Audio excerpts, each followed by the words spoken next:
to my self-discipline. Making an effort with my appearance first thing of a morning, you see, yeah, what you think. Hey? Now, if I was to start the day slopping around in my housecoat and curlers, well, that'd be a mistake of mine, wouldn't it? But if I make an effort, well, it sets me mood for the rest of the day. Not that I need to tell you, because you always make an effort first thing of a morning. Yeah, right. Don't mean to say that I won't ever come down in my housecoat and curlers, but... No. on a day when I have something special like today, it's well worthwhile making the effort. Something special? Yes, my job applications I'm sending out, I told you. So I'll be doing that this morning, and then, well, I don't know what I'm doing this afternoon, so if you fancy meeting me for lunch, well, it'll be something to look forward to, all that. Well, I don't know what I'm doing, so I'll have to give you a ring. Well, tonight, I'm going to make it up to you for all the time I've been away. Oh, well, that's definitely something to look forward to, eh? Well, I brought back some very special oils for relieving tension and fatigue, and it's physical as well as mental, so, you feel like a new man. Thanks for nothing. How many more bills am I going to get this week? Hang on. Oh, not another. No. Look, I know it's none of my business, but... well, don't you think you ought to tell Jamie the truth? Don't you think I've got enough to worry about? He didn't believe for 1 minute that story you told him about the woman in the nightclub. He reckons it was a fella that hit you. How long is it going to be before he does find out the truth, eh? He's a sharp lad. And who's going to tell him? His dad. Jamie's dead set on seeing him again, and you can't keep them apart forever. It's going to be a lot better coming from you. Do you think I don't want to tell him? To let him know what a swine Carl is? So do it. He won't believe me. I tell him what happened, and he'll think I'm just trying to get at Carl. That could turn him against me good and proper. I couldn't stand that. Without Jamie, I've nothing.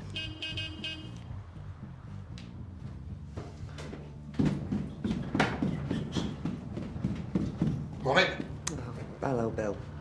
Hey, cheer up. Might never happen.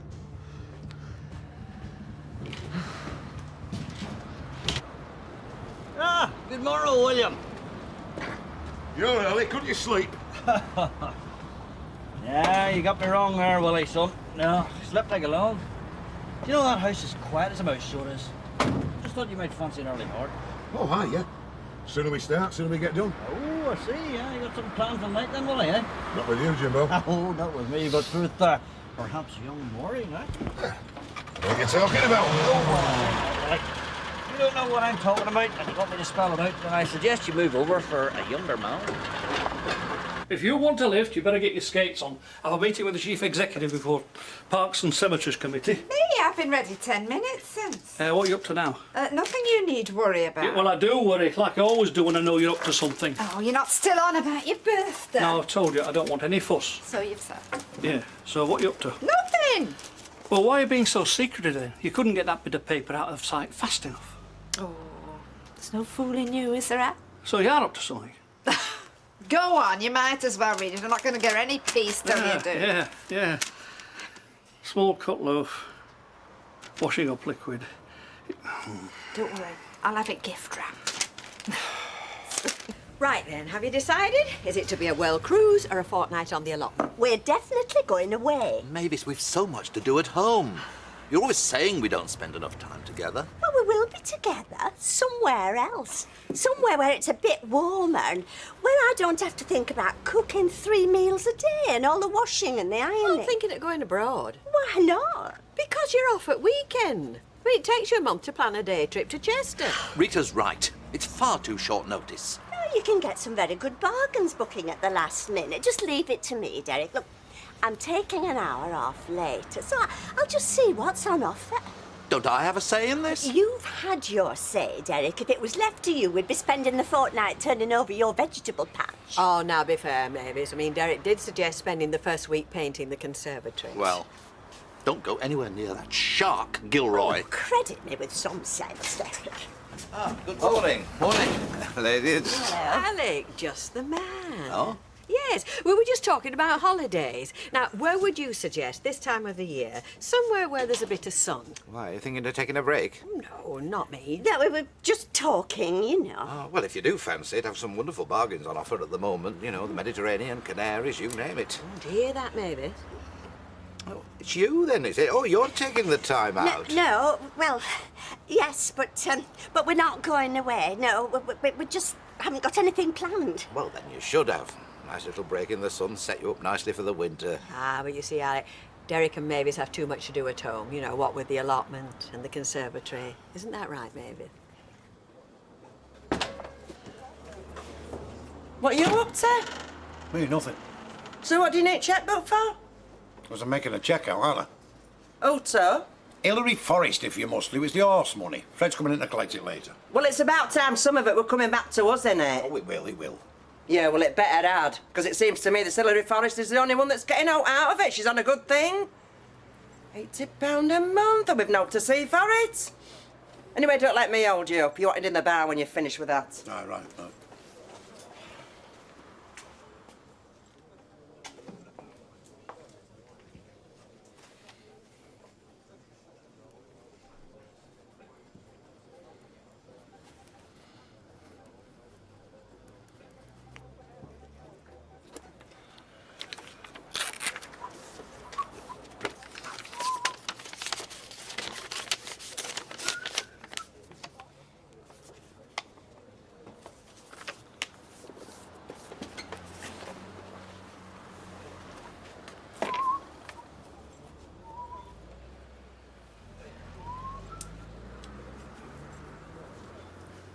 Where are you off? Early lunch. Gonna meet someone. Tony? No, not Tony, actually. Well, I couldn't tempt me to stay then, could I? I'll buy all the butters and everything. I just want to run through my new songs. Now, see what you think. You don't need me. Oh, come on, Max. It's better with an audience. Even if it is only you chomping your way through a cream cheese and avocado on whole grain. No, I said I'd meet Tricia Greenwood. Who? She used to live near me. She's an hairdresser and all. She's going to put me right in the paying conditions. You are joking, eh? Anyway, I can't see what the problem is. Eh? Audience. They asked me what time the cabaret started.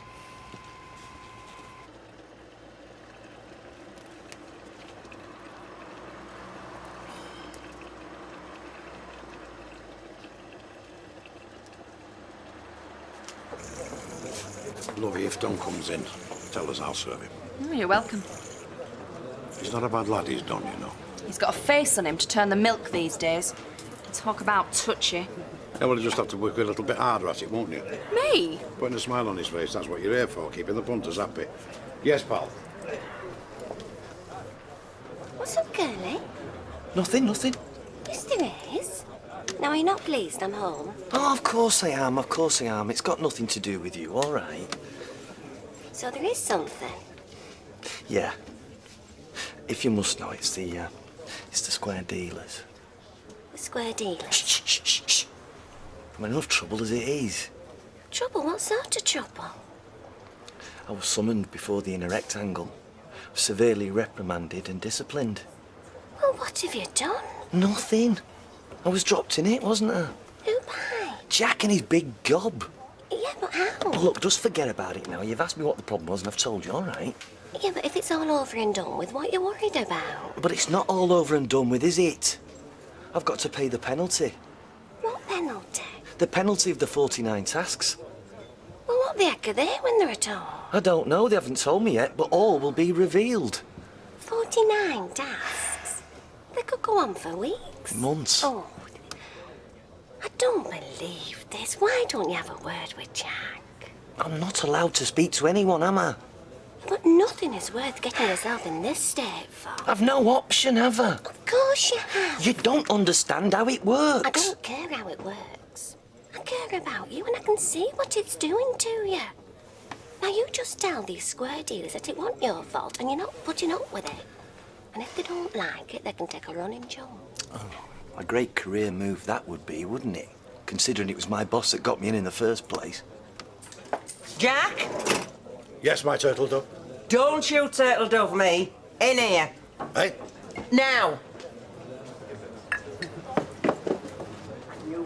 up to summit. It were written all over your face. This cheque's made out for twice as much as what you said. Why are you paying over the odds, eh? Is this Forest woman been giving you a workout and all? Don't be daft. So why? Well, it's a sort of a loan. A loan? Oh, don't worry, we'll get it all back. I know, have you been lending money to? Vera, why not for once? Why not? Can't you just trust me? Trust you with your track record. This is our money you're chucking away. Money we can't afford. Look, we need all our money for Trisha's divorce, because it won't be cheap, you know. So come on, tell us, what you up to? It's Don's share and all. He can't afford to pay his whack this month. He's what? Oh, come on, Vera. He's a mate of mine. I mean, if I can't help out an old mucker... Helping him out? Look, lending him money's not going to do him any good. You're just helping him to dig himself in deeper. And if it's that hard up, the first thing that's got to go is this share of the horse. Oh, come on, Vera. You know how low he's been lately. I, for one, I'm not going to kick him out while he's down. Well, neither am I. But look, I mean, this ain't going to get him out of trouble. He's got to help himself. Now, listen, if you don't tell him, I will. No, I have to tell you this, Maureen. He's a new man, so he is. Oh, here. I'm actually enjoying working with him. I'm very pleased for the pair of you. I'm sorry. You and Willie. I mean, I think you make a nice couple, you know. Just a minute, Jim. Oh, don't you worry your head now. I'm not going to go broadcasting it, shouting from the rooftops Yes, I or can tell anything he's like been that. talking to you. No, it wasn't like that. We were just having a quiet And drink. what else has he told you about me? Well, he said the pair of you were getting on well, you know. Gave the impression that you were becoming a bit of an item. I wouldn't go so far as to say that, Jim. And you. Strange the way things turn out, isn't it? How do you mean? Well, if your man had turned up, like, you know, you and Willie wouldn't have got together, would you? What man? The man who let you down on the date. He told you about the dating agency, did he? Oh, come on. Now, listen, Maury, I have nothing against dating agencies. Honest to God, I'm going to be going down that road myself, like it's not soon enough. Mind you, I have to say, if somebody let me down, it'd be the first and the last time. Cheerio now.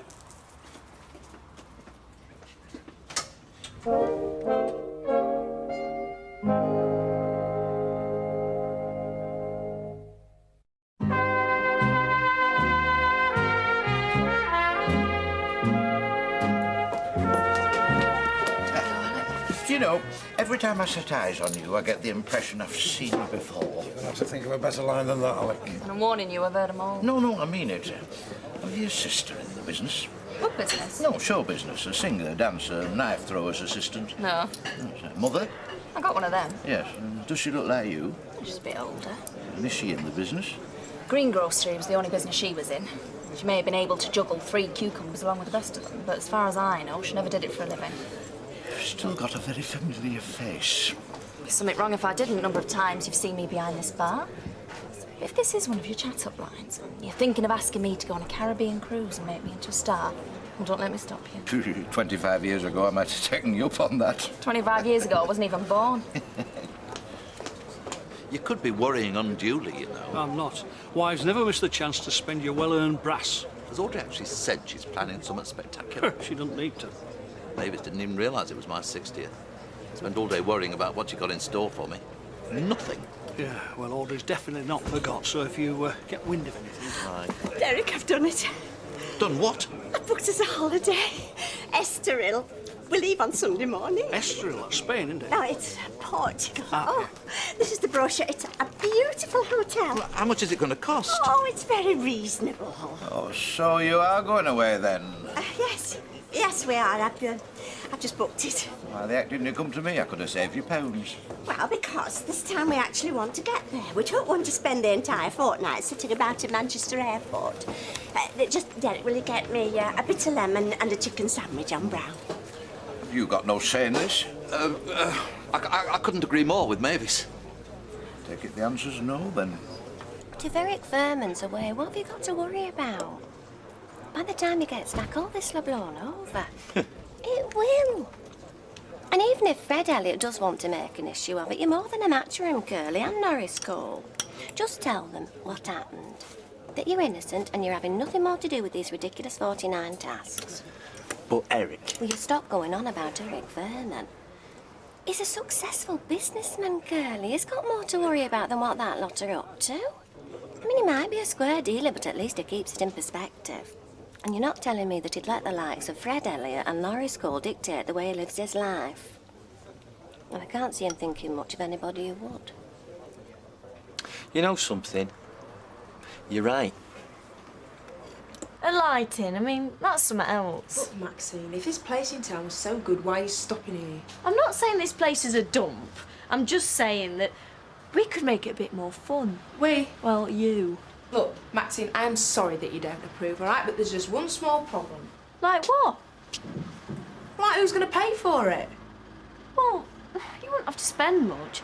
It's mainly redecorating. Yes. And we could just move a few things around. But all that costs money. Look, you're not just selling hairdressing these days. You're selling this whole feel-good factor. Maxine, you are not telling me anything that I don't already know. I do occasionally go outside these four walls, you know. I'm not knocking what you're doing. Well, I'm here. pleased to hear that. Seeing as though it does pay your wages. I'm just saying it could be better. I think you've worked wonders since Denise left, but still her place, isn't it? I mean, it's still the way she designed it. You can tell.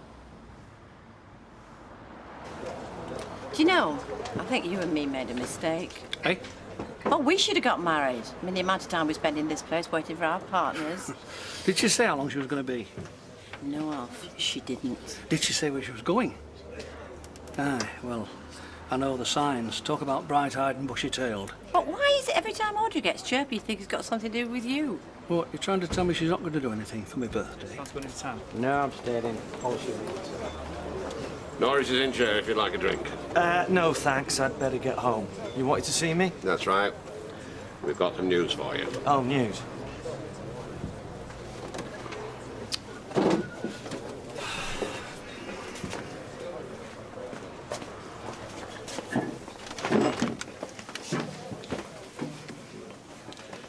The 49 tasks. Friday. 7:30. At the lodge. All will be revealed. Not to me, it won't. Because I won't be there.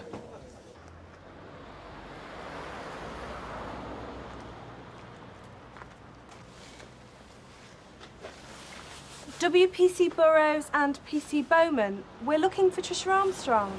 Oh, I don't know if she's back from work yet. You'd better come in. Thank you. I'm still not coming. This whole thing is getting ridiculous. It's affecting me, it's affecting me work, it's affecting my relationship with my wife. You realise where this will leave you with the square dealers if you don't turn up. Not to mention Brother Eric. He's going to be very disappointed in you. I say very disappointed. Literally. Nobody likes a wasted journey. Wasted weekend? What are you going on about? Eric's in Lowestoft until the end of next week. That was his plan, certainly, but Brother Eric takes his square dealer's responsibilities very seriously, as I'm sure he expected you to do when he sponsored you. That's why he's coming down Friday. Friday? For the disclosure of the 49 tasks. I dread to think what he'll make of this. Rebellion. Unbridled defiance. You must have one heck of a drum to go to. I can't see much future for you at Furman's. Friday. 7:30. Look, Vera, last thing I want to do is cross trouble between you and Jack. Well, stop asking him for handout then. It's not an handout, it's just a temporary loan. I'm going to pay him back. Well, that's no answer, is it? You're just piling more trouble on yourself. Oh, go on, all right, then you put boot in and all. I thought you'd understand. I mean, you know what it's like, you've been there. Yeah, I do, and we had to do something about it, didn't we? Yeah, well, it's not as easy as that, is it, really? Well, you can do it if you put your mind to it. Go on, then, tell me how. Well, we took a lodger, didn't we? Curly. I mean, you can do the same. You've got a back room. I mean, that'd bring a few extra quid in a week. A lodger? Well, yeah. I mean, suppose it don't work out. Well, it did for us. Yeah, but you knew, Curly. Different proposition having a complete stranger on you. Look, how long do you reckon you can go around cap in hand, scrounging off your mates, eh? Look, how many times do I have to tell you? I don't want to press charges against Carl. There were witnesses. You'll have no trouble proving it. I don't want to prove it. I just want him out of my life. Don't you want to see him punished for what he did? And where would that leave me? This would be nothing in comparison to what he'd do when he got out. What he's done will already affect his release date. Look, I don't want to press charges, all right? It'll only make matters worse. I just want to be left on my own. To make a life for myself, for me and Jamie, and me baby. Oh, God, that's going to be hard enough without having Carl battering the door down the minute he gets out. All the more reason to see that he's properly punished. Make him realise that there's nothing in it for him but trouble. No! Now, just, will you... Just leave me alone. Well, it's your decision, Mrs. Armstrong. Think about it. Mum, there's a police car up front. Jamie! I'm sorry, I tried to stop him. They're just going. What do they want? We'll let ourselves out. Well, if you do change your mind, you know where we are. Are you all right? What did they want? Nothing. Nothing? That is all you ever say. Nothing. I'm not daft, you know. Nobody said you were, Jamie. I bet it's about that fella who hit you. That's why they're here. Leave it, Jamie. It's not what you think. Just trust me, please. How can I trust you when all you ever do is lie to me? I'll never believe another word you say, ever.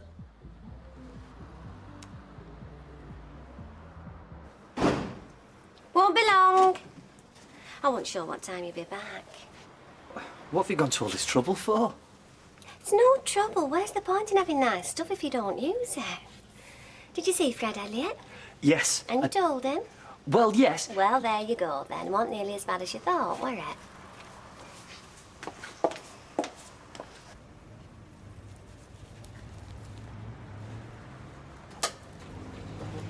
Hiya.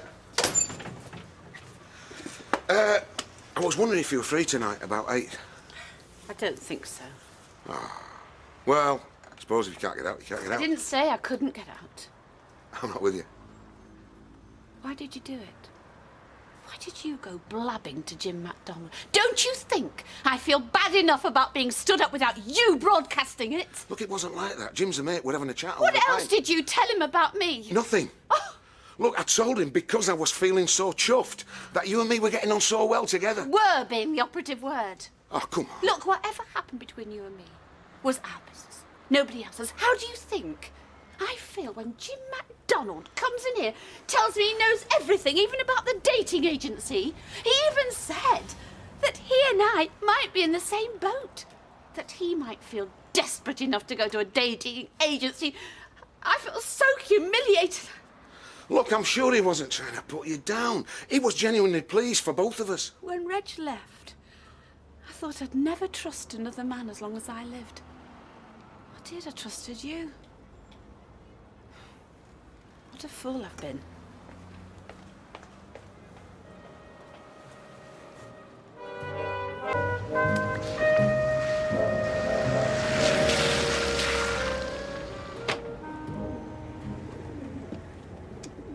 Hey, you're a little tinker, you are.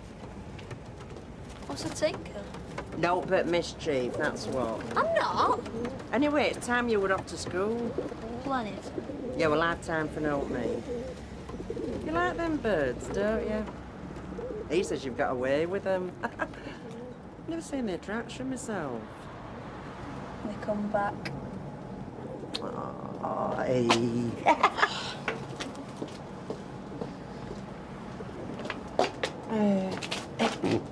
Don't be having him late for school. No. And think on the drayman's coming this morning. If it's that Eddie, he wants watching. Right, my little swamp duck, yes. He's a nice kid, isn't he?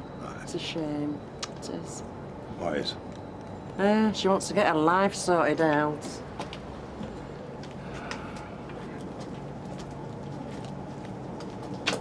You all right? I wish you would sort herself out. You wasn't supposed to hear that. Yeah, well, I'm not supposed to hear anything, but I do. Aye, well, be like the little monkey. Hear no evil. She says it was an accident, but I know she's lying. Don't be hard on folk, Jamie. You don't know she was lying. I do, I can tell. Somebody's belted him. My dad'd kill him. Which do you think? Oh. Well, when I think interview, I think wear a really jazzy tie. Oh, well, that's useful advice, Dar, very much. You know, at least it shows you can make a decision. And if you turn up wearing something a bit of a nothingness in between, what does it say about you? It means you've chickened out. Mind you, I don't know if it works with women. Well, I definitely want a look in control, decisive, you know, somebody knows their own mind. So which do you think? Oh, that one. Look, good luck with the interview, and I might be a bit late home. Really? What? Look, I've got to go. You did tell them? It's not that easy. Oh, I see, you chickened out. Were you wearing the wrong tie or something? You don't understand. You can't just... Yes, you can just. You just tell them that you're not playing secret societies anymore. Oh, I see. So you want me to go up to my boss and say, excuse me, Eric, I wish you'd grow up. I don't think that's a very good move. Oh, you can choose your words, Curly. Eric is very big in the dealers. Very big. But it doesn't do his business any harm either. That's what this is about. Yes. They're bringing Eric up from Lowestoft over this. I don't think it'd be very smart to stand him up, do you? Look, I'm going to be late. See you. Where is it you're going then? Estoril. Oh. It's in Portugal. Oh, do you know, that always seems such a funny word to me. Portugal. I don't see it's funny. No, it's me. I hear words different. I mean, Portugal, I can never think of anything but middle-aged spread. Oh, sounds like dyslexia of the ear. Barnstable's another. I can never shake off the idea that that isn't somewhat gastric. Is that all you wanted then, Audrey, Oh, yes. magazine? Hey, Mavis, stick that off. Oh, you're looking for a lodger? Yeah, well, company, more than out, you know. So what's the proceeding then? Proceed. Oh, it's 50p a week in advance. Yeah, well, if you know anybody, you know. Oh, yes, I'll tell them. Yeah, sit down. Bye. Well, I tell them to give it a wide berth if you think anything of it. You think? Oh, come on. Living with Don Brennan, you wouldn't wish it on your worst enemy. Anyway, I'm saying nothing, so see ya. Have a nice holiday. We'll do our best. Thank you. Bye. She should talk. Do you know, I think she's getting worse. I don't know. We're going to take a vow of silence and become a Trappist, will he? And why not? I mean, come closing time, you're halfway there, aren't you? Hey, you behave yourself. I'm off the drink as well, you know. So you haven't even got that excuse? Aye. Do you know, I don't even understand why she's so cut up. Well, she is. I know, that's what I mean. I'm serious. I'll take a perpetual vow of silence and stick to it. Because every time I open my gob, I drive a coach and horses through it, so I do. Bet there aren't a lot of Irish Trappists. Anyway, look, William, you know I wasn't doing it to hurt her. You know that. I know. I won't be sitting here with you, would I? I mean, I was just trying to put myself in the same boat as her, you know, honest to God. Anyway, I hope you've managed to sort it out anyway. I really do. And if there's anything I can do, you know, don't hesitate to ask. I think you've worked that one out, Brother Jim. There is nothing wrong with me. Maureen, I'm your mother. I'm all right. I'm all right if I'm left alone, if I'm not interrogated all the time, and people stop asking me if I'm all right. If you were all right, you wouldn't be getting so worked up. Will you let me do this? Because I'm all muddled up now. Maureen, love, I want to see you happy, and I can see that you're not. No, I'm not happy. So I don't want to talk about it because I've adjusted my expectations. What does that mean? It means that I don't expect to be happy, and that's all there is to it, all right? And whose fault is that? Mine. Look, I don't know what happened between you. Nothing.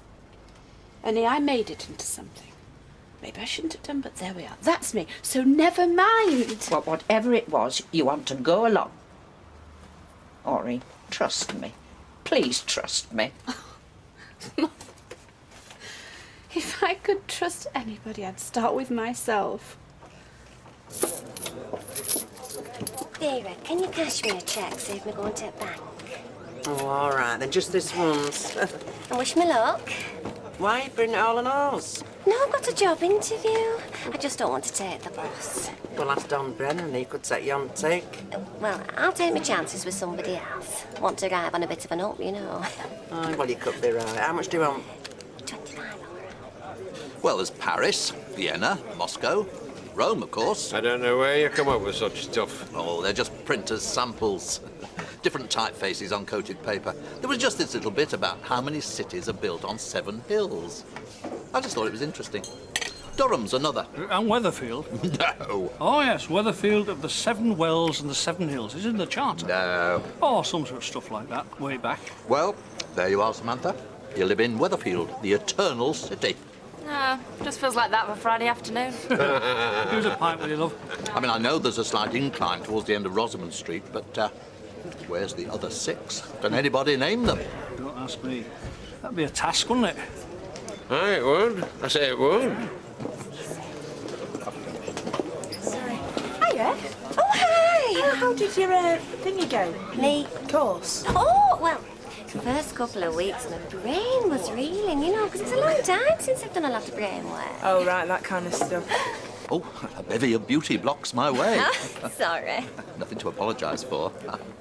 No, you won't believe it, the way they go into it. It's like a degree, really. And you passed? Oh, yes, I've got my licensure. That sounds posh. Well, it's posh for diploma. Oh, right. Well, if you want your old corner back, you know, you can... Well, I don't think so.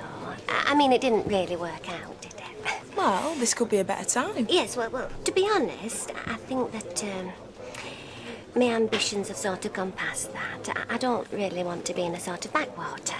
Pronounced as in back street. Well, not in a back room in a back street, so thanks all the same. Can't be doing him any good not telling him, because the lad's then under an illusion. Well, he needs an illusion. Look, he's looking for a dad that he can look up to, isn't it, in his mind, like all kids should have. Is that a dig at me, is it? No, it's not a dig at you. Because if there's any reason our Terry's the way he is... Look, I'm not and I'm talking telling you, about I am Aunt not having Terry. that one on my doorstep. No, nobody's saying it's not to do with Aunt Terry. It's got everything to do with our Terry. 3 grandchildren we are going to have, and one of them is called Duckworth. That's our Terry. No, you're right, you're right. Oh, fetch this gentleman whatever he's having, love. Just an orange juice and lemonade with ice, if you don't mind. Right. I hope this is important. I've come right out of my way. Excuse us, will you, Alf? It's dealer's business. Yes, so you said. But there's more to be done in life than... I don't see why I couldn't have waited till tonight. Well, about tonight. Do you think we've sort of gone far enough? I mean, couldn't we tell him that we've reconsidered, decided to be lenient with him? It speaks well of you, Fred, but you know as well as I do, it's not in our gift to do that sort of thing. It's all laid down. Do you happen to know what they are, these 49 tasks? It's all covered in the book. Well, I dare say. It is. And as master of the lodge, you refer to the book. Well, where is it then? It's in the master's ark, Fred, to which you have the key. You... Don't tell me. Don't tell me you've lost the key. No, I haven't. And I've used it to open the master's ark, and there's no book in it. There's neither air nor ride of a book. Well, what is there? There's the scales, the tablet, the square, and the great pen, but there's no book. So you're going to have to think up 49 tasks for Mr. Watts to do, because there's no book.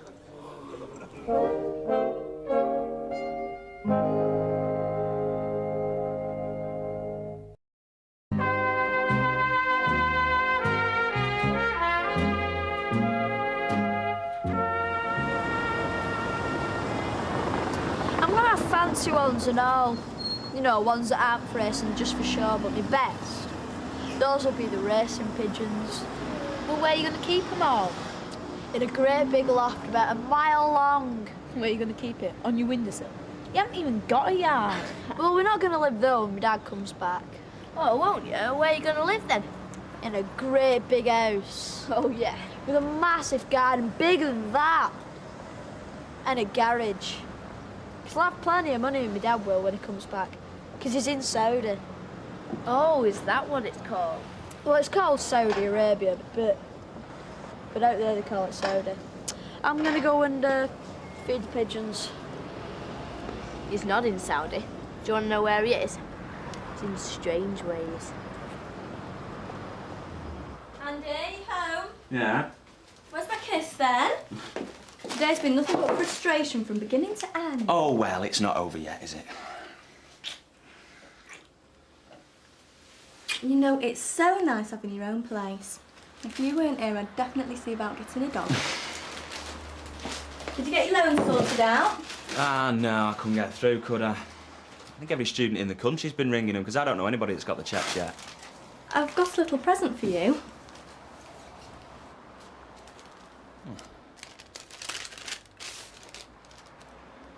On the first day of Christmas, my true love gave to me a rent book.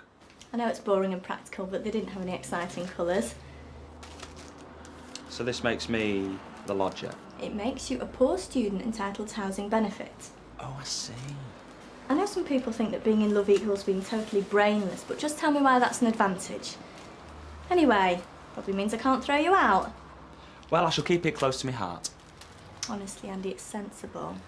Now, have you had enough for tea? I had a bit of pizza. Do you want me to keep something warm for when you get back? Oh, yes, I think so.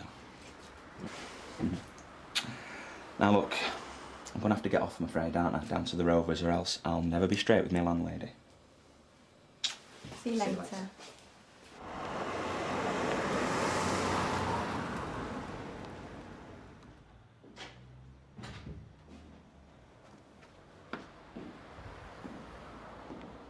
Well, I hope you've thought of something. I say, I hope you've thought of something. It's not turned up, then. You ask me, Tommy Moose had it home. We'll have to get on to his widow. But she's flicked to bake-up. I've had the devil's own job to find out anything.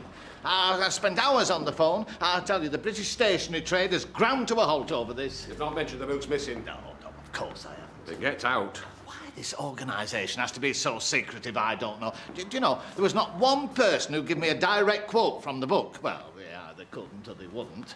Nobody's actually read it, I haven't. No, that's my point. But we've still got to think of 49 things for him to do. No, Fred. It is not like Bob a Job Week. I've managed to piece that much together. Well, I bet about that. So what do we do? Well, there's just these 7 things and then a sort of formula. Now, look, I think it's vital that we look like we're well up in this. And there's another one. You know, I could be glad they got rid of old money because threepenny bit has always struck me as having a most peculiar sound. Threepenny. Threepenny bit. Why threepenny? Why bit? Threepenny bit. Most peculiar. I'm tired of it now, Derek. Oh, Andy, come on, you're joking. I know. But it is, isn't it? I mean, when you think about it, it's very logical. I'm sure it's very logical. Well, she is, really. I mean, you know, just sort of like, they're organised and everything. About everything. Everything? Well, pretty much everything. I used to share digs with a girl once who used to hang her stuff all over the bath. She used to put tights on the left, skinny knickers on the right, and in between it were like panpipes. You know, all in order according to size. Anne does that. And if I, like, put something of mine somewhere, you know, just anywhere, she'd find it and she'd put it in its proper place. Well, you've got to let people have their little quirks, haven't you? Oh, giving you a rent book is a little quirk, is it? Well... If I moved in with a bloke and the first thing he did was give me a rent book... Yeah, but there's me entitlement, isn't there? To housing benefit and all that sort of He'd stuff. be entitled to a surgical operation. Never mind housing benefit. You don't know if our Jamie's here, do you? Oh, I don't think so, love. Is Jack round? Give him a shout. Our Jamie's not out back, is he, V? No, love. And I've just been in the yard. Why are you not worried about him, are you? I told him. And he's not come on for his tea. What about that? I had to. Gentlemen, I believe that Mr. Furman was going to be here. Well, ideally he wouldn't be, of course. Brother Furman was unable to attend, unfortunately. Yes, you see, but I was told definitely that he'd be here. Very busy man. Yes, I know. Of course, if you absolutely insist on having Brother Furman deal with these... No. If you say so, we can suspend this meeting, and I'm sure he will get here post-haste if we tell him that's what you want. No. Then perhaps we can get on. Yes, but can I say again? I'm not guilty. I've kept the oath. I have. See, we're not going to look into all that again, Mr. Watts. Yeah, but what would you say if I said I don't want to do your 49 tasks? I mean, no one's going to tear me tongue out, are they? You said that, remember? But the quadrangle would have to treat you as if that had been the case. Not only this quadrangle, of course, any and every quadrangle. Any and every brother of the square. You, Brother Watts, will be shunned. Okay. You better tell me about the tasks. Well, the important thing, Norman, is to think of the tasks as a way of demonstrating your fidelity and strengthening your commitment to the Brotherhood. Yes, that's the way to look on it. All right.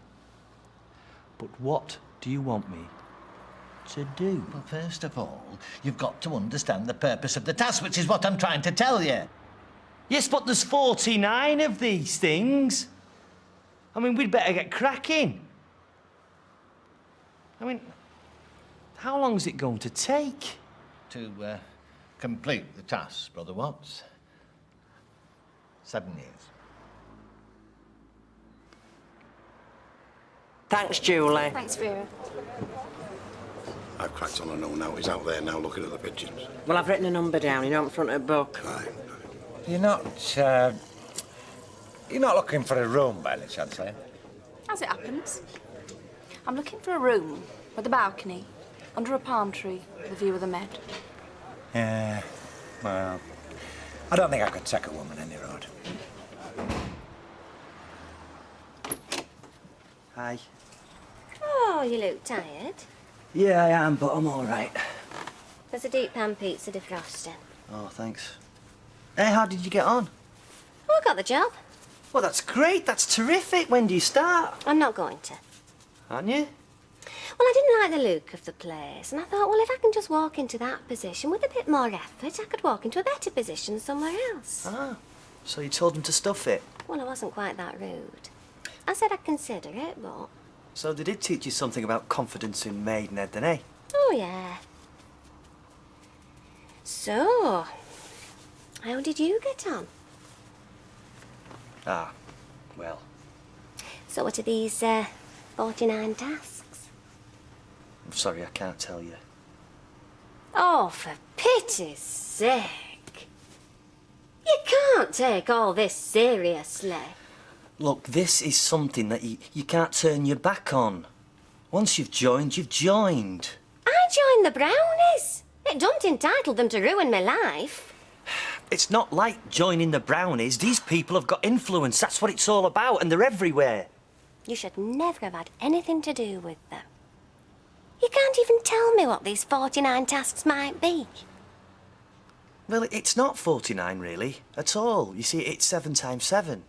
7 times 7 being 49. So? Well, it's all about the number 7, you see.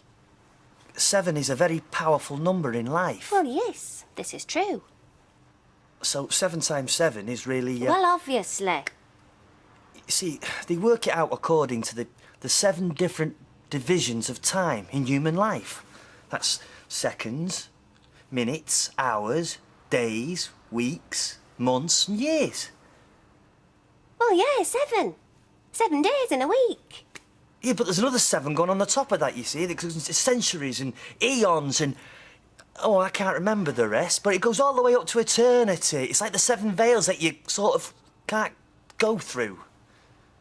And you've been talking about all this? In passing, yes. You see, there's one task for 7 seconds, and then there's one task for 7 minutes, and so on, and so on, and so then on. 7 hours, then 7 days. All the way up to 7 years. 7 years? Yeah, but that's the easy bit. All you've got to be is a regular attender for 7 years and...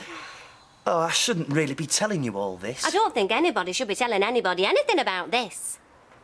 It's either a lot of nonsense or you're messing with things that you don't understand. You don't know what you're playing with, girlie. It might as well be voodoo.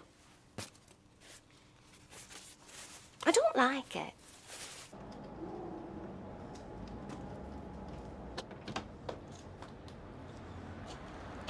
Where do you think you've been? I've been looking for you everywhere.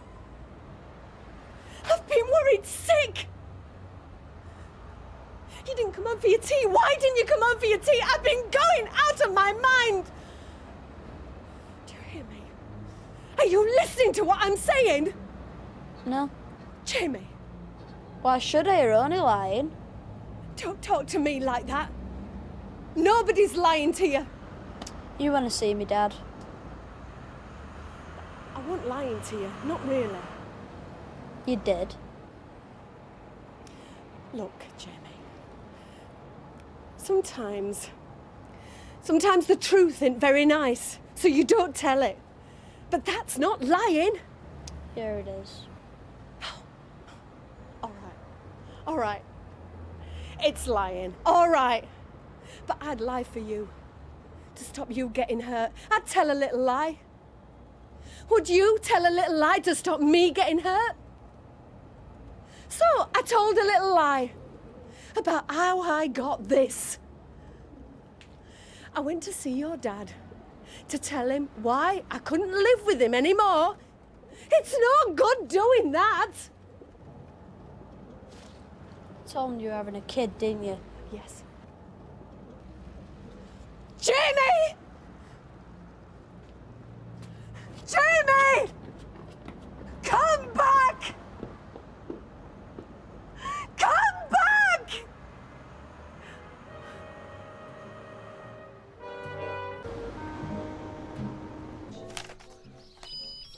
Oh, that's good. It is, isn't it? Yeah.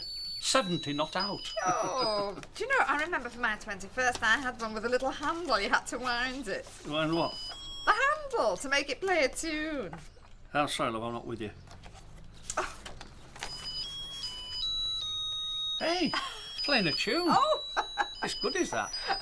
Happy birthday to you. Do you know, I think you're losing your faculties one by one. But I love you all the same. Happy birthday.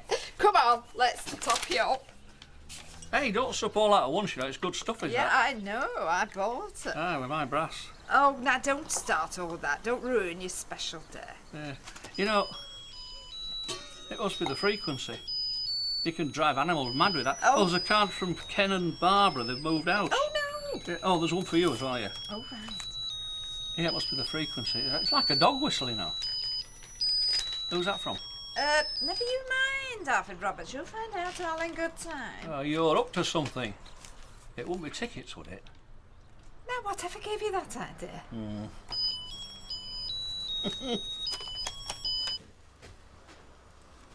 Have you got your PE things? And your homework? You never ask me what I think. I know what you think.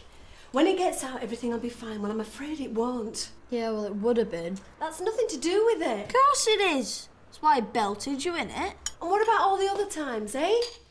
Men like him don't need reasons. He never did. Yeah, well, whatever you say is still me dad.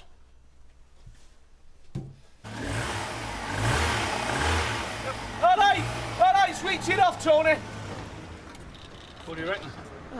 No, we'll check it out when we give it a service for you. Yeah, doesn't need any new bits, does it? Well, if it does, we'll let you know. How's tea time, okay? Well, about an hour's job, innit? No, we got a lot on, haven't we? Oh, I was going to go for a spin this afternoon. Hey, you know, some garages lend a hire car for note. Ah, you charge you double for the privilege. Oh, that's true, right? Anyway, I couldn't hire a car because my licence expired last night. Of course, yeah. It's your 70th, isn't it? Well done. So, how are you going to get on for driving? Well, you just fill in a form and they send you a renewal.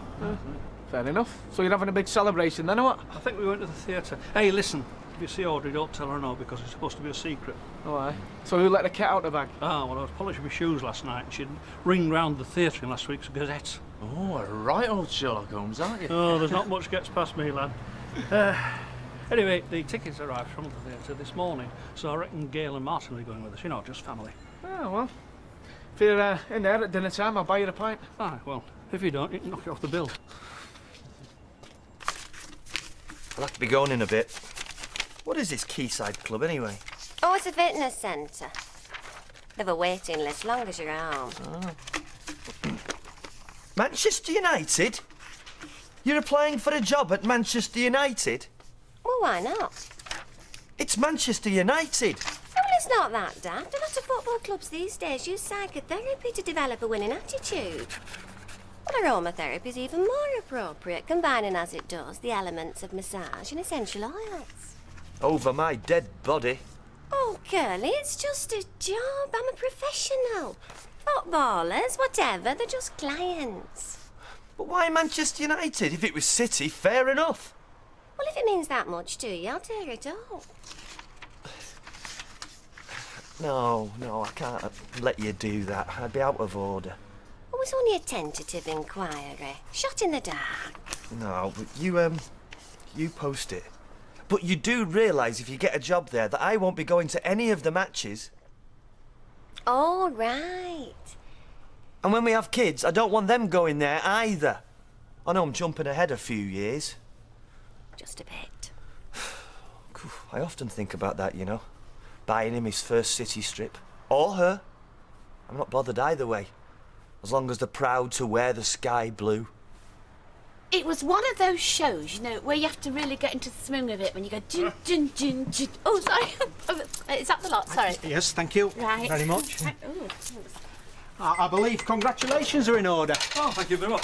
Congratulations. 70 years and 10, as it says in the good book. Ah, it's just another birthday. Oh, hardly. You're living on borrowed time now, you know. Oh, I wish you all the best. Yeah, well, thank you for the good wishes.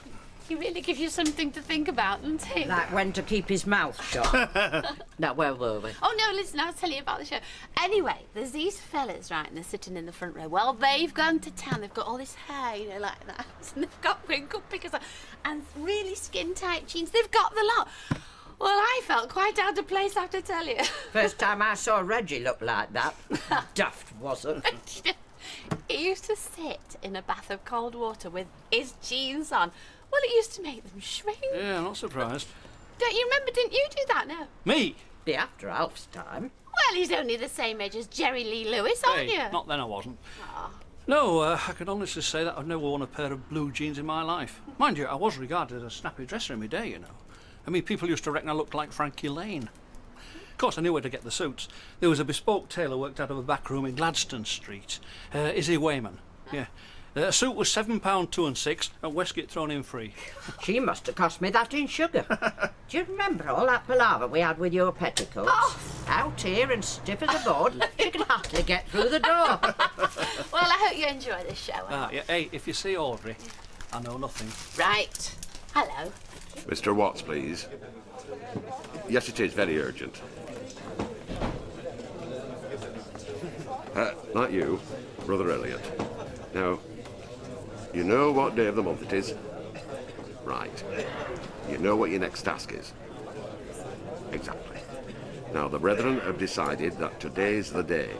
You've got 7 hours starting now. No, I think he'd prefer something casual. Oh, so it's not only invitation? No, I'll tell Rita. yeah. Mike, Alma, Maud, Maureen. I mean, just a few regulars. Oh, well, I won't say a word, love. But how many do you want me to cater for, love? 20, 30. Yes, right. Oh, I mean, just pies, sandwiches, sausages. I mean, nothing over the top. Oh, and I've got a cake, so if you could see to that. Oh, that should be a nice surprise for him. Well, I tried to book a show, but I couldn't get any tickets. It was sold out. Actually, I think it's for the best because he can't sit still for long. Oh, here he is, the birthday boy. Give this man a hot pot, Betsy. Hang the expense. Is that 2? Oh, happy birthday, lovey. Oh, salad. 2? Oh, no, I better have a salad sandwich. I mean, look at this. I'll be with you in a second. Hello, Alf. Oh, anything the matter? No, I've just been looking at my diary. I can't find the next dealers' meeting. It's not tonight, is it? I couldn't tell you, old chap. Well, I've got something on, you see. I haven't a clue. You know, I'm giving the dealers a thought for days. In fact, I'd almost forgotten I was a member. No, neither have I. What with the mess the meat trade's in, I've got more pressing concerns. Yeah, well, no, Matt, I'll ring Curly, you'll know. Now remember, yes, there isn't. You sure? Oh, absolutely certain. No meeting. Oh, well, that's a relief. Now, this came in the post this morning. Timetable and agenda for the conference. It's a bit heavy going, I'm afraid. You're quite sure I'm the right man for the job? Oh, I'm sorry you can't get out of it now. Head of English. Oh, it looks all Greek to me. Yes, well, that's the point of the course. So that you'll be able to use words like multimedia interface, trackpad and joystick without blushing. That's if Dr. Kelgren's to be believed. All right, well, I better do some homework. Please, miss, Mr. Malkin asked me to give you this. Right. Thank you, David. Tell him I'll deal with it. Jamie Armstrong. You know his family, don't you? Yes, why? He's run off the school premises in the middle of PE. The caretaker's gone after him.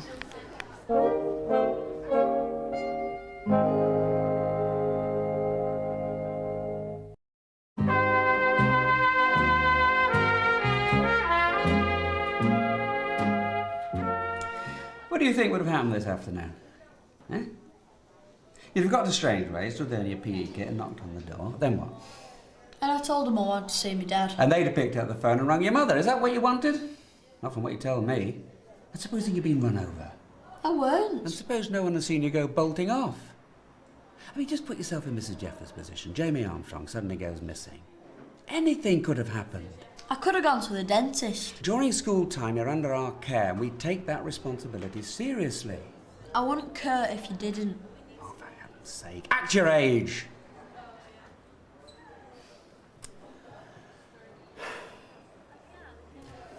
Look, would you like me to have a word with your mother? Would that help? She won't listen. She never does. Well, she might. It's worth a try. I'll do a deal with you, okay? You keep your nose clean for the rest of the day. And after school, you go straight home. Home, mind you, not Strangeways. And I'll see if I can have a word with your mother. Oh, I can't do any more for you. okay. Well, I don't make any promises, but I'll do my best. Well, I was so embarrassed because I haven't played for years. Oh, I sometimes play with my mate. It's only $1.50 an hour and it's a proper hard cut and all. This was grass. Can you imagine? Full size in the garden. And the lawn, it swept right the way down to the Thames. Some of them had played a D-sport. They said I was quite good. In fact, Lorraine said I have a bit of an aptitude. Very strong on the backhand, you know. Ah, there you are. I've been looking everywhere for you. Why aren't you at work? Ah, it's a long story. Listen, I might be a bit late home tonight. Oh. I can't explain. Well, I'll meet you in the Rovers then whenever. What have you got that map for? Where are you going? It's Weatherfield, large scale. Joe, it sounds like you need new glasses. Well, what do you need a map of Weatherfield for? I can't tell you. Don't tell me it's to do with them dealers. I'll be as quick as I can, all right? Oh, hiya, Jerry. Right. Yes, fine, thanks. I'm just passing. Oh, it's not there, Cutty. Not at my time of life, no thanks. I'll hang on to what bit I've got while it's still there. No, what it was, I was talking to Jerry this morning. Jerry? You know Jerry? Yeah, of course I do. He was the one who did the tapes, yeah? Yeah, well, I wouldn't do this for anyone else, but I'm prepared to put up money against your future earnings, of which I'm sure there'll be plenty, for Jerry to do some more work with you. Oh, great. Right, I'll think about it. Good. When will you let me know? When I've thought about it. No, you see, time is of the essence here. I mean, you've already made a good impression, so while the iron's still hot, so to speak, now's the time to strike with something new, something different, show your versatility. Versatility? Wait, you mean dancing? No, your musical versatility. I don't know, Alec. 3 weeks ago, I didn't even know I could sing. Of course you did. Talent's always been there. And now it's been identified. You see, it wants nurturing. Mustn't let it wither on the vine. Compredi? Still making a noise. Did you not hear it? Alfie, love, when I get in the car, I just sit there till we get where we're going. I don't listen to the tone of the engine. I prefer the radio. Yeah, well, I'll have to have it back. I don't know why you're making such a fuss. I mean, we hardly ever go anywhere. That is not the point. I like things right, love. I want to know it's there in good working order when I want to go somewhere. Oh, well, I hope you're not going to be grumpy tonight. Don't worry, love. I'm having a lovely day and I'm going to enjoy every minute of tonight. Now, you know the arrangements, don't you? Now, I'm going to babysit for Gail for a couple of hours while she goes out to look for a frock. And then I meet you in the Rovers at 7 o'clock, the three of you. Right. And then we go on to wherever we're going. Yes. Well, now, just make sure you're on time. All right. Okay. Bye-bye. Yeah, and a shave wouldn't go amiss. Don't worry, I'll be that smart you won't recognise me. Yes, well, just try not to cut yourself because you look so daft with all that tissue paper on your face. As if. Ta-ra, lover. Ta-ra. I'm sure you'll be most welcome. Besides, it's your local. It's not a private do or anything. I'll see. I might have something on. Are you courting? Am I what? It's before your time. There used to be a fella on wireless. Radio. Am I going out with someone, you mean? No. Too busy for stuff like that. A lass of your age? Well, that's not right. Oh, I've got plenty of time. It's precious at your age, time. Well, Alec reckons that I'm on the verge of international stardom. Is he in the same world as us? Not sure I can answer that last one, but I've known Alec a long time. And I've been on the receiving end of his enthusiasm too. It didn't work out for me, but I don't blame him. One thing I can say in his favour, he knows the business. And if he tells you you've got it, that's what he really believes. Whether he can turn you into another Shirley Bassey, it's a different matter. There's no harm in giving it a go, so long as you enjoy it. Well, luckily the caretaker brought him back, so no harm was done. But next time, well, I'm hoping you will impress on him there won't be a next time. Do you hear that? Are you listening to what he's saying? Look, whatever the problem is, rest assured that we will do our best to be sympathetic. Who says there's a problem? Well, usually when there's a noticeable and marked deterioration of child's behaviour, it coincides with some sort of domestic upheaval or uncertainty. He's just naughty sometimes. That's the way he is. It's in his blood. There's nothing he can do about it. But don't worry, I'll teach him a lesson. It won't happen again. Yeah, well, I mean, I know it's not easy for you. And believe me, no one's saying he's not well looked after. I hope not. But perhaps if you could have a half-hour chat with him at bedtime, you know, and listen to what he's got to say. He's quite grown up for his age. There might be more going on in there than you think. I do listen to him. You do? I do! I'll do my best. Right, everybody. Please, now, when he comes in, take no notice. Pretend you've never seen him before in your life. Ma'am, you are cruel. No, he loves to joke, Alfie. So now, when I give the word, you know what to do. Oh, this might be him. False alarm! What's the crack? What's going on? Oh, our local elder statesman has reached another milestone. Stay and enjoy. Alfie? Oh, right, well, I'll have an orange juice. Pint for your man. And a ham sandwich. How's that, Wally, all right? Yeah, same for me, Jack. Right, that's 5.20 altogether. So anyway, where's the big lad? I don't know. He's on his way. Only Madam's given her orders we're to keep quiet. I was just telling Bill what Audrey Roberts has said. Oh, we better do as we're told, then, eh? Your other half not here? You know full well it's not. You're empty. Can I get you another? No, thank you. Oh, come on. Why not? Because I might well spill it. Well, when you change your mind. He's here. Okay. Alf. Betty, are you ready? Take no notice, take no notice. Right. I'm ready. All right, lovey, I'm just telling Gail something, actually. Get yourself a drink. So, what's with the gear, Alf? Oh, she's not told you either. Told me what? Oh, you're going to feel really out. Everyone's going to be dressed up. Hey, what are you on about? We're going to see Greece. Well, what's give you that idea? Give all that. Hey, you're not kidding me, are you? Right, Jack. Oh, what's it you're wearing? I didn't say it was a fancy dress. Oh, really? Oh.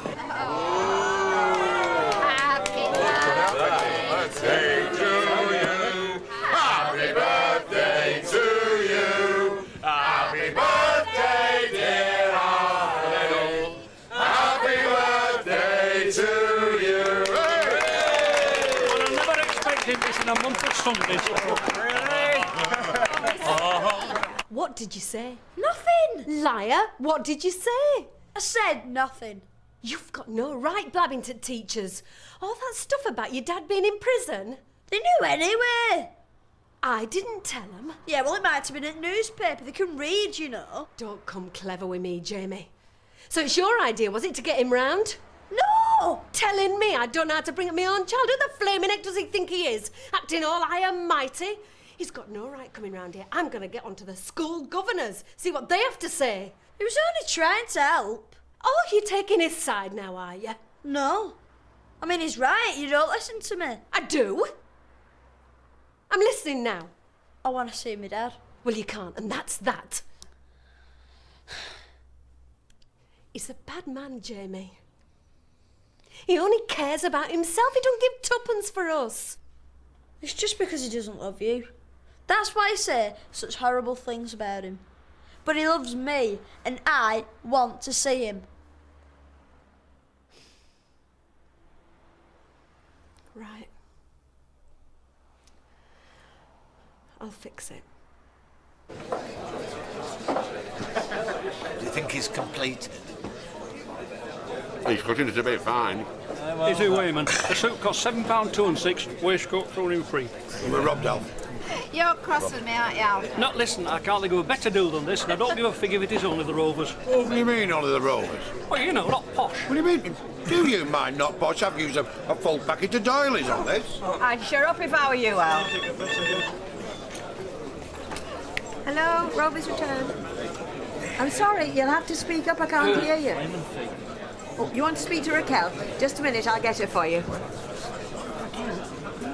Hey, Al, if we'd have known there was a party, we'd have got changed, wouldn't we? You're welcome as you are. Get stuck in. Come on, sandwiches. Who ordered these? Oh, right, all Hey, Jaggles. Hey, Jaggles.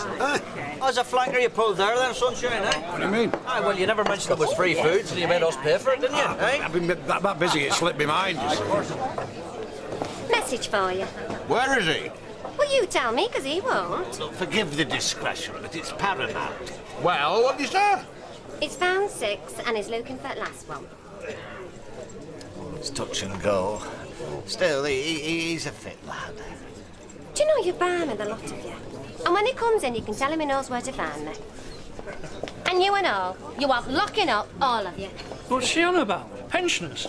Oh, there's plenty of grub around. There you go. Oh, no, thank you. We've got a meal ready at home. That's right, and if we don't get it eaten in the next 3 hours and 45 minutes, Mike, it'll be past its sell-by date and we shall all be poisoned. It can be very annoying when you try. Oh, does that mean I'll get an endorsement on my rent book? Ha-ha.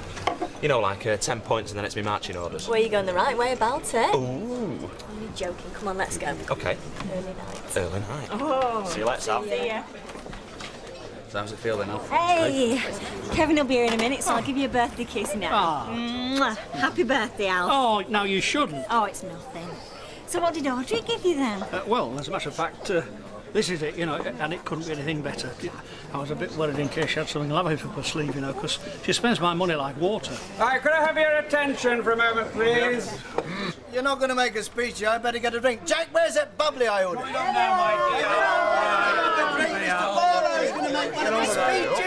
I'll only be very brief, very brief. Right, ladies and gentlemen, I would like to wish Alf, on behalf of all of us here, many congratulations, and to say thank you. Thank you for being such a good and true friend over the years to most of us in this room tonight. Now, I've known Alf ever since I was, well, since I was so high. He served in the army with my father, and he's always been a regular and welcome visitor in our home. Now, just in case this eulogy should go to his head, I think I should point out his darker side. The day Alf went on the street dance. We should talk about that. Sorry about that, Alf. But after a few drinks too many, the constabulary were summoned, and our friend here, Alf Roberts, OBE no less, took the law into his own fists, so to speak, and got himself a £5 fine. I think he's mellowed a lot since then. Alf put a bit of weight on. Here you are, Alf. Here's to you. Good health. Good luck. Cheers. I haven't given him my present yet. You are? No, here. Now, go on, open it. Right. Oh, that's lovely. How long are we going for? 3 days. What is it? It's a hotel in the Cotswolds. Hey, it looks lovely. Give us a kiss. Oh, come here, love it. I just go and say hello. She's got a nerve. Hey, what's up? Looks after you. Oh, I don't think he's going to be very thrilled about this. He won't when he he sees the prize. Alf, before you get too excited, mate, just have a quick look down there. Oh, right, yeah. Audrey! Oh, not now, Alf, not in Pugsley. It's a flipping health farm. Yes, and it's pronounced Chumley's. It's very exclusive. It wants to be an all. £800 for 3 days.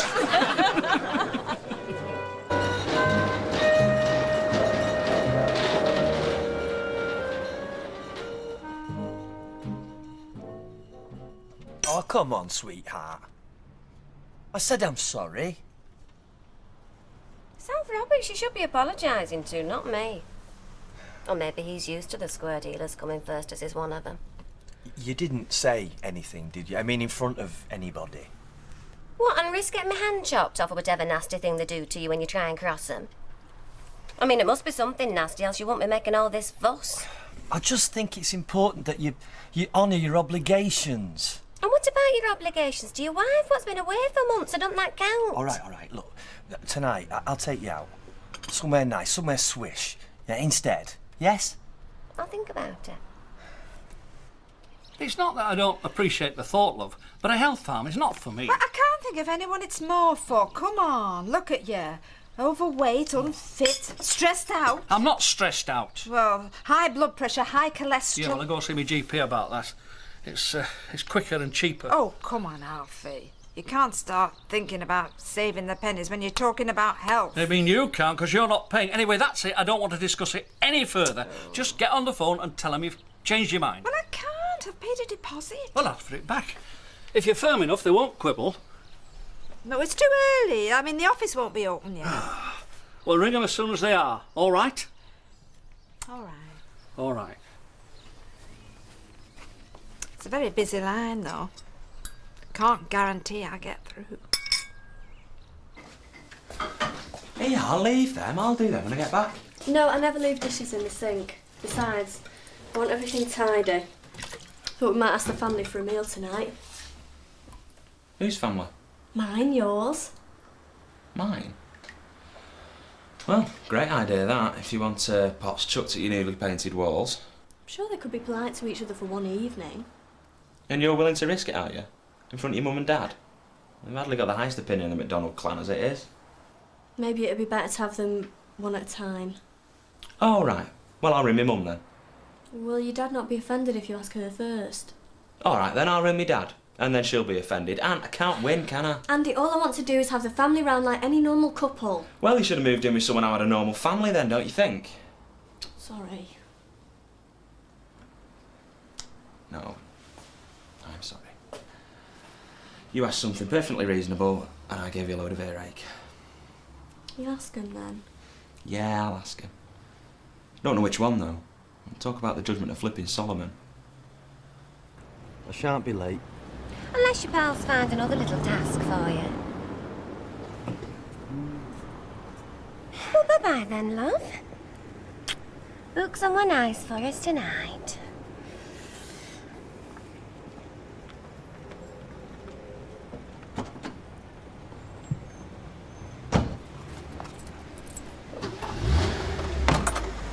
Well, good luck with the job interview.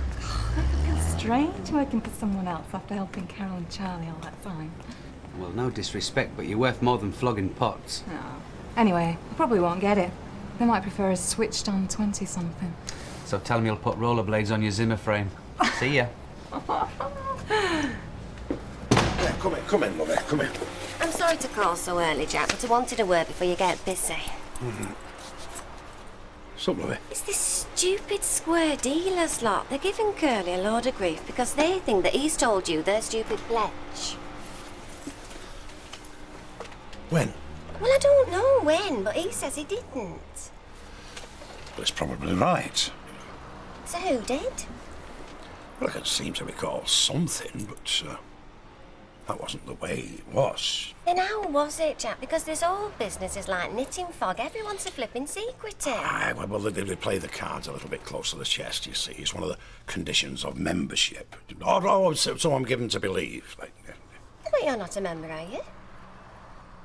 not as yet. Well, then you don't have to abide by them silly rules. Oh, please, Jack, if there's anything you can tell me to help sort this mess out, I'd really appreciate it.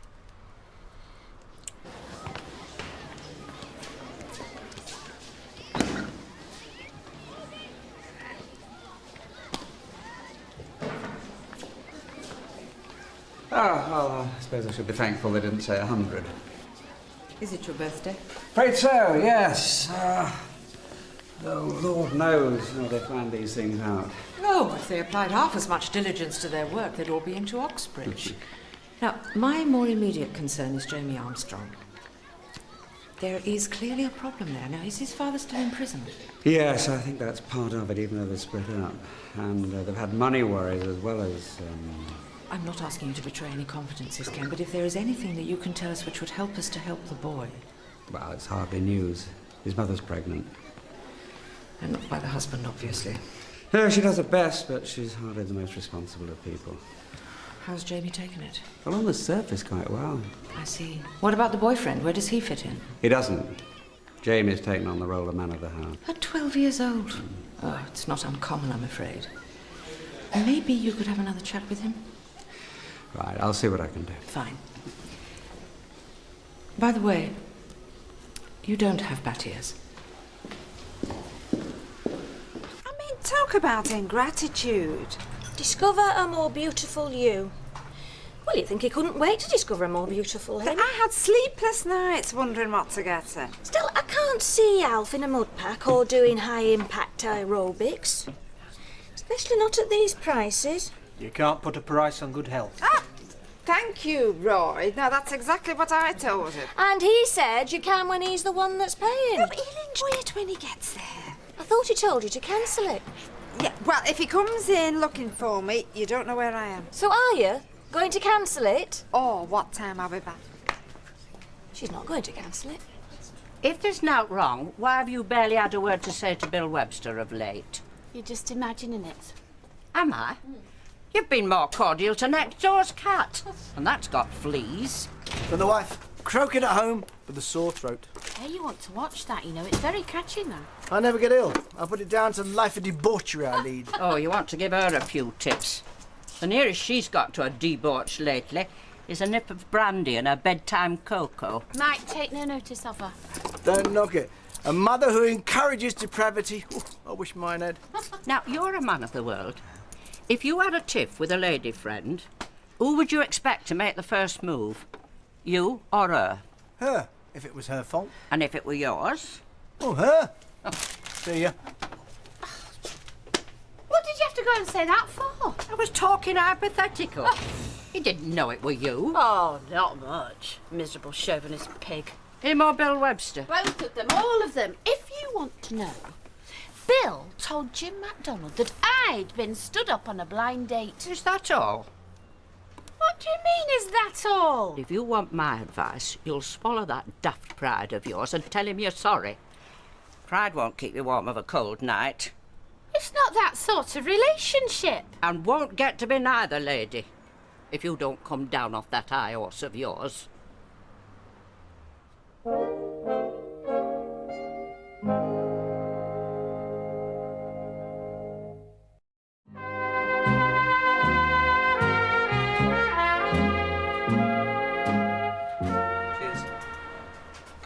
I do like your mother. She's a ray of sunshine in a gloomy world. Only because she blithely ignores the realities of life. It's been the same ever since I was born. I'll have a Welsh rarebit and a cup of tea, please. I'll fetch it over for you. If you wouldn't mind sharing a table, I'd be much obliged. I'm just about to give the others a good scrub. I've nothing against teenagers, but they are wont to leave sticky marks. I don't think... Would be my guess. Clothes, eh? You weren't to know that that wasn't the most tactful of suggestions. Oh. Still, I don't suppose it matters now they're both happily settled. Thanks. I've just been to some liners, but Alec's away for the day.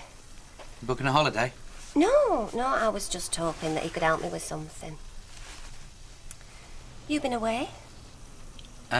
Went in a canal boat in July. Oh. It's good fun. Becky enjoyed it. So how are you liking having a ready-made family, then? Well, it saves having to go through the teething and colicky stages. Though I suppose that's on the cards for you in the not-too-distant future. Oh, possibly. Have a career to get off the ground first. I heard, yeah. I'm impressed. Never used to be so ambitious. Oh, I was. But, for unrealistic things, like being a top model. That wasn't unrealistic. Oh, it was. I must have sounded like a right fluffhead, always going on about Cindy and Claudia. You're as good looking as them any day. Do you know, one time my heart would have flipped over if you'd said something like that. I'm glad we can talk like this. And I am glad you're happy. You and Claire seem well suited. Wish I could say the same thing for you, but I can't. I like Curly, but I've never thought he was right for you. Still don't. Yes, well, so you've told me. More than once. But you're wrong. You were wrong about a lot of things. One thing I wasn't wrong about. You're an amazing girl. Since I've known you, you've grown from being Is it blonde barmaid? a sweet lass whose real aim in life was to get married and have kids to... What? I'm not sure. A winner. Well, it must have been all them fights we had. Got me in training.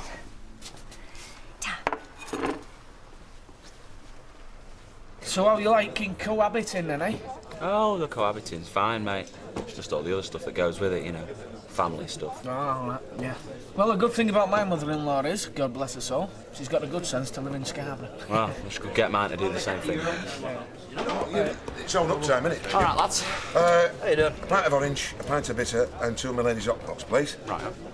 Aye, it works for me, aye. Yeah. Well, you leave some room because you're invited to ours for your tea. Oh, here, stick it dead on, son. Make a change from burnt beans on toast to it, well. Andre, is your mother coming? No, she's not. She's working. Right, fine. You want me to bring anyone in? Just yourself, mate. And, Anne's mum and dad are going to be there. Oh, I see, so it's best Bib and Tugger. I wouldn't want to disgrace you now, son. Absolutely not. I've been on at my landlord for months to get the heating fixed. He's finally agreed that I can get a quote. I've had this chat round, but I'd like a second opinion. Any chance before the cold weather sets in?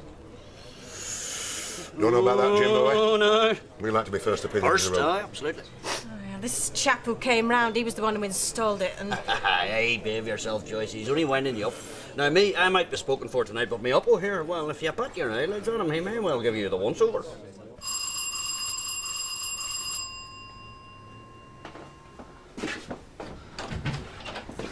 Hiya. You just caught me. I've just nipped back to change my shirt. How are you? Fine, thank you. Well, come in.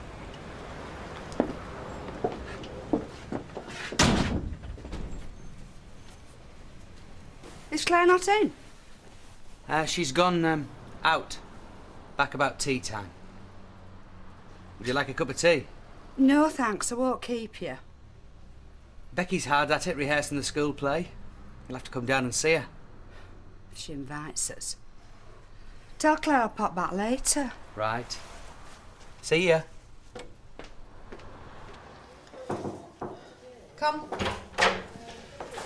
You sent for me. Oh, yes. I just thought that this might make up for 3B's crassness. Happy birthday. Oh. You needn't have. A member of the PTA brought me back a couple of bottles from the Loire. Made a nice change from complaints. It's just a token. You've had a rough time of it for much of this year. So have I. So you suggest we drown our sorrows in drink? Hardly. More a friendly gesture of support. Well, I appreciate it, I really do. Thank you. About Jamie Armstrong, would you keep an eye on him and just let me know if anything gets any worse? There's Has he been in? Several times. He's on the run from a Paris method bus treatment. I won't ask. It's me that's on the run from him. But Deirdre, now, how would you like it if you give someone a birthday present and they tell you to take it back? Well, if it was something they didn't want. Trouble is it's something she wants. Gail, I think you're being unfair on your mother there. She's thinking of her husband's well-being. For which she is personally willing to endure a Scandinavian sauna. Not to mention a manicure, pedicure and facial. He doesn't want to go on his own. He doesn't want to go at all. Oh, take me. I'll gladly swap 2 sausage rolls for a Scandinavian sauna any day. Lass, where the heck have you been all day, as if I didn't know? Have you rung yet? I haven't had time. Yeah, well, you've got time now. Look, there's 50 pence and there's the phone. Oh. Do you want a cup of tea while you're waiting now? No, thank you, love. I'll wait for your mother.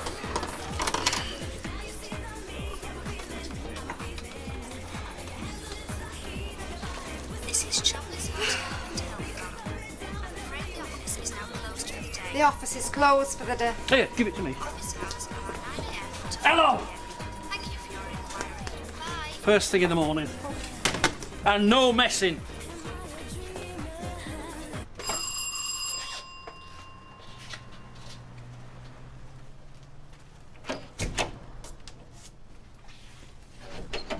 Hiya. Come in. I called round earlier. Did he not say? If you mean Des, I haven't seen him. I've only just got back. So, how are you? How's Charlie? Oh, the usual grumbles, you know. I'll try and pop round and see him at the weekend. Tea? Coffee? Oh, a cup of tea would be nice. Where's Becky? At rehearsal.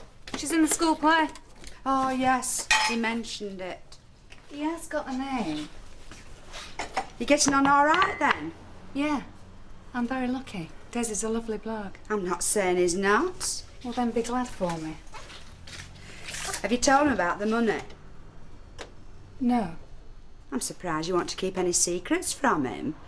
If the relationship's all that you say. Look, it's not a secret, but it is my business. Understood? I shan't say a word. Good. Look, you and Charlie are still family. Nothing's going to change that. But Des is important to me too. And I won't let anything spoil it. Alec, there you are. I've been chasing you all day. Well, it's a long time since I've had a young woman running after me. Can you come in a minute? Well, if you're not worried about the gossip, neither am I.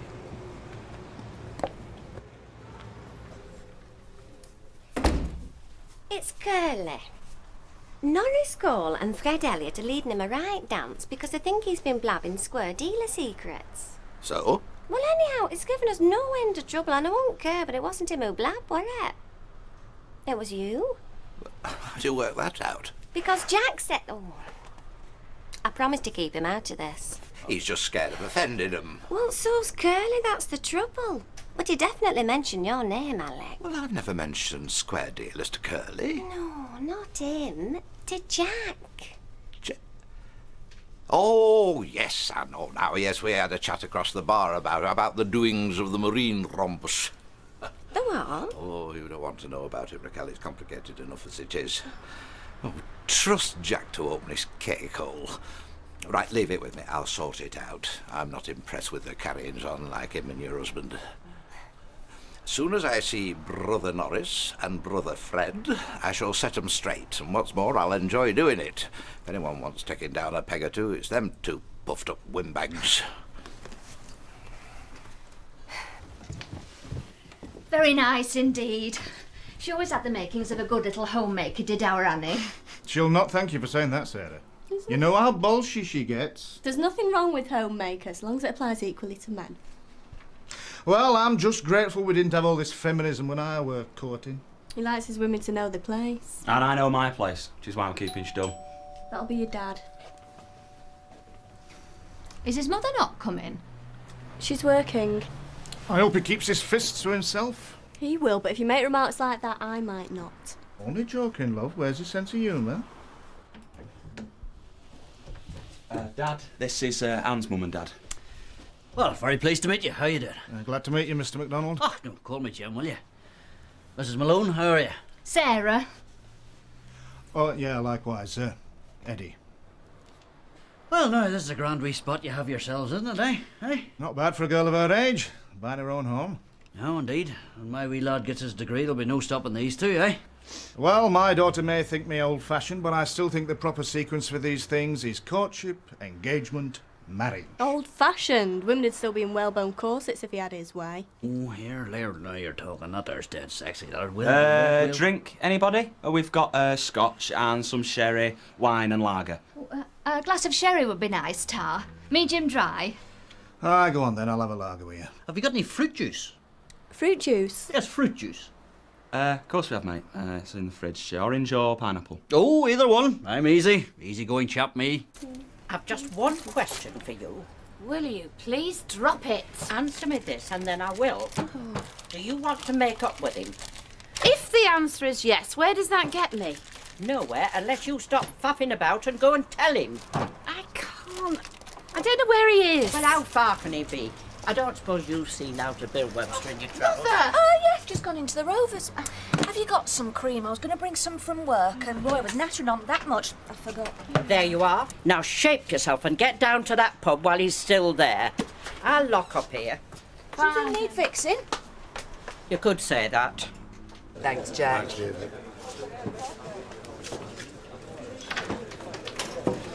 Give this man a drink. He's just saved my landlord a small fortune. The old skinflint owes me one now. You know, I'd love to see this trend, the women buying the ale. Oh, thank you. Happy birthday. Hey, sorry I didn't get you a card. Oh, I don't expect them at my age. Though I got a sweet one from Daniel, courtesy of Kelly, and a rude one from Tracy. Oh, and a very rude message from 3B. And a present from the head. Aye, aye. Wow. Just a bottle of plonk that someone had given her. Is she coming to this conference with you? Well, not with me, but probably, yeah. I'm sure it'll be very educational, especially if you leave your bedroom door unlocked. Look, I know they say that travel broadens the mind, but since you worked at Sunliners, yours would outdo Jackie Collins.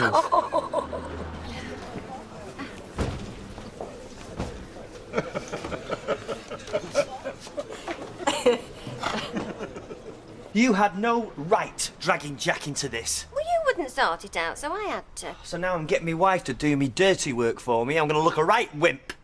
Well, if you mean the square dealers, who cares what they think? I do. Well, I don't. And if you had any backbone, you wouldn't either. Even Alec Gilroy thinks they're a pile of idiots.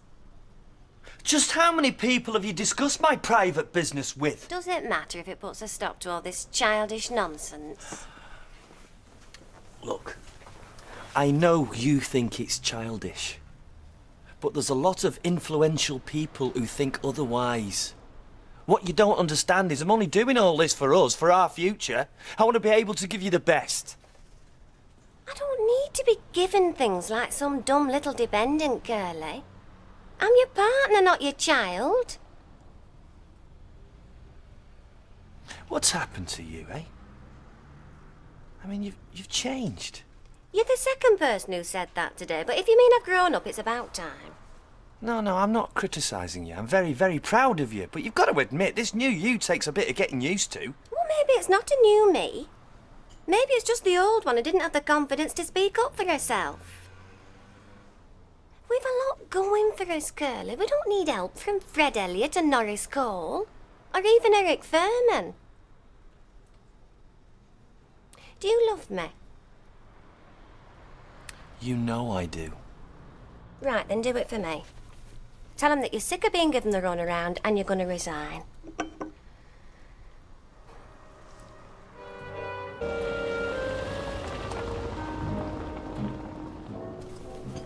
You'll never guess where I'm going.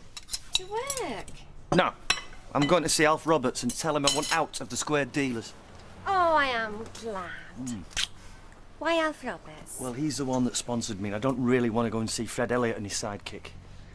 And you do agree that it's for the best? I mean, the whole thing is stupid and childish. You should never have joined it in the first place. You want me to resign, so I'm going to. What, because I want to? Yeah. Curly, they've been making your life a misery with these silly tasks. Yes, I know, and because of that. Look, I'll have to go, all right? Yeah, see ya. Hang on. What's household? Yes, this is she speaking. Raquel, what's the aromatherapist, yes? It just shows you what he's like. He clouts me when I go and visit him, and now he's blaming me because he's lost his early release. I mean, do you know what else he says? Morning, ladies. Anything for me? No, doesn't look like it. Grand. Then he actually says, don't think I was ever fooled into thinking he was mine. It could have been anybody's, the way that you were carrying on. Well, he doesn't actually say carrying on. I'll spare you his language. But imagine that, denying your own son. So you won't be too worried that they're keeping him in a bit longer, then? Oh, I'll be delighted. He can stay there for the rest of his life, as far as I'm concerned. Oh, well, I best get on. See you. Yeah, see you, love. Oh, you ready for school, then? Is that from my dad? Never you mind. It's to me, not you. It is, isn't it? It's none of your business. Now, come on. You make me later than you. Have you got some money? Yeah. And your key? Yeah. Well, come on then. It's Curly for you. Oh, hello, lad. Hiya. Sit yourself down. Oh, I'm sorry, I didn't mean to disturb you. No, I should be off now. Curly, now tell me, what do you do when your wife gives you birthday presents? Do you throw them back in her feet? Look, he hasn't come to hear all that. I sometimes wonder why I make the effort. Yeah, I wonder why I make the effort to save money. She thinks it grows on trees, you know. I heard that. Yeah, well, you were meant to. Sit yourself down. What can I do for you, lad? It's about the square dealers. I've decided that I want to resign. Well, it's not a question of me wanting to resign, but I think it'd be best if I did. Oh, I'm sorry to hear that. There's many reasons for it, but the main one being that Raquel, she's not too happy about it.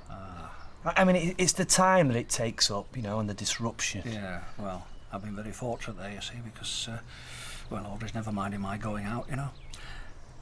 Still, if you've got a wife who wants you at home, I suppose that's different. Yeah, so I was wondering if you could tell the master dealer for me. Oh, Fred Elliott, yes, I'll tell him. Can you tell him that I'm very sorry and I was very honoured to be invited, and I will always respect the secrecy of the oath. Good. Alf, am I doing the right thing? Oh, I don't know. I mean, it's a good thing to be in, you know, but if it's affecting your marriage, no. No. Right, so do I tell Fred that you're resigning or not? Yeah. I've got your coffee. Bad livery.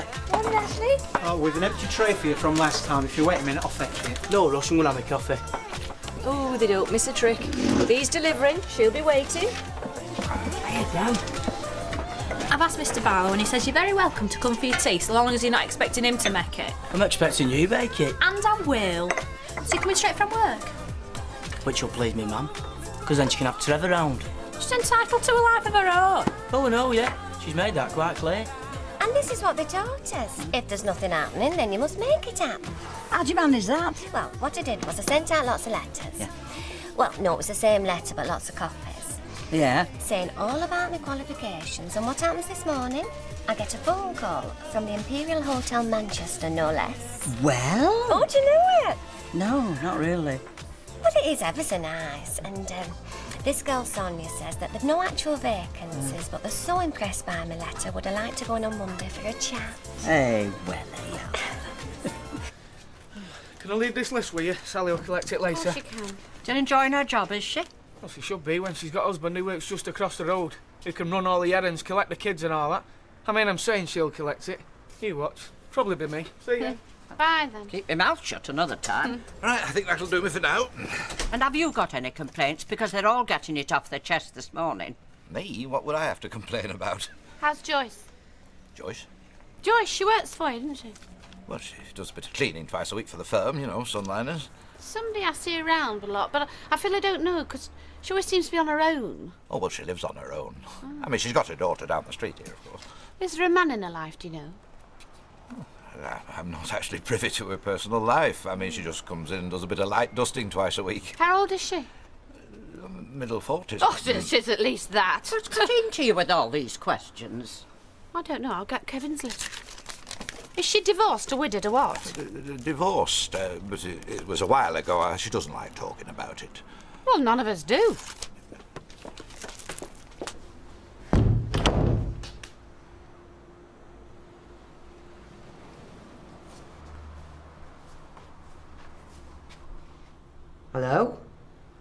Trisha?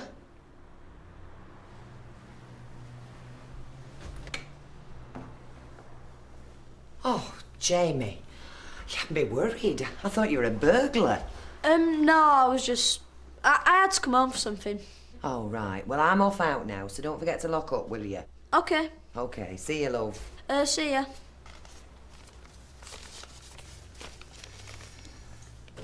I can make us something at home. Oh, stop arguing.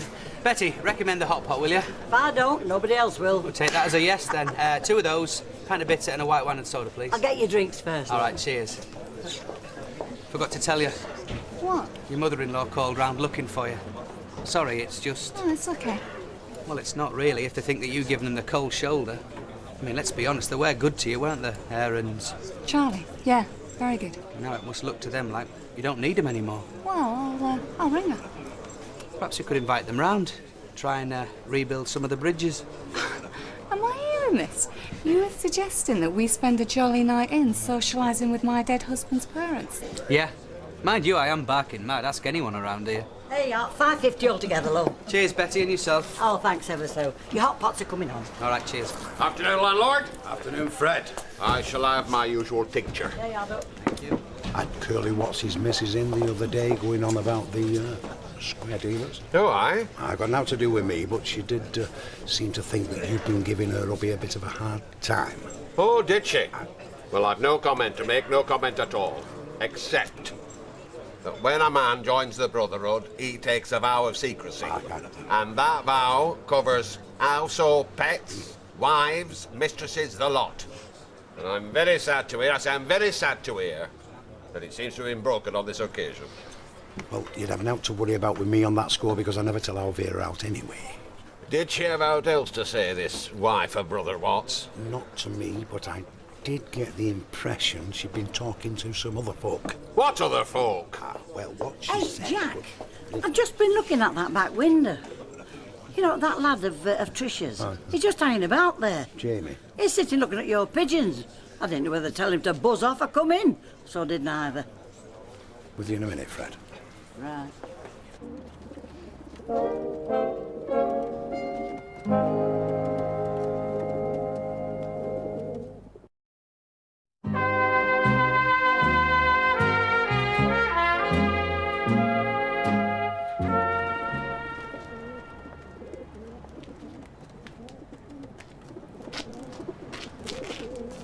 What happened to school then? Close it down today, did they? No, I had to go back for something. Listen, how can you tell if someone's your real dad or not? Why? Well, just how can you tell?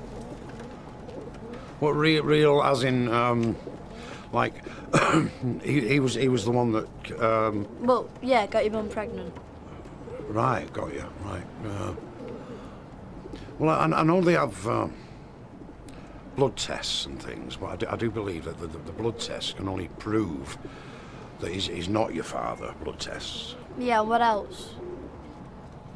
Well, nay, I don't think there's out else. Mind you, I don't know a lot about things like that, you know. So if someone tells you they're not your real dad, you just gotta believe them. This got something to do with Carl, your dad. Is that what it's all about, this, is it? I've gotta go. I'll see you, Jack. All right, so I'll come. Oh, great. Well, he sounds all right. All right. He's having a great time. Have we read the same letter? Look, I know he says he is. But you don't believe him. So, OK, if he said he was miserable in his letter, would you believe that? Oh, yes, you would.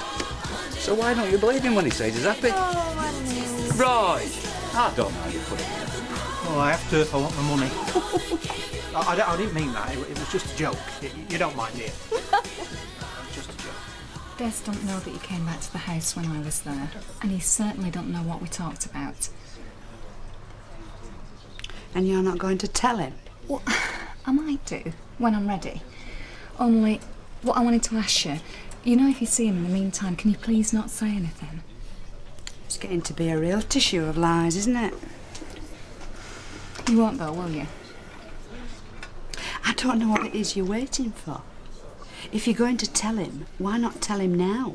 Please. Oh, I won't say anything. Said nothing so far, have I? He is happy, isn't he? Yes. So, do you think it's possible that, that we can be as well? Oh, no, maybe not. Hello, Audrey. Hello. Now, any chance of a cup of coffee? Because I seem to have been on my feet since I got up this morning. Yes, of course, if you read your grandson's letter. Oh, really? For Mickey? Yes. He Sounds to be having a lovely time. Oh, she admits it now, right? Now, what I've really come in for is, do you know where Alma is? No, she's not coming in this No, week. but she's not actually gone away anywhere, has she? No. No, but if you read your grandson's letter... Yeah, in a minute, Martin. No, well, I've tried to ring her at home, but she's not there, so I wondered if you could give me Mike's mobile number. Oh, it's by the phone. Shall I copy it down for you? Oh, if you would, Troy. Oh, isn't he obliged? Audrey. Yeah, in a minute. I'm reading it. She keeps commenting about smart houses. You'd think it was shrinking. She keeps saying, well, neither of us have got as much privacy as we'd like, have we? It's bigger than this. I know. She just wants me out. Evening. Hello, Daniel. Everything okay? Yeah, fine. We won't be long. Right, I'll get it. I think plan is she's going to sell it and shack up with Trevor. Well, she can't while I'm still living there. You make her sound awful. I think she probably is. It's hard to tell with your own mother, isn't it? So what are you going to do? Share with you? Sure. Okay, I'll see you later then. Bye. Well, looks like we're going to have a visitor. Old friend of yours, actually. Mine? Oh, both of you. Your esteemed head teacher, Mrs. Jeffers. No. Come in here. Yep, that was her on the phone. Should be a while yet, so you can finish your tea, no panic. She scares me, that woman. Scares everybody. What time she come in? Oh, after 7. You've loads of time. Come on. Right. Well, I've been in touch with the health farm. Good. So you can stay overweight and flabby for as long as you like. Thank you. Me and Alma are going instead. Oh, right. Oh, no. Oh, yes. Oh, don't worry. Alma is paying for herself. Apart from the deposit, of course, because that was your birthday present, so I'm not getting her to pay for that. No, I'm not having it. Well, you have no choice, sweetheart, because it's done. It's all arranged. Anyway, I don't know why you're so bothered. It's not going to inconvenience you at all. So, my birthday present is sending two of the skinniest women in England to a health farm. Yes, it is. And we shall enjoy it, even if you don't.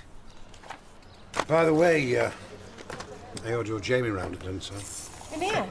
No, in the back with the pigeons. Anyway, I went out to him and he wanted to know how you can tell whether somebody's your real father or not.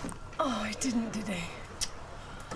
What? You know what it's all about? Oh, it'd be this letter I've had from his dad. I mean, saying awful things you wouldn't credit it. He's even saying that he don't believe Jamie was his. Yeah, well, I did my best, but I think, love, you're going to have a serious word with him. Yeah, sure. Oh, yeah, no, pal. Cheers, Jack. That's Cheers, love. $2.55. Great, thanks. Maureen, do you want a drink? It's my round. White wine, Jack. White wine coming up, morning up. All right. Yeah, not too bad, thanks. Hey, come in. Sit down. I'm not interfering with bath time or anything. Well, you're too early for mine and too late for Daniel. Sit down. What can I get you? Sherry, if I remember right. Oh, yes, please. I really couldn't live here. Oh, gosh, I'm sorry. That sounds awful. I mean, with a pub next door, it would just be too convenient. Yeah, well, it is. I think they regard me as part of the fixture and fittings. There we go. Thank you.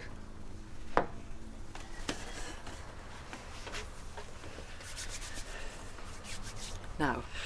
Yes? I dreamt up, loads of excuses for calling, but some of them were quite ingenious. But I won't waste your time with them. It's just... I've got to talk to somebody before I go out of my tiny mind. I take it this is not to do with school.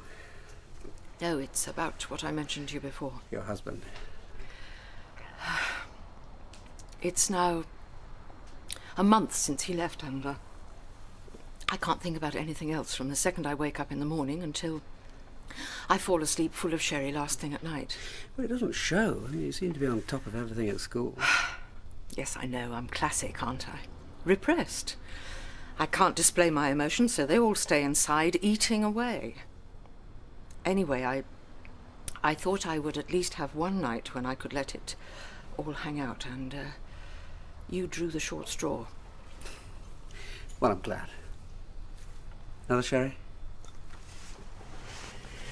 I I was planning on eating. How about you? Have you eaten? Yes, I have. No. No, I haven't at all. Why am I lying? You see? Completely bonkers. Well, I'll see what I can scrape together. It won't be a feast exactly, but I'm sure I can manage something. Yes? Thank you. Yes, that would be lovely.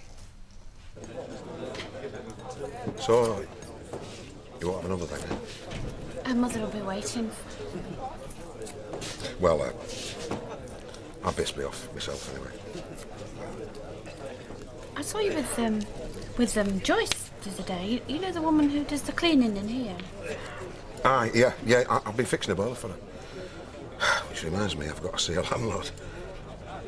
I'm sorry, what were you asking? Oh, nothing. You told me anyway. I'll see you then. Leaving home, are you? Oh, I wish I was. Can I have a really large brandy, please, You Jack? can indeed, Master. Yeah, I'll get that, Jack, and a large Irish for me, too. Coming up, Alan. I buy you the drinks, you buy me the yacht, eventually. You all right? No. Feel awful. Rita said you were in good voice. How long is it going to take us to get there? What, Wakefield? Oh, about an hour. Oh, you're first on, by the way. Did I tell you that? No. Oh, well, it saves all that hanging about, you know. The audience is still fresh, you know, looking forward to you. No, what you mean is that half of them haven't even arrived, then the Avils still be at the bar or talking to the mates. You know when you said you wanted to move in with me? Yeah. Well, you almost could. I mean, you could move very, very close. What? Well, you're not newsagents at the end.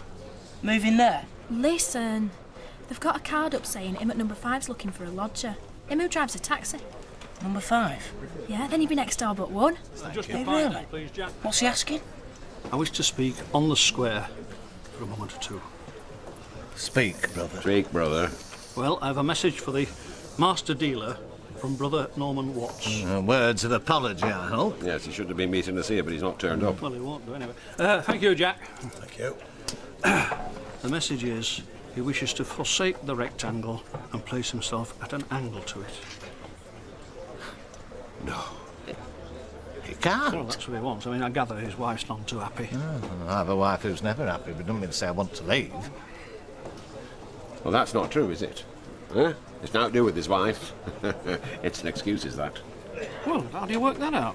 What's he need an excuse for anyway? I mean, he was very keen until recently. Yes, and what's happened recently? Speaking squarely with the brother. Speak, brother. I say, what's happened recently is he's been sentenced to the 49 tasks. And it's them he's trying to get out of. Never mind all this guff about his missus. The 49 tasks? What's he done to deserve that? Citing the words of the sacred oath outside the rectangle. To someone not a million miles away from here. What? Excuse me, brothers. I couldn't help overhearing what you've been saying about Curly Watts. It's not true, you know. He wasn't the one who told Jack. Yes, well, this is a private matter. Yes, matters that have already been investigated, Jack? so we don't need... Yes, Alec.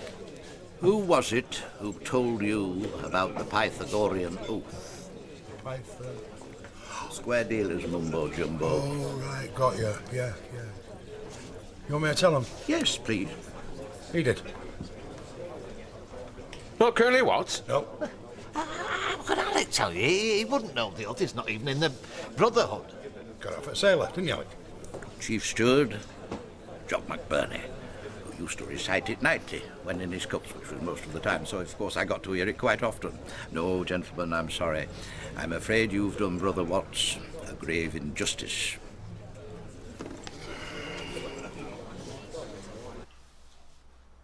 There.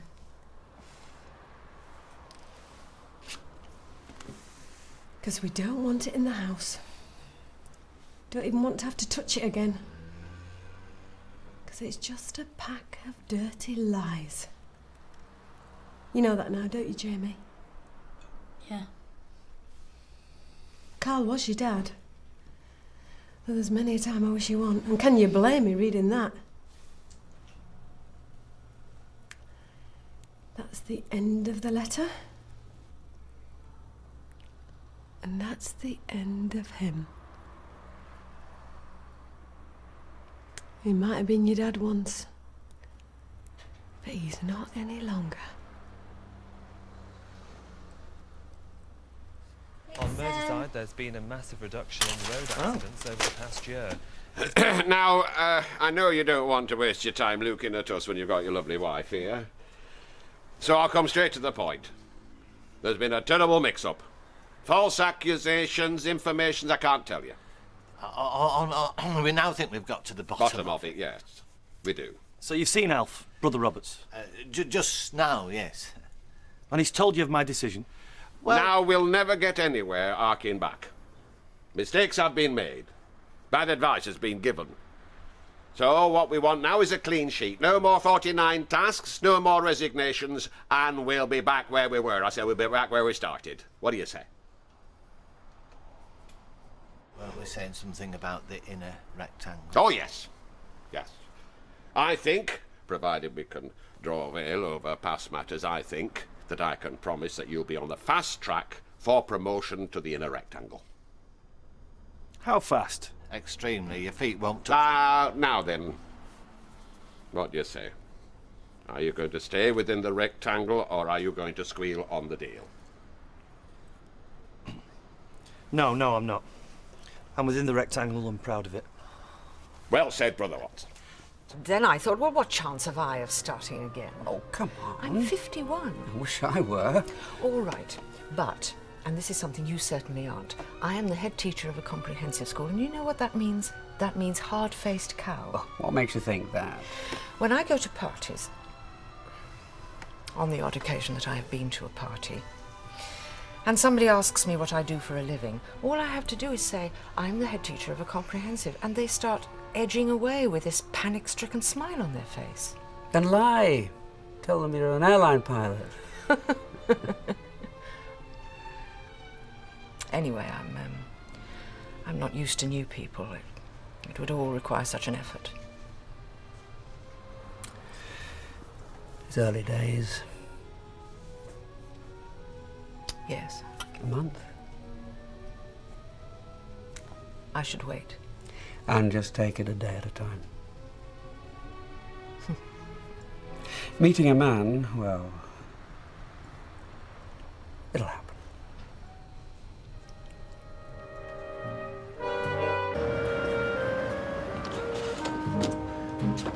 What?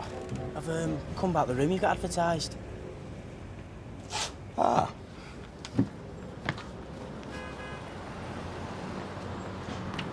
No way. Please, Becky. You want to walk the long way round? Fine, you carry on. But don't expect me to, just because you want to gawp at Justin Chapman. I'd do the same for you. Likely. Hate you. Neutral. What are you gawping at, nosy swine? Leave him alone. Have you seen him with his ears flapping, Dumbo? Get lost. How's your dad? Yeah. How's he going on in Saudi? Mind your own business. Is he still working down Jambutti mine? Or at Treacle mine? I never said he were working down mine. That's right, 'cause you're a liar, 'cause he ain't in Saudi Arabia. Well, where is he then? Orbiting the moon? We know. We all know. Shut up! He's in prison. He's not. Leave him alone, you rotten cow. He's doing porridge. He's doing time. He's being detained at Her Majesty's leisure. And he thinks nobody knows.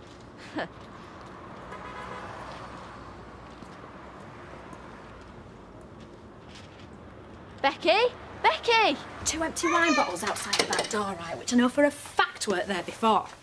And then morning after, when I said to him, so did you and Mrs. Jeffers have a nice evening? He goes, oh, we were only talking about work, Kelly. I thought, oh, aye, likely, with 2 bottles of Vino Bellino inside him.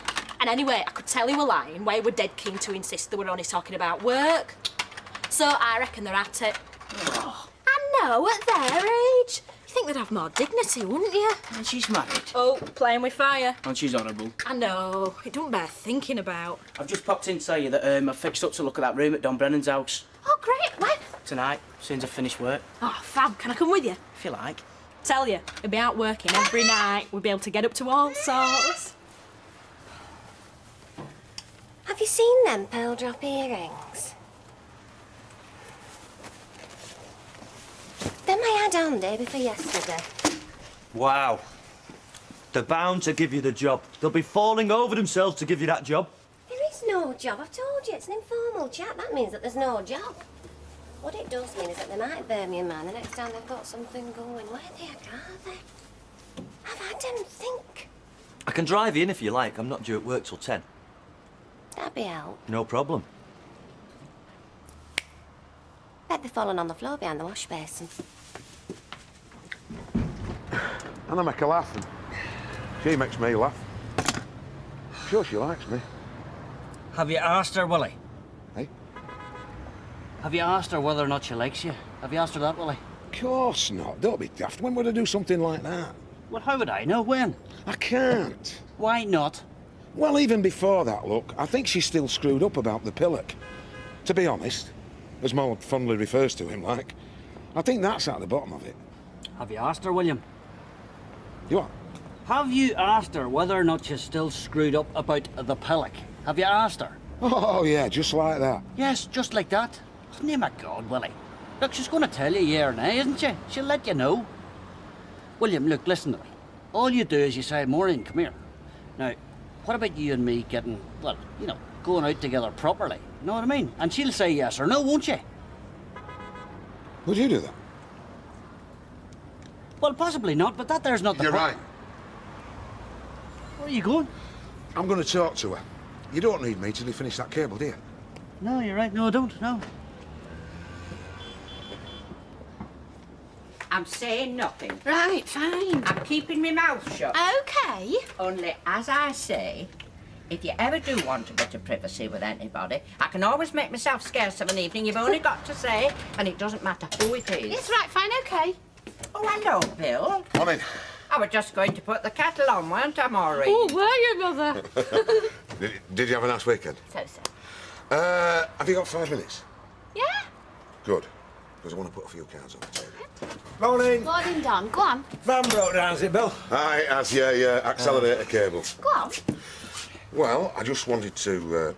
I wanted to say that I'm glad we've got over that daft little hiccup. Where do you keep your furniture all polished, love? Have you got any? Is there none there? It's where you're looking. Well, I must be blind. Mother. Go on, then, Bill. And I was just wondering... What? Is there any furniture polish in there? Because there's none on the shelves. I've shifted it. What? I put it with the washing powder. It's with the washing powder. Go on, Bill. I just wanted to talk to you, really. Have you found it? Am I warm here? No, with the washing powder, I said. Well, happen it's better if I come back. What are you doing lunchtime, say in half an hour?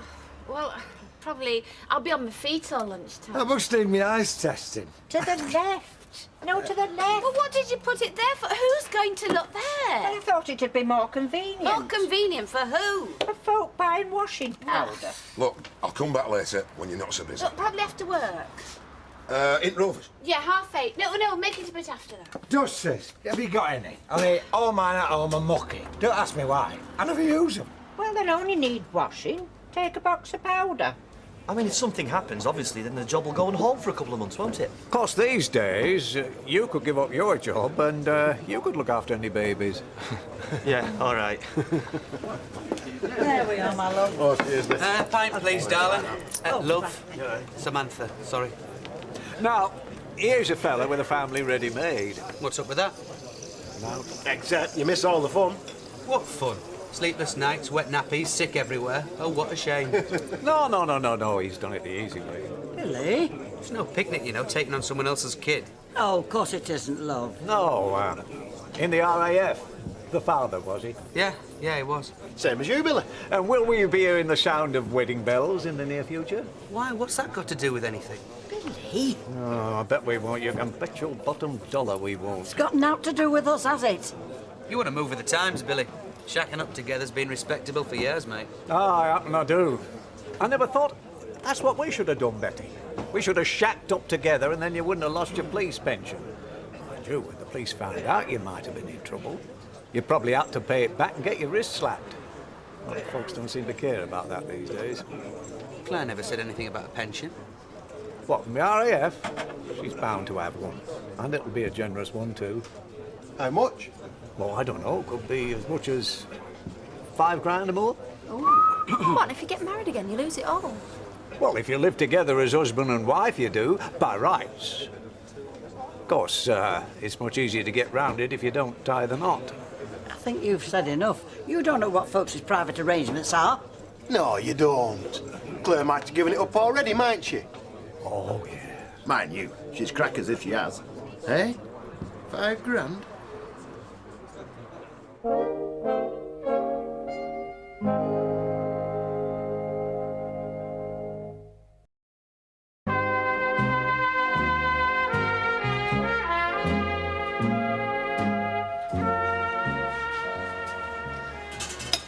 You all right? Can I sit with you? It's a free country. I thought Lauren was a right cow saying that to you this morning. Fallen out of her anyway. Is that supposed to impress me? No. Is he in Saudi? Your dad? He might be. Do you miss him? I miss my dad. Why was your dad? He's dead. He were killed in a fire. It wasn't his fault, though. Were he dead good? Yeah, you're all right. Do you want him back? He's not coming back. What if somebody said to you that he weren't right nice? I mean, you thought he was okay, but then someone came up to you and said, well, actually, kid, he was really horrible and he hit your mum. Then what? I won't believe him. Yeah, but what if they proved it? He wasn't. He didn't. Yeah, but what if he did? Someone said that about your dad. My mum went to see him the other day and he hit her. In Saudi? Oh, he ain't in Saudi. Then she were off this dinner time to see a solicitor about divorcing him. 1 egg and chips. And that's for you. On the house. Well, no, on me, actually. I'll put the money in the till. Only don't go telling your mates I'm a soft touch because it won't do them any good. I would have preferred cola. Rotten tea. He's all right, Roy, isn't he? Yeah. I mean, I don't know whether it was worth going or not. Hasn't sorted anything out, has it? Hasn't changed anything. Yeah, but now you know the facts. Yeah. Like, I can't divorce him for unreasonable behaviour unless he agrees to it. It's marvellous, that, isn't it? I mean, fancy agreeing to a law like that. You can't divorce somebody for unreasonable behaviour unless the unreasonable pig says, oh, OK, as if they're going to blooming agree to it. Yeah, but folk can say, oh, can't they? They can make out all sorts has been going on. He hit me, Vera, in front of witnesses. In front of screws. I mean, you can't get better witnesses than that. Oh, right, I know, yeah. And I can't get him on grounds of separation because they don't count the time spent in prison. My solicitor said I should try and persuade him to divorce me for adultery. She's been to solicitors. Right. Only I thought I'd pop in and let you know. Because you did say you'd pay for it, didn't you? Consultation. Said we'd give you a bit to audit, sir. I thought you said you'd pay. Said we'd help. We said we'd pay. Only I'd never have gone if you hadn't said that. I mean, I could never have afforded it. How much were it, love? 45 quid. Hang on. I'm not having folks saying that we come back on our word. There you go, love. Right, I best get off. Baldwin will be on warpath if I'm not back by 2. Well, we're here if you need us. Thanks, Vera. Thanks, Jack.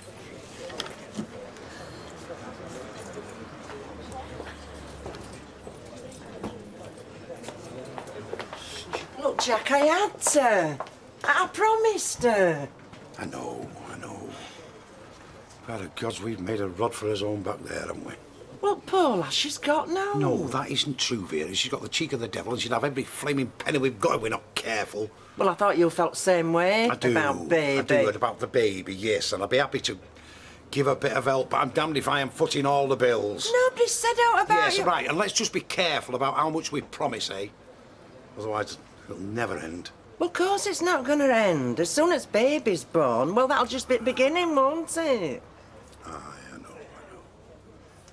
It's just the more involved we get, the more that thug she is married to is going to take it out on us. And Vera, I'm getting too old to be worrying about getting me head kicked in. Sonia, the girl that showed me around and introduced me to everybody, she said that they do have a gentle turnover of staff, but there's a lot of competition. And generally they would be looking for somebody with a bit more experience, but we got on well, so fingers crossed. I hope all this won't affect our plans, you know, to start a family. I mean, it won't, will it? Oh, what?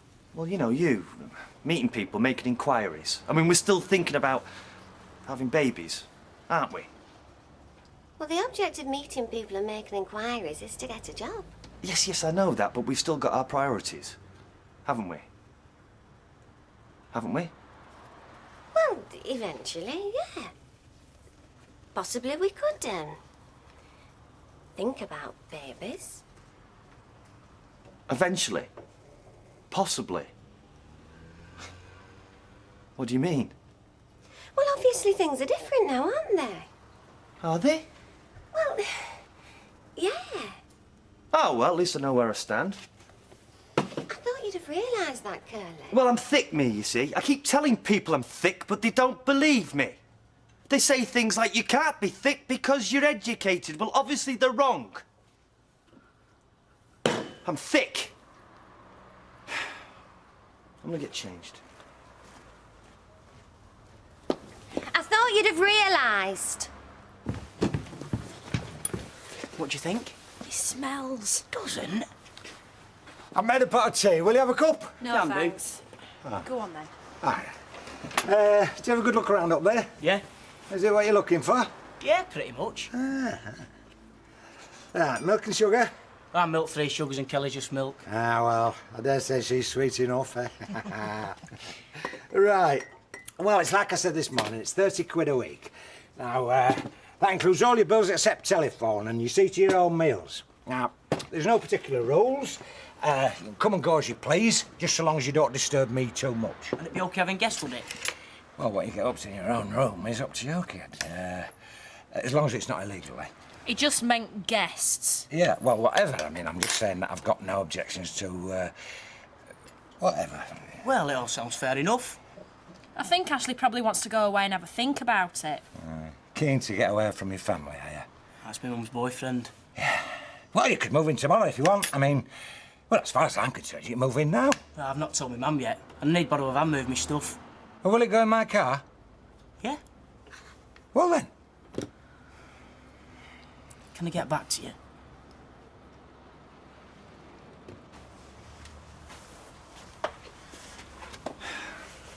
I'm sorry about mouthing off. I didn't mean to. No, I'm sorry. I mean, obviously, your career's got to come first, hasn't it? I mean, obviously. Well, for a while, at least. It's just that I can't stop thinking about kids and how nice it'd be. And I'd do my part, you know I would. And these days, you can be back at work in weeks. Well, if you can get a childminder, you can, and even then it... What? Well, it restricts you. But we're not getting any younger. Curly, there's plenty of time. Look, no one's got more faith in you than I have. You know that. Yeah? And for the competition, it's difficult, isn't it? Like the lady said, it's very difficult to get a start when you've no experience. So? What, I've done this course for nothing, have I? No. No. Damn right I haven't. I just don't want you to spend ages trying to get a job and then being disappointed, because I know what will happen. I know what will happen. You'll take on some bar work just till something comes along. And that'll be it.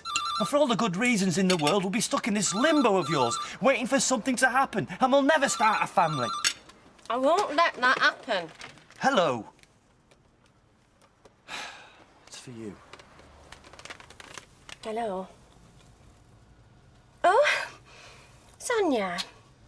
Now then, we turn from a sport which requires a lot of physical energy to one that relies on... How much do you love me? How do you know I do love you? Well, don't you? Sometimes. So how much? Well, how long's a piece of string? I don't know. Is it true that you've got a pension from the RAF? And if we ever thought about getting married, you'd have to give it up? My God. What? She's been round to see you. She's been getting at you. What are you on about? Carol! Well, who the hell else would tell you? Good God, she is so jealous and possessive. She's determined not to let me have a life of my own. Keep your voice down. And why? I mean, why? Does she think it's going to bring him back? It wasn't her. It was Billy Williams. I saw him in the pub at dinner time. He used to be in the RAF and, well, he was rattling on about shacking up together and widows' pensions, so... Ah, was he? So was he right? Look, Des, this has got nothing to do with you, and I don't mean that nastily. He said you'd have to give it up just living together. I mean, 5,000 quid or more. It's a lot of money. Are you talking about me? No. Well, what are you arguing for then? We're not arguing, just telling each other jokes. And all that about what you get up to in your own room's up to you. Cheeky beggar. It's what you wanted, isn't it? I know, but I don't want him talking about it. He's probably going to have his ear glued permanently to the ceiling. We won't be doing it when he'd be in Woodway. It suits me, Kelly. I like it. I'm near you. I can get away from home and it's not too expensive. Well, as long as it's just for the time being. I'm pleased. I'm really thrilled for you because it's something that you want. It's only on a trial basis. Large Scottish wine, please, Vera. Right, yeah, but it's a start, isn't it? And you're doing something that you want to do. And that's important. And that was the only thing that was bothering me. Oi, see that? Slime ball. Wouldn't want him that close to me, would you? Oh, makes your flesh creep. Curdle your milk, he would. What's the matter with him? He's very nice, this Ken. Hey, yeah. I don't know what I'm doing here. I'm going home. No, I thought it was a bit odd when I was invited on this teacher's course, but now I know why. She's after you. I mean, why do you bring your problem down to a colleague? Someone who really she hardly knows at all. Must have friends closer than me she can confide in. She's after you. I'm going to keep saying it because sooner or later it'll sink in. No, I'm starting to believe it. You know, I'm really not looking forward to this course. Do you think she might pounce on you? Oh, well, do you have to go? Well, I've committed myself. Ah, you're just going to have to do some straight talking to her before you do go, aren't you? Either that or stay sober and keep your bedroom door locked. I like it. I've always liked you. And I thought, well, if, you know, some point in the future, Dad, we could be more than just, you know, that's what I, you know, if you could as well, like, yeah? Well, say something. Well, I'm flattered. But you don't feel the same way. It's not that. It's just... What? There's the shop, there's Reg, and... Uncle Tom Cobley? Look, I hardly have time for myself. How on earth am I going to find time for a relationship? Well, maybe you should make more time for yourself, eh? And I still don't think I'm over Reg completely. Well, that's natural enough. I still get very angry. Yeah, and you will. For a long time.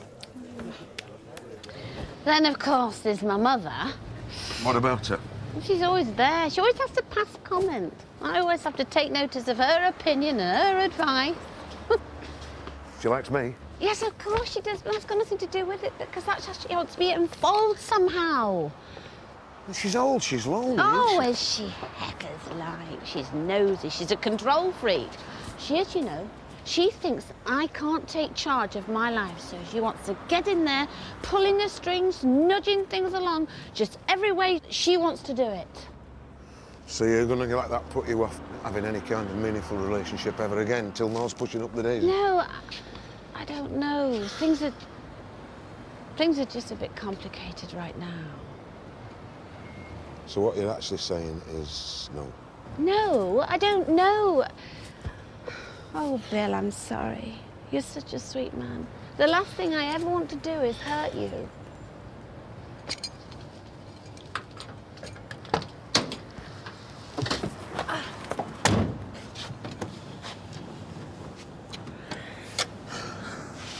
So now then.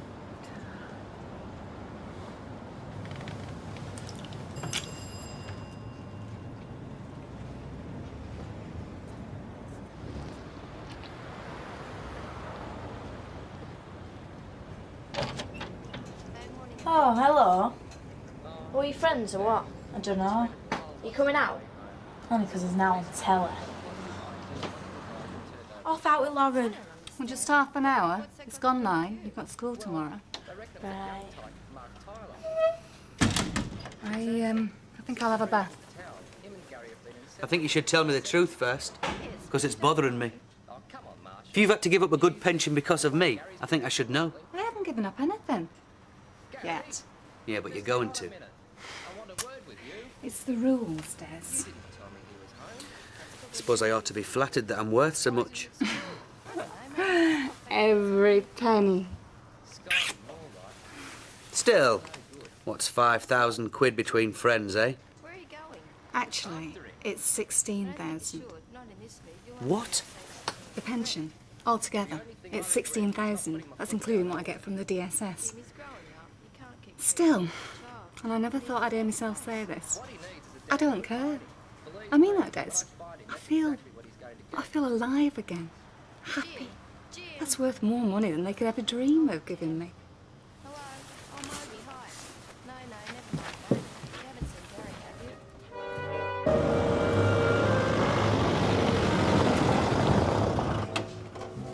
Are they like the DSS? Did they snoop? We'll find out. Oh, that's a nice thought. One morning when I'm peering through my nets, there's the guy from the War Pensions Agency peering back. Aha, sleeping together. That'll cost you 16 grand a year, thank you very much. I don't think they're that bad. Is it like a no-claims bonus? One bump's okay, 2 bumps you lose the lot. It's cohabiting that you can't do. It's unbearable. Des. Your security, Becky's security, depends on us not being together. My problem, though. No, Of course it is. not for a minute. Morning, love. Morning. You don't get it, do you? You don't get it at all. He'll find it difficult. He's never fended for himself. He can't cook, he's never done housework and asked for his shirts. Oh, time to learn then. How does that? But Ashley worries. And that house isn't very nice. What, do you mean not clean? Plus he's got Don Brennan to cope with. Ashley's still at home at the moment then, is he? And another thing, what's he going to do about laundry? I know, Ashley, he won't have given it a thought. Well, he's got to leave one day, Kelly. Oh, he should. I thought you'd be pleased just down the street from you. But that house, Well, what does Ashley think about it? don't notice. Then what's his problem? I don't want to have to go in there. Ah, that's his problem. You off to school now? Yeah, oh, there's rehearsal tonight, so I'll be a bit late. See Mrs. Jeffers? What do you mean, seeing her? Oh, I just wondered. You seem to be seeing quite a bit of her recently. So how late will you be? There you go. And can I have 50p in change, please? Here, have those for your lunch. I've got an headache. So have I. Now take that and party. I don't want it. Of course you do. I feel sick and I want to go home. There's no wrong with you. My tummy hurts too. Well, how come you had all tin of spaghetti then for your breakfast? You must be me out then. Well, you're going to school. Now shut up. What if I have an heart attack? Then you can have the day off and not before. Most of us didn't like school, Jamie, but we all had to go. So I'm getting a lecture off you and all know, am I? Jamie, come here. No, I'm going to school. I might just make it before I drop dead. Well, I hope I wasn't speaking out of turn. It's not about school. That's not the problem. Because I was only trying to help. And that's the surest way of putting your foot in it. Don't worry, we all do it. I don't blame you. Hiya. Hiya. Well, I hope you're not going to tell me off for trying to help. Trouble? Doesn't matter. Why are you looking so pleased with yourself? Mm-hmm. You know that saying? Today's the first day of the rest of your life. What's about it? Well, today's the first time I've known what it's meant. Oh. Where is this hotel anyway? You know it. It's where one-way system starts, top of the canal. Ooh, right old area that is. Don't get nasty about it. Well, I wouldn't like a job there. It may not be a job. What do you mean? You're going to watch? No, it's a trial. If I'm not what they're looking for, then it's no job. Not what they're looking for? Of course you are. No, you don't know that. And anyway, I might have second thoughts myself. I might be back home by dinner time. You'll take it, they'll take you, either way. Yeah, well, you don't know that. I think I do, and I think you know and all. Well, possibly. But anyway, I don't know why you have to feel so threatened. It's only the job I've been doing, except a bit more structured, just working for someone else. Well, I can't help feeling hurt, Raquel, that you'd rather be a dog's body in some beauty salon than start a family with me. Well, I've never been sure how really keen you were about starting a family. What makes you say that? Well, you haven't seemed that committed. Oh, come on, I've been slaving. Oh, yeah? Well, what are you trying to say? Well, I don't know. What am I trying to say? I mean, are you saying I'm not very... Are you saying I'm... You are, aren't you?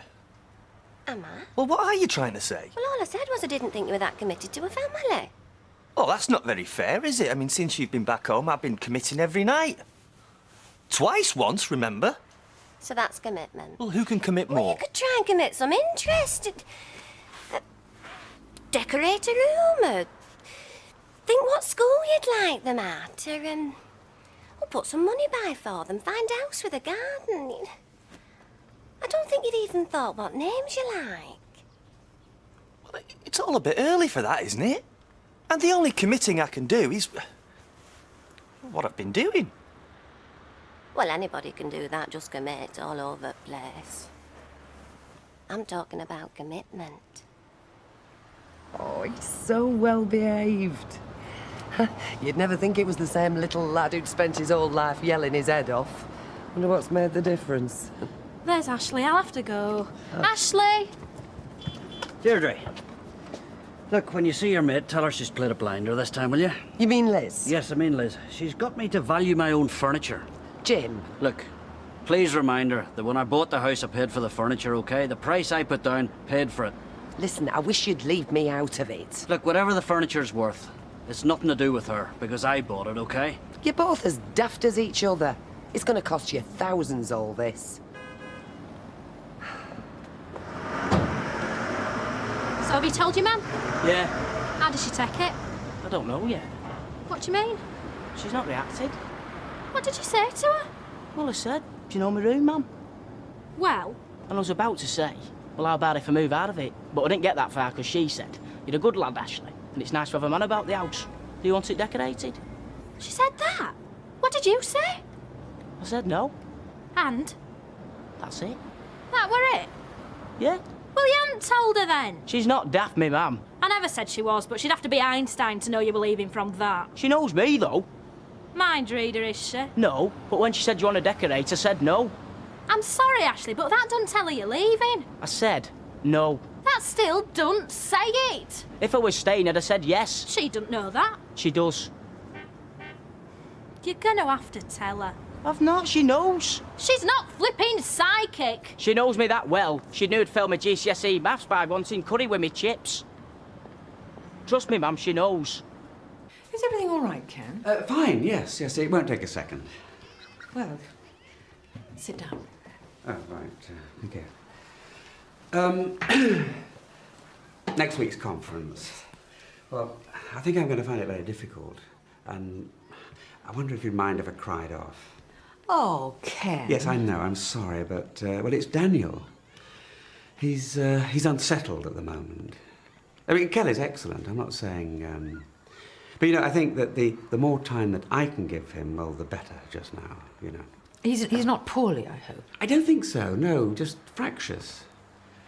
And, well, of course, they don't have the words, do they? They have other ways of telling us things, and, well, I think it's up to us to listen. I suppose so. Well, I'm very sad. I was hoping for some moral support. Yes, I know. I mean, I'd have enjoyed it. And I think it would have been very useful as well. Yes, I mean, yeah, I think I would have got a lot out of it. Are you on a free period now? Yes. I'll send for some coffee.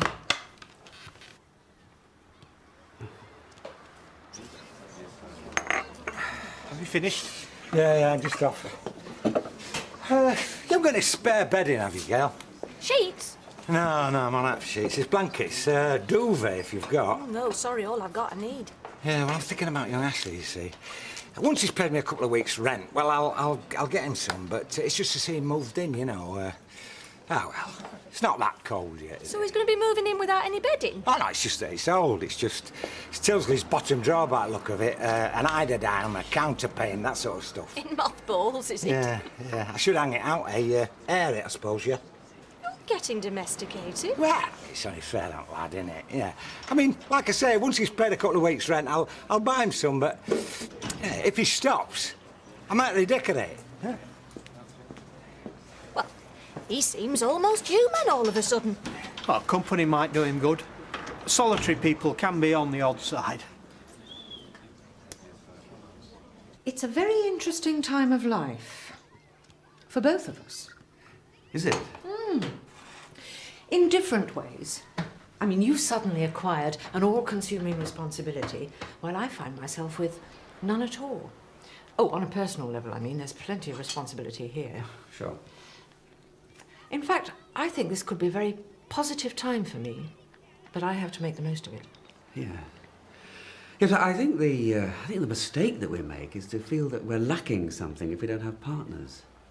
I mean, there's no shame in being alone. I'm personally very happy. Actually, I think it suits me being a single parent. Now I've got used to it. I wouldn't change a thing. I've just realised what you're thinking. What's that? You're thinking I'm... Oh, God, this is embarrassing. I'm interested in you as... more than a colleague? Oh, no. No! Well, I have been dumping all my problems on you, haven't I? Yeah, but not at all. I'm only too pleased. I know what it's like needing someone to listen to you. You shouldn't be so sympathetic, Ken. That's your trouble. Oh, well, yeah, but I wasn't thinking, that. Not at all, really. Oh, and of course you'd be appalled if I was, wouldn't you? It's all right, don't answer that. Well, like I say, I'd love to go to the conference, but, well, Daniel... Yes, I know you said. I mean, otherwise, You might be right. Sorry? At the back of my mind, maybe I was thinking that. About you and me. But you've made your position very clear, Ken, and I can only apologise if I've embarrassed you. It wasn't intentional. Not at all. Not at all, really. Well, like I say, you shouldn't be so easy to talk to. And I think you're absolutely right. There is a great deal to be said for independence. Well, I suppose I ought to do a bit of work. Right, look, Sue, I wonder if I could hang fire on the conference a bit. I mean, there's always a chance that Daniel might have calmed down by then. And like I said, Kelly is very competent. Do I have to commit myself now, really? That's what I'm saying. No, play it by ear, by all means. And then if you find you can make it, it would be very good to have you along. Otherwise... Thanks.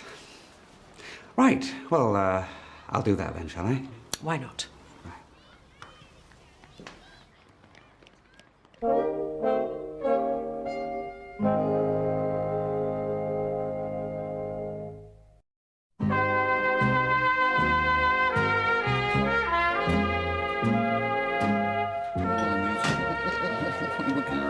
Can I ask you something? Change the subject.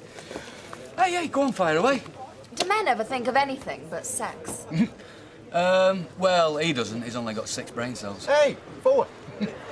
Actually, Samantha, yes, I think about hundreds of other things. Oh, yeah? Yeah. Well, name one. Well, OK, football's the obvious. Now, here's one that just doesn't think about sex. I can't kick a ball either. Curly, you doing in here? You haven't seen Raquel, have you? No. Nope. Why? I thought she might be in, faint chance. Possibly. Probably. What are you on about? Dr. Samantha here reckons that men only have one thought, and that is... Sex. Sex. Well, I haven't. But what you doing in here at dinner time looking for your missus? What's your problem? Yeah, well, you should be slaving over a hot freezer. Can I not want to see me wife without explaining why to morons? No, you can't, because us morons would like to know, Curly. So come on, prove to Samantha that it's not all sex. I'll put money on it. Oh, anything you like, because you're totally wrong. Well, I wonder. Oh, come on then, put your money where your mouth is. 5, 10, 20. All right, you win. You're too confident, you. So, come on, why are you here? Well, there's a possibility that this job that Raquel went for didn't work out. What job's that? Oh, it's not really a job, it's a trial, really. beauty therapist in a salon in a hotel. Sounds all right to me. Well, not really, no. You should have an income.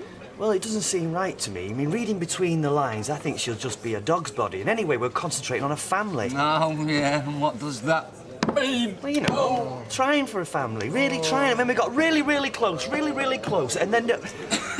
What's the matter? Oh, no, you didn't take that bet, did you? Samantha, please, can you get around, please? Oh, yes, please. He's been sat there a long time. What are you thinking? Shouldn't he be at school? Who do you want us to tell? Hey. Well, you're hiding from something. But you want us to know because if you didn't, you'd be hiding somewhere else. So, what is it? School? Well, you quite like school. Somebody at school? Who? Is it a teacher you're frightened of? Have you not done your homework? Who do you want us to tell? Why don't you just mind your own business? Well, that was the stick. You could try the carrot.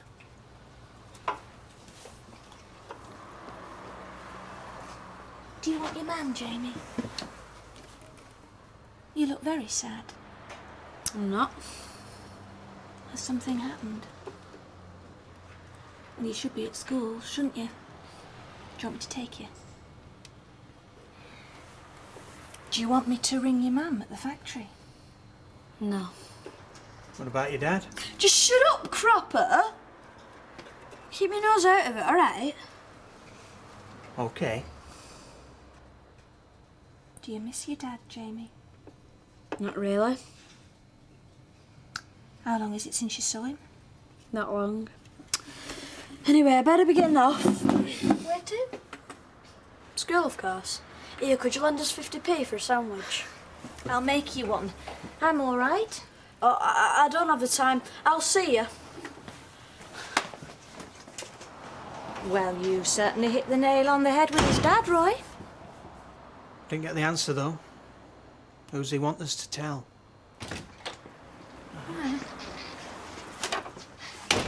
Carlo not back yet? No. Anyway, I told you. What? Me mum, she knew. Oh, what happened? Well, I walked in and she said, he'll make your room available. I said, what would? She said, when you flit. Honestly? Yeah. That's amazing. Maybe she is psychic. She just knows me. Families are incredible, aren't they? There's a sort of telepathy that goes on when people know each other that well. Yeah. Mind you, I think she cottoned on when Don Brennan rang her and asked if I'd got my own duvet. Hey, hello. Thanks. Thank you. Well, what's this about then? Got to bend your ear, Sean. Sorry, mate. Sounds like it's either money or women. You're not as daft as you look. It's actually both. But not the way you think. It's Claire. You're not going to believe it. Look, if we're on for a session, I need to make a phone call. No, just the one. Cheers, by the way. Cheers. Look, you know how things are between us. It's been months. I've still hardly got to know her. So she's keeping you at arm's length.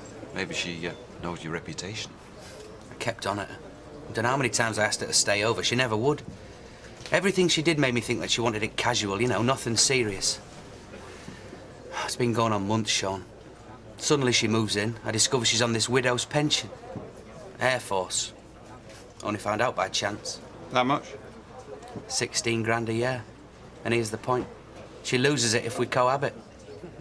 My God. Well, you said you wanted commitment. Yeah, but come on, where does it put me? What, moving in with you means she loses 16 grand a year? That's right. Well, you can see why she didn't do it earlier. But why is she doing it now? Oh, words like true love, marriage, eternity spring to mind. So all the time you thought she was holding back, you were actually on a sort of extended interview while she was working out whether you were Mr. Right. Well, she's decided you are. Congratulations, Desmond. You could be walking off into the sunset together. Thanks, sir.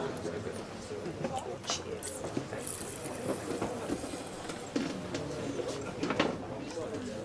What's going on over there? Where? Barlow and his ex. They seem very chummy. Why should they be? I state the obvious. She knows him. Well? Well, what's the good of getting divorced if you're going to sit around together? That's what married people do. Married people do what you do. Stand around on their own. Just ignore him. Easiest thing in the world. So, did she make a play for you? No, quite the opposite. She sensed my reservations about the conference, but she clocked wise. She said, are you thinking that I fancy her? Which, of course, I denied. And then she was very open, and she actually acknowledged that, well, possibly, in fact, she did. But it hadn't occurred to her until that moment. A likely story. No! Well, come on. No, I can believe it. I mean, we can all operate on a subliminal level, can't we? Unconsciously, she'd been inviting me to the conference, but in fact, she'd been hoping that, well, there would be a date. You are so naive. Well, why did she say that? And she apologised, didn't want to put me under pressure. It's very clever. She's let you know where she stands with no loss of face. Where does she stand? Available. Yours if you want her. No, come on. She was deeply embarrassed. No, half as embarrassed as she'd been if she told you direct. You know, you're very cynical. Yeah, well, I've been around a bit. Anyway, I don't see any problem. I think it'll be all right at the conference. I'd be very surprised if anything happened. You mean you're going? Yeah, why not? Anyway, I think I might get a lot out of it. Why are you looking at me like that? Auburn puts the juice into Tania's eyes, then Puck puts it into Lysander's eyes, because he thinks it's Demetrius. So when Titania wakes up, she falls in love with Bottom, who's got an asset. And when Lysander wakes up, he falls in love with Eleanor. Not complicated at all, then. It's not if you've watched it. But hang on. Hermia's father wants her dead because she wants to marry what's-his-face? Lysander, or she can be a nun. How times have changed. These days you just lose your pension. Des. Rather you than me, mate.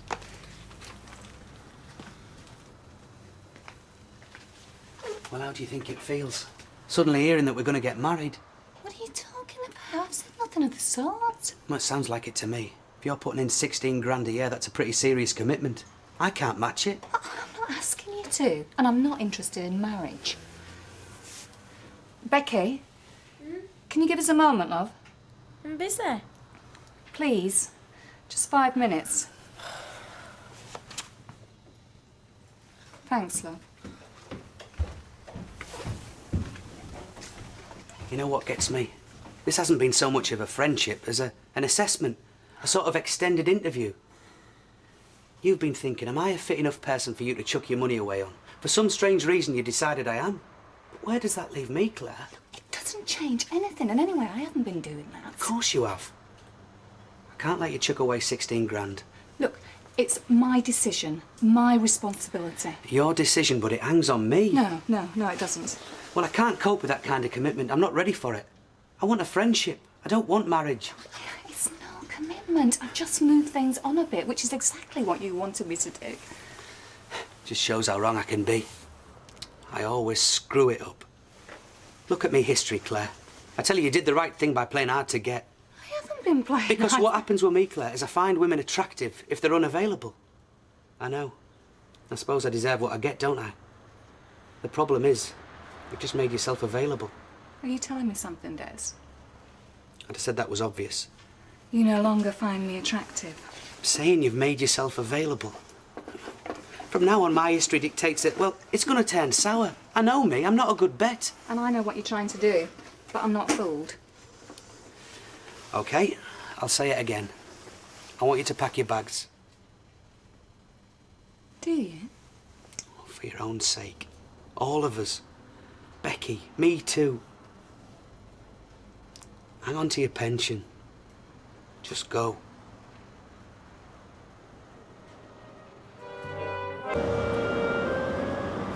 If you're not going to the Rovers for your lunch, I'll make us a sandwich. Are you going to bingo tonight? Well, I generally do of a Friday, but I don't have to. No, I think you should. I know you enjoy it. And so would you. Why don't you come with me? Mrs. Henshaw's daughter always comes with us. And she has a little sharpener in her handbag and she sharpens everybody's pencils before we get going. But she never says a word. You'd be company for her. Nah, I think I'll get off home when I close up here. Well, if you don't feel like being on your own, you've only got to say, I don't have to go to bingo. No, I think you should go. I mean, you don't have many outings. You have to have some pleasure. Well, I'm not addicted, you know. I don't live for bingo. No, I never said you did. All right, well, so long as you know. So, anyway, you are going to bingo tonight. Yes. Now then, where were we? Oh, yes. I was going to make us some dinner.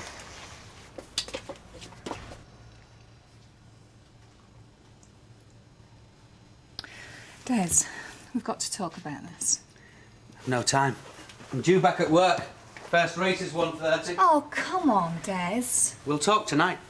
What, in front of Becky, you mean? Well, Becky's entitled to be in on it. It's her future as well. It's our decision, Des, not Becky's. Whatever I do, it doesn't change her entitlement. It's widows who cohabit the RAF take pensions away from. They don't snatch it back off orphans. You see this money that you're talking so happy and carefree about giving away? People round here can only dream about earning that kind of money. Look, we're not going to go short. I mean, you've got a job and I can get one. Have you ever been poor? I mean, really strapped, not enough to eat and so on? No, I haven't, but I don't see what that's got Well, to do I with have. it. I know what money means. I know what it's like when you haven't got it. And you're talking about giving away a lot of money. I don't want to be the bloke that costs you that. But that's not the way I see it. Well, it should be. I've got to go. Still going to get myself a job, you know. Yeah? Good luck. Come on, we'll eat our dinners and we'll grow up big and strong. Oh, let's see who that is. Just be a sec. Hiya. What are you doing here? Living at Rovers. I can't stop, listen. I just want to tell you that I'm finishing early and I fixed up with Uncle Fred so I can move in at number 5 this Saturday. Oh, great. And he said I can borrow van move me stuff. Well, not that all that much. He's been a bit helpful, isn't he, your Uncle Fred? It's not like him at all. Well, I'll make it most of it. So when I finish, I'll nip home and get my stuff. It's all packed. Oh, and I've something else to tell you. What? About Mr. Brennan. He says he was out working most evenings, driving his taxi, eh? Out till midnight and later. Ashley, I told you that. I know, but I'm saying, we'll have the house to ourselves. Exactly what have you got in mind? Sort of an housewarming, all right. I'll see you later. Bill? Bill? Bill? Hello, love. I've been watching out for you. Oh. Hoping I might see you. I wanted to catch you if I could, because, well, my mother's having a night out tonight. Yeah. Bingo. Oh. She often does. It's her night for it. Anyway, she's going out and, well, I'm around, you know, at liberty, so to speak. Well, look, we could have a night out if you fancy it. Yes? Or a night in, even? So what do you fancy? Pictures, a meal and a drink, or what? Well, it's up to you. I mean, I'm quite happy stopping in. Oh, yeah. Yeah, right. Yeah, fine by me. Yeah. I think I could close the shop at 6, as soon as my mother's gone to bingo. And then I think she'll get back tonight about, 10 o'clock. And I could pick you up, eh? Run you home? That'd be nice. Yes, well, let's do that then. See you later.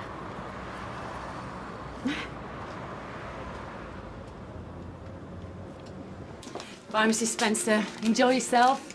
I'll expect to hear all about it.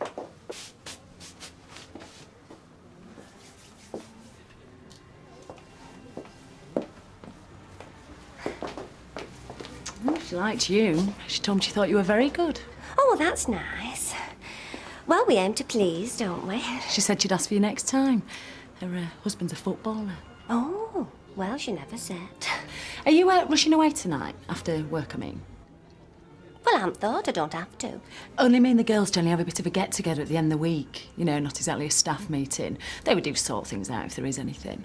It's only kind of a bit of a wind-down at the weekend type of thing. Getting to know you and all that. I mean, unless you've got arrangements made. Oh, no, it's nothing that can't wait, no. Sounds fine to me. Count me in.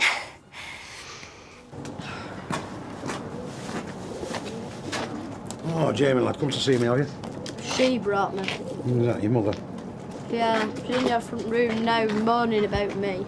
Oh, what have you been doing? Nothing. Oh, give over. I used to be a lad myself. Come on, what have you been up to? Bunking off. We used to do that. Wagging it, we called it. Playing hooky. It's great, isn't it? No, it isn't. It's a muck's game and you must stop doing it. Oh, but I hate school. What a pity, you're just going to have to put up with it. Look, I don't want to hear about you bunking off anymore. Otherwise, me and you are going to fall out. I wish I was one of them pigeons. I'll fly away from here and I won't come back. Look, son. Your mother has got a plate full of troubles. And nobody else to help her. Only you. And she needs you here, and what she doesn't need is you causing even more trouble. Now, I don't want to hear any more of it. Otherwise, our deal's off. What deal? Where you get a pigeon of your own, and I breed it through 2 of my best birds.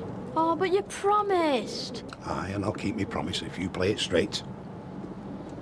No more wagging it, all right? Okay. You know which is your bedroom, don't you? Yes, thank you, Mr. Brennan. Look, I'll tell you what. I think you better call me Don now. Right, so, Mr. Brennan. I mean, OK then, Don. Where do you want this lot? Oh, well. You're not rock freaks, are you? This is a ghetto blaster, innit? Well... Well, you're not going to be blasting this out at middle at night, I hope, because... No, you'll hardly hear it. But you work a lot of nights, don't you, Mr. Brennan? Yeah, well, I've been doing it.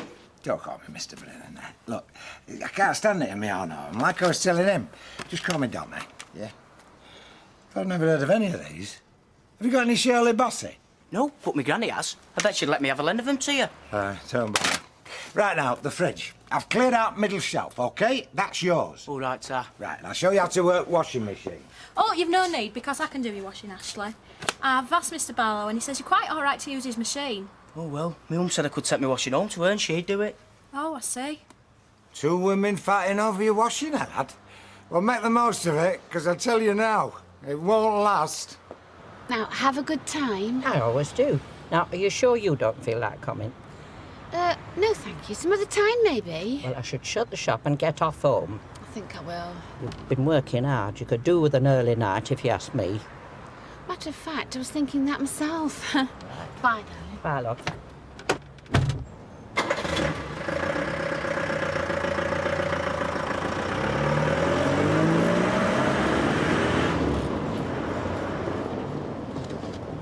Hiya. Oh. The van's round the corner. I'm ready when you are. Oh. I'm ready now.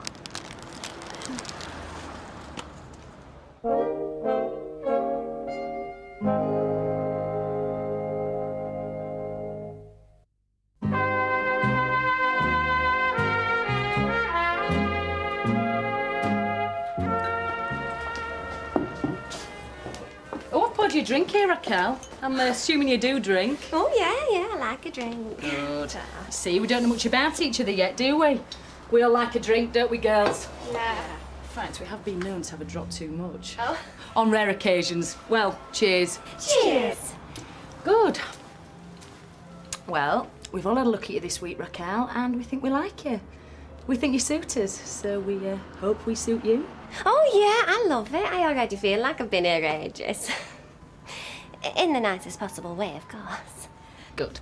Well, me and the girls normally go around the corner to the wine bar after we've had a drink here, so, I mean, do you feel like joining us? Unless you're rushing off or something. Oh, yeah, that's fine. I'd like to. Good. Right then, who's that? Oh, it's my husband. Excuse me. Hi. Hiya. I just thought I'd drop by, give you a lift home if you're ready. All part of the service. What, like now you mean? No, I can't. Why? What's happening? Well, Sonia and the girls have asked me to go for a drink with them, sort of like staff get-together. What, a booze up, you mean? Oh, it's important, Curly, getting to know the people you're working with. I'm sure you understand that. I'm sure you've had to do it. Yeah, all right. You carry on then, eh? I'll see you at home a bit later.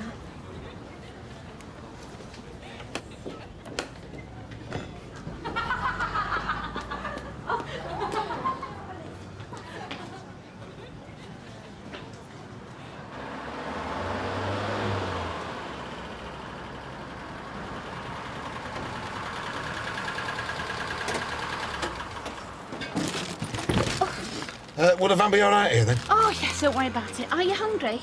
Oh, I'm not ravenous, no. Right, we'll have a drink then. I put a bottle of wine in the fridge this morning before I left. I see. Got it all planned, have you? No, it was more of a, well, of a hope than anything. You know, that we might have a bit of privacy. I've got all nervous now. Don't worry. So am I. Oh.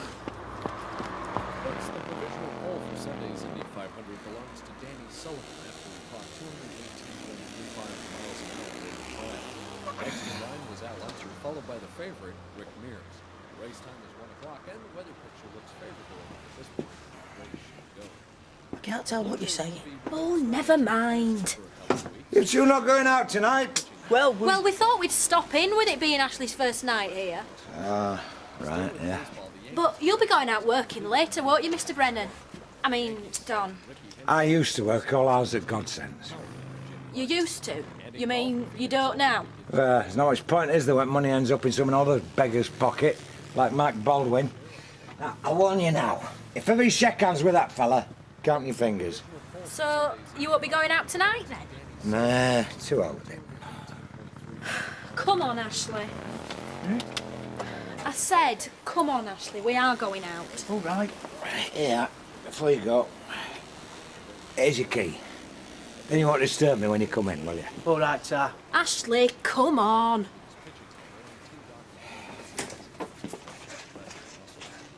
Did a pest on the... Oh, what? Vera, I'm just going to take Jamie home now. Oh, all right, love. Take care. Hey, Jack. I don't know what you said to him, but thanks. It's all right, lovey. He tells me he's not going to drive me crackers anymore. Well, that's what he says anyway. Thank you. So you've been talking to Jamie, have you? What did you say? I told him he had to wait till he was a little bit older before he started giving women a hard time. Right. And when he was ready, I was going to give him a few tips. Well, you would, wouldn't you, eh? Curly. Hiya. Andy not in yet? No, not seen him. Have a drink. Jack, I'll have a pint and a, Glass of white wine, Glass please. of white wine coming up. Where's Raquel? Aha, good question. She's in some wine bar in town with her colleagues from the beauty salon. 3 very well-groomed ladies, the type that probably go for footballers or posers with mobile phones. Ooh, that sounds like a bitter man. Nah, not really. Take a notice. Cheers, Jack. No, she's doing that female bonding thing with the people that she works with. Understandable enough, I suppose. Yes, well, it is. We don't like being appendages, you know. Identified by the man we happen to be attached to. Curly's missus and his girlfriend. Thought you understood that. Oh, I do, but it doesn't mean I have to like it. Shouldn't you be going home? Like a good boy. Later, when I feel like it. What am I going to do, eh, Sean? Claire wants to chuck away 16 grand a year for me. Well, you must have something she really likes, mate. That's not funny. It's not funny at all. Your trouble is, you want the cake and the halfpenny, Claire and the money. I don't want her money. Don't want her to lose it, that's all. And she does lose it if she lives with me. Suppose something happens, eh? Suppose we split up. It's a hell of a burden for me to carry. What a little life you got, Des. Hope you're keeping a diary. Could be worth a fortune one of these days. A right red-hot read. I thought it'd be like having our own place. Well, it's not my fault. Well, it's not, is it? You go and sit down, I'll bring the drinks. All right. I'm glad you came. No, he said, when did you do it all? Hi, Maud. Mind if we join you? Oh, hello. Well, I was just thinking I ought to be going home. Oh, thought it was your night for bingo.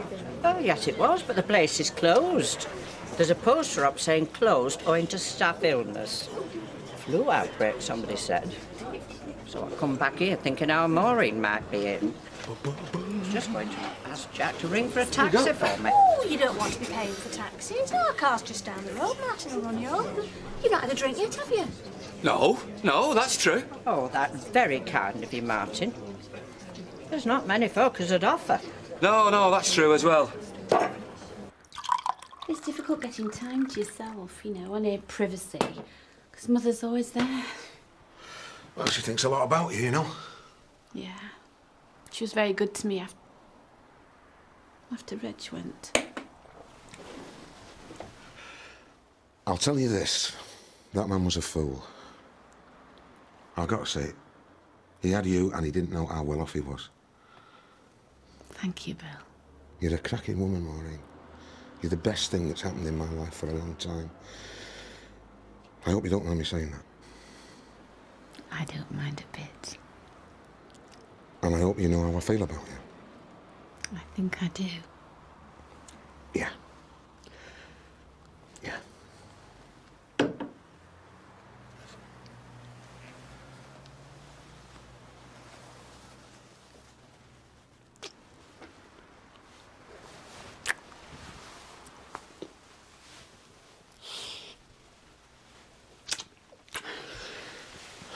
I've been wanting to do that for a long time. Yes. Come on. Yeah.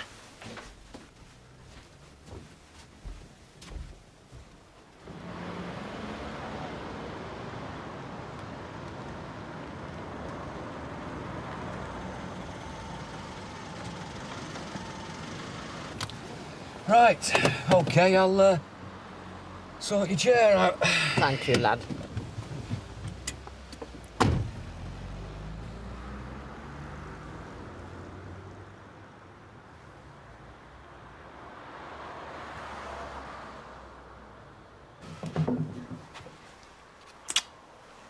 Close the curtains.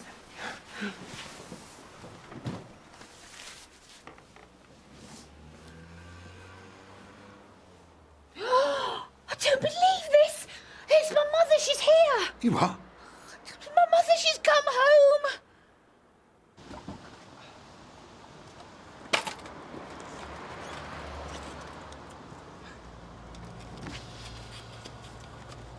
Martin, Yeah, I'll be right with you. would you mind taking me back to the Rovers? You what? I'm sorry to mess you about, lad.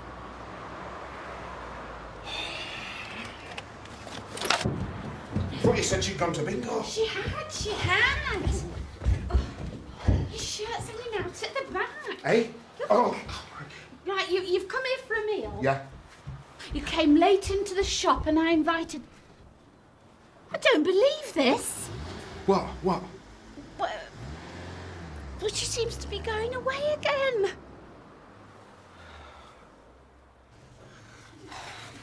That's it. There's his late, isn't he? Becky, I want to ask you something. What? How do you like living here? It's okay. No. I really want to know what you think. Because, let's face it, you weren't too keen on coming, were you? Well, it's great being so close to Lauren's house. Is that it? This is okay. I like him. It's okay. It's only me. Hiya, Becky. Sorry I'm late. I went for a drink with Sean. Oh, have you had anything to eat? No. I'll make you something. Omelette? Yeah, fine. I'm gonna go and have a bath and then get into bed. Night. Night, love. Night. You might have phoned. Yeah, I know. I'm sorry. Don't matter, I suppose. But, Des, we have got to get things sorted out. Hey, hello. Take one yourself. Yeah, have you got any grandkiddies? Not that I've been told about, Vera. Oh, you don't know what you're missing. I mean, they're better than your own, because they're just a worry, but grandkiddies are great. Yeah, well, I'll take your word for it. Not my subject. Yeah, well, you see... Vera, what have you done to this till, love? What's so with it? We're all right a minute since. Quiet word. You are? Does Mike Baldwin know that Treasure is pregnant? Oh, I don't know, I'll ask him. Don't be doing that. You know what Baldwin is. If you find out she's pregnant, we'll give her the push. Hey, I never thought about that. No, you never do. I'm sure we'll end up keeping her anyway, but there's no need to start sooner than we have to. Right, put your money in there and I'll give Baldwin his change. Right. Cheers, Mike. Oh, Tom. Here, Jack. What's wrong with your Vera? She getting broody? Could be. She's looking more like hen every day. An old broiler. My round. What are you two going to have? No thanks, Maud. We'll stick with these. Got to be off in a minute. Oh, well, I'll stop while closing time. Oh, you've got the taste tonight. Well, how's that lad of yours going on in Canada? He's fine. I mean, we miss him. He's growing up ever so fast. Oh, they do. But however old they get, they're still your children. And you try to do your best for them, however grown up they are. And when you see them making mistakes, you try to warn them. And when you see somebody who might be right for them, you try to give them a bit of encouragement. It's not easy. she's going a bit funny. But she was out there. I didn't imagine it. And then she was off again. I think she was in Martin Platt's car. She'll not come back now, though, will she? It's been 2 hours. Hey, we could have. I know. Do you think we, still... No, I couldn't. Anyway, besides law, wouldn't it? Right at that crucial moment, she'd come rolling up the street on a fire engine or something. Oh, well. It's very off-putting. Sorry, Bill. There will be other times, though. Will there? Yes, there will. I'll make sure of that. This money that you're talking about chucking away, it's nearly as much as I earn. That's not the point. It is. It is. We're not going to go short. You should have told me before. When we first started talking about living together. Before you moved in anyway. Would it have changed the way you feel about me? No, of course it wouldn't. Well, what would have been the point? It would have changed what I'd done about it. Look, I can't let you turn your back on this money. I've got a lousy track record. Suppose something goes wrong, I might let you down. Des, you can't start living with someone thinking, what if it fails? I mean, that'll just put a curse on it. That's how I feel about this money. You giving it away, it'll put a curse on us. Every day I look in the mirror when I'm having a shave and think, blimey, Claire's chucking away 16 grand a year on you. Supposing something goes wrong, you'll hate me. No. Look, I love you. I want to go on loving you. I just can't see how we can live together. So that's it then, is it? The end? No. We'll still be like we are. Just living in separate houses. Oh, sorry. No, I can't live like that. Semi-detached. I'm not going to be the woman you visit when you're in the mood, Des. You better understand. If I move out of this house, I'm moving out of your life.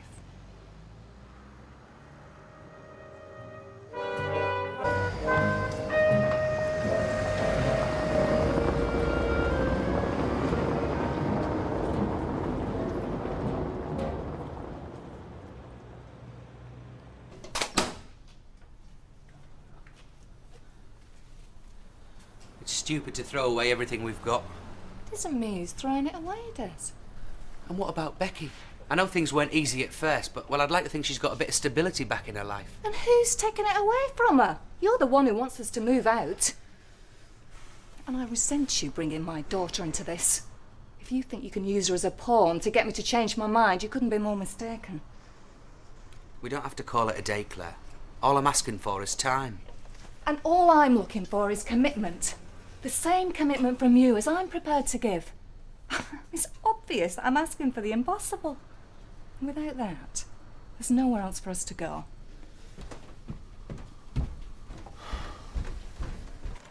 Well, leave it with me. I'll put it up somewhere. Oh, thanks. That's very good. And any contribution to the tombola will be very welcome. I think we can find you a bit of summer. Oh, a jar of sweets. Eh? Well, you have this jar of sweets and you have to guess how many are in them. They had one at the Hospital League of Friends and it was a big attraction. How does that suit? Sounds perfect to me, thanks. Well done, Mavis. Oh, glad to be of help. Oh, you will be. You can count the toffees before we put them in the jar and give them to Ken. Packet of my cigars, please, Rita. Now, he must be good for summer. Aye. Ken's autumn fair. Well, you must have some gear you can donate. You've got to be joking. Do you know the profit margin I'm down to on that stuff? What with the wastage and the overheads and the wages those girls screw out of me? I'm practically running a charity as it is. I take it that were a no. Yeah, a lost cause him, I'm afraid. Anyway, thank you very much. Oh, hi, Derek. Ken, Mavis, I was just getting in the car when it struck me. Oh, that must have been painful, Derek. What struck you, Derek? Well, with Angela and Norris going off on this trade fair, I thought, why don't I take some time off as well? What, this week? Just a couple of days. That's if Rita can manage without you. Oh, I expect I'll struggle through. Well, we've only just had a holiday, Derek. Holiday? Isn't that what you had in mind? Good heavens, no! How long have we been saying we need that spare room decorated? Oh, Audrey, we're supposed to be hiring this phone, you know, not buying the flipping company. If we were a government department, they'd have to put income tax a penny in the pound to pay this. Oh, and it's all down to me, is it? Nothing to do with your council business. I don't have council business in Canada. Ah, well, I do have a grandson in Canada. And a son. Yeah, why can't they ring you for a change? Oh, come on, Alfie. We can afford it. Mm. Not trying to tell me you're going to begrudge me one of my few little pleasures in life. Now, come on, are you driving me to the cafe, or is that going to break the bank and all? Listen, would you like to take the car, love? Take Alma shopping? Well, I won't need it. Are you not going out? Well, I won't be going far, even if I do. I'll walk in it. You're always saying I need some exercise, aren't you? Now, do you want the car, or don't Well, you? yes, thanks. Come to think of it, you've been doing a lot of walking lately. Sure you're feeling all right? I never felt better. Sit up. Anyway, one of us got to think about cutting back, haven't we? See you later. Becky! About 1. I don't want to know what time you'll be back. What? I want a word before you go out. Can't it wait? Lauren's waiting. No, this is more important than Lauren. Sit down. You've hardly said a word to me all morning, and now you want to talk to me. We're leaving here. Leaving? Desi's selling the house. You and me are leaving. You're splitting. Yeah. Why? Has he found somebody else? No. Oh, he's not taken off that Mr. McDonald again, has he? There's no one else. So what's happened? We've decided that, well, we don't have a future together. He must have done something. No, he hasn't. It's not you. You haven't found someone else. No, there's nothing like that. So what's happened? It just isn't working out, all right? So why did you ask if I was happier? What was all that about? Becky, this wasn't exactly planned by any of us. Why won't you tell me? Because it's between me and Des. Now, as soon as I can find us somewhere else to live, we're moving out. Oh, Alf, just the fella. Hey? I've just had Harry Ainsworth on the phone, seeing if I could lend him a couple of boxes of crisps till his delivery, you know. You couldn't drop 'em off for me, could you? It's on your way home. I'm sorry, Rita, I couldn't. I've not got a car. I walked here. Walked? Well, some folk do, you know. Well, some folk do, but I didn't have you down for the type. You're probably right, yeah. No, I've not got a licence, though. Eh? Well, it elapsed, you know, on my 70th birthday. Well, you can renew it. Oh, I know I can. They sent me a form, yeah. Only there's questions. What sort of question? Well, about your health and that, you know. I don't think they'll give me one. Alf, if you're worried about something, shouldn't you be seeing a doctor? I'm not worried about anything. I've just not got round to it, that's all. I haven't had time, have I? Anyway, I can't help you out with this Harry, whatever his name is. Well, I'm surprised Audrey's let you get away with it. Well, Audrey don't know. Hey, if you see her, don't say anything. And how long do you think it's going to be before she notices something?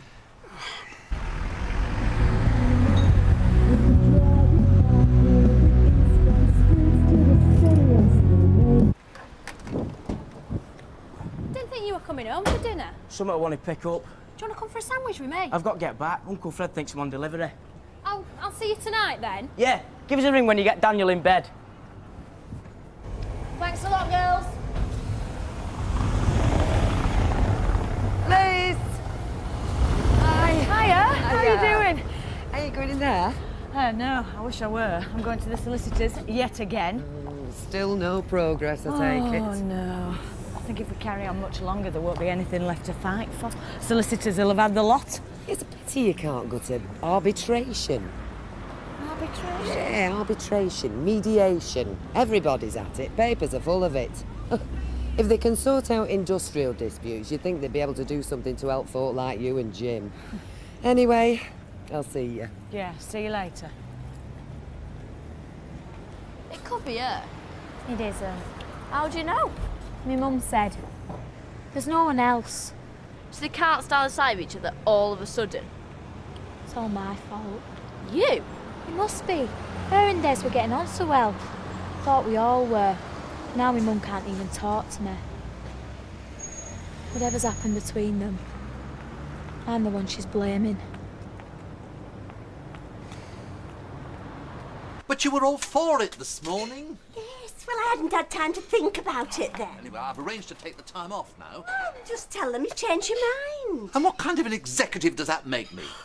When I can't even decide whether to take a couple of days off or not. Well, it's hard hardly fair on Rita. That's no problem. She said so herself. And anyway, it'd be better to leave the decorating till the spring. But we'll be busy with the allotment then. Look, why don't you two take yourselves off to the Rovers and discuss it there? There is nothing to discuss as far as I can see. Anyway, I can't stop now. I've got 1,001 things to do before tonight. Anyway, Mavis will be otherwise occupied during her lunch hour. I will. Fetching the wallpaper sample books. It wasn't easy at first. You know it wasn't. But me and Des, we're getting all right now. It's been good for me, Mum. I didn't think so at first when we started seeing each other, because I thought he was going to try and take the place of my dad. Nobody could do that. But he knows that as well. He understands. Des, what's going on? Why are you and my mum splitting up? Look, Becky, no matter how much two people like each other, however much they get on, there's always a possibility that something's going to come between them. A problem that they just don't see eye to eye on. What? Tell me. There's no point. It's not going to change anything. Des, I'm not a kid. I might be able to help if one of you'll just talk to me. I don't want to see you and Mum split up. There's nothing you can do, Becky. I'm going to meet Sean. I'll be late. Des.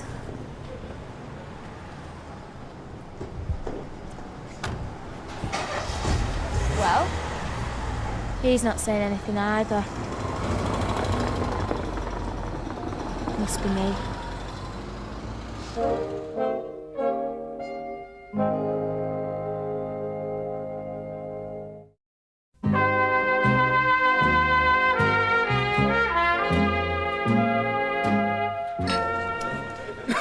All right, well, I can't put it off any longer. I better make a move. Well, enjoy yourself, and don't forget to keep your bedroom door locked.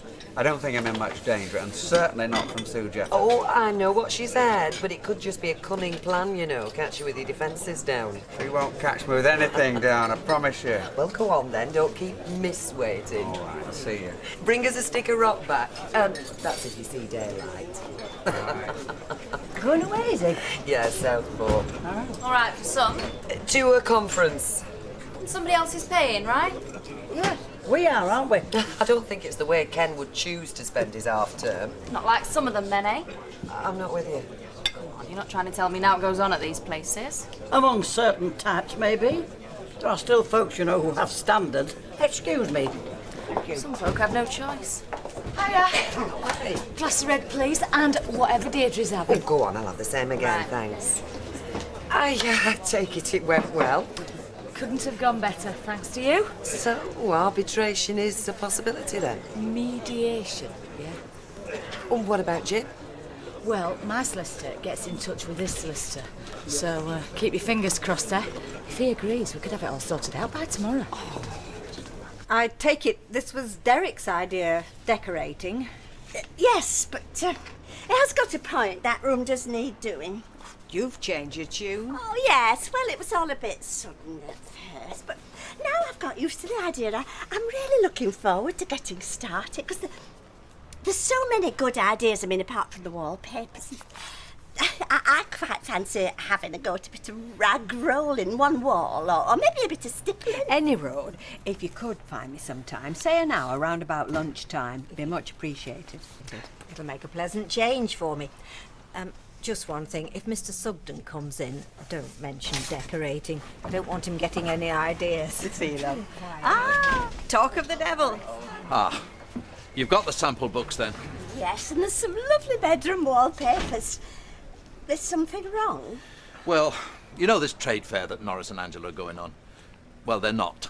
Well, that is Angela's not. She's been invited to play golf somewhere on the Wirral. It's personal invitation of the lady captain. I can't see what this has got to do with us. Well, Dirk will be coming with me in place of Angela. You will? Duty calls, I'm afraid, Mavis. Well, I think you owe Angela, Mavis. I mean, if it hadn't been for her, you'd be spending the next couple of days up to your armpits in wallpaper paste. Curly, what's bothering you now? I thought that when you came back from that course, I thought you'd be more fulfilled, contented with life. I thought it would bring us closer together. But it hasn't. Was it? It's Friday night that's brought this on, isn't it? In a way, yes, but... Really? I stopped on at work with the girls to have a drink.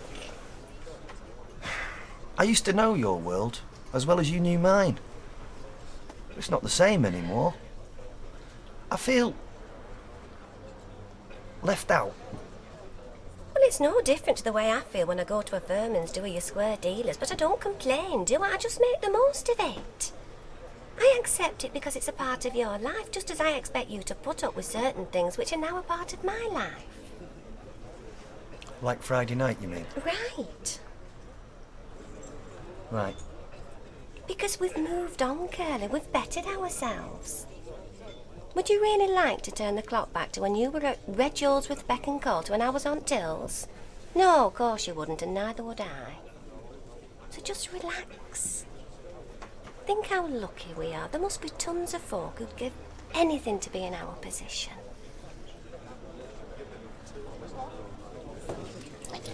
So why'd you come up with this idea then, Molly, eh? Because I think Liz is as keen to get this sorted out as you are. Oh, you reckon, do you, eh? Look, I don't know what you're getting so het up about. By your reckoning, she's playing right into your hands. Well, how do you work on it? Well, you've been telling me for months that you've got a cast iron case for not paying her more money. Oh, yeah, right, too right, I have. Right, so by putting it to a third party, who has no axe to grind, you could come out of this laughing. It's not a bad idea, then, Willie. Yes. I might just enjoy this. Good luck. Right, Ashley, lad, shift yourself. We're going to need that table. Come on in, lads. Hope you're feeling lucky tonight, because I certainly am. Where's Eddie? Not coming. Not coming? You can't have a poker school with two people. Try telling his missus. Seems he came home again with milk this morning. Oh, would you flaming credit it?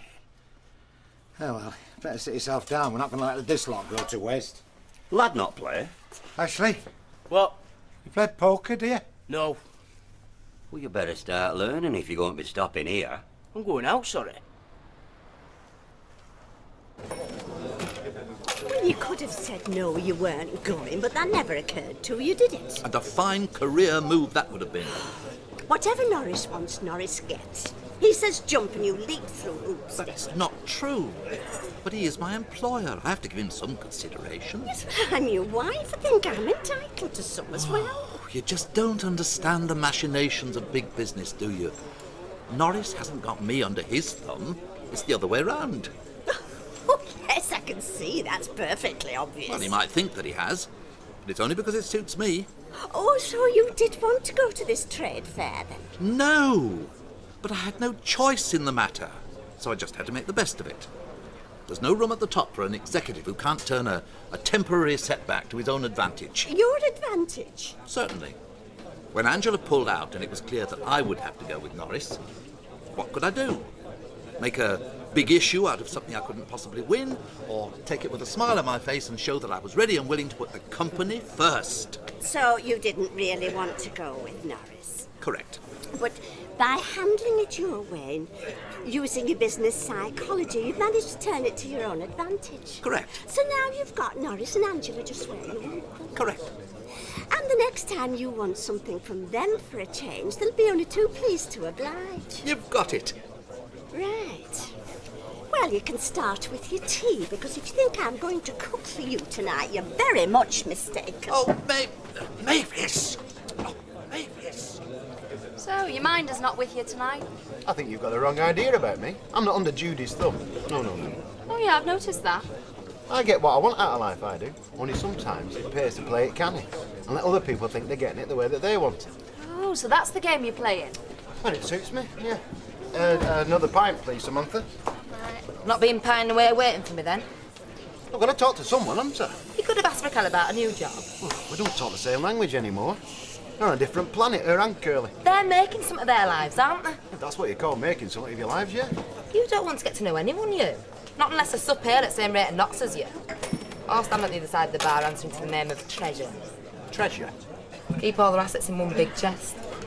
Well, I think it's about time we invited them round. I don't. And no time like the present. Don't I get a say in my own house? No. Are you just going?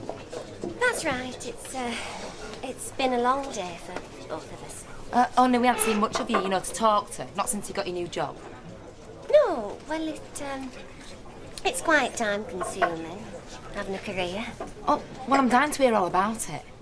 All right. Maybe another time, eh, Judy? Oh, well, I'm not talking about now. How about tomorrow night? Me and Gary were wondering if you'd like to come round to our place, you know, for a bite and a bit of something to drink and eat. I don't think we can make tomorrow night. Of course we can.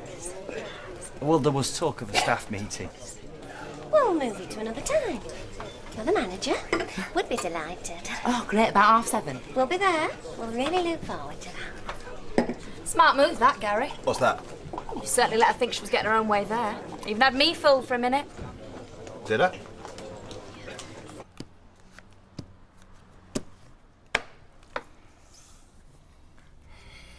Right.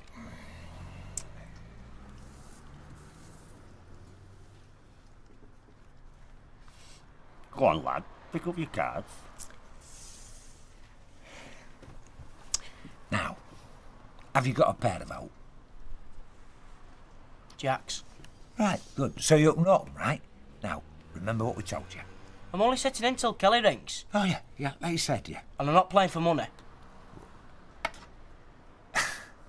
Thank you, Samantha. There you go. Thanks. And, well, thanks for meeting me. Well, you didn't think I'd come? Look, Liz, I'm as anxious to get all this sorted out as you are. Well, we haven't had much of a chance the way things are going, have we? No. Well, that's why I thought some sort of mediation might help. Absolutely, I couldn't agree more with you. You couldn't? You sound surprised, Elizabeth. Well, relieved would be more like it. I thought you might see it as some kind of stunt on my part to give me an advantage. I see. Well, no, not at all. No, the way I see it is, we put our cards on the table in front of a third party, and hopefully they'll sort it all out. Without fear nor favour. Am I right? That's exactly it. Right. So let's put any thought of either of us getting any kind of advantage out of this right out of our heads, okay? Right. Cheers. Here's the justice.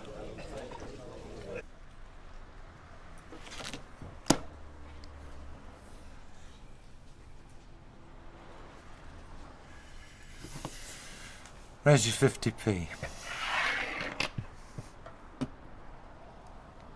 See ya.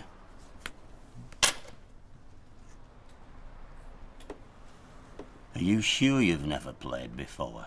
Positive. I'm waiting. 2 pairs. Full house. Flynn won't believe it. With luck he's been having tonight, he could lift lottery jackpot.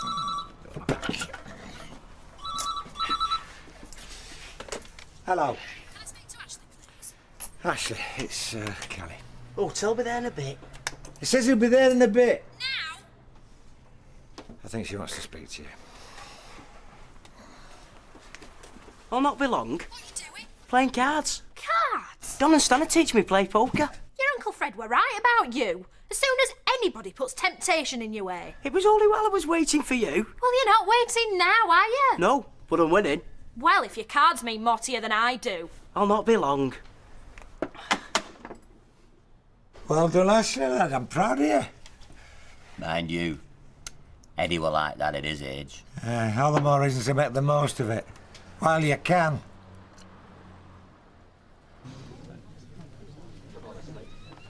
How's your room?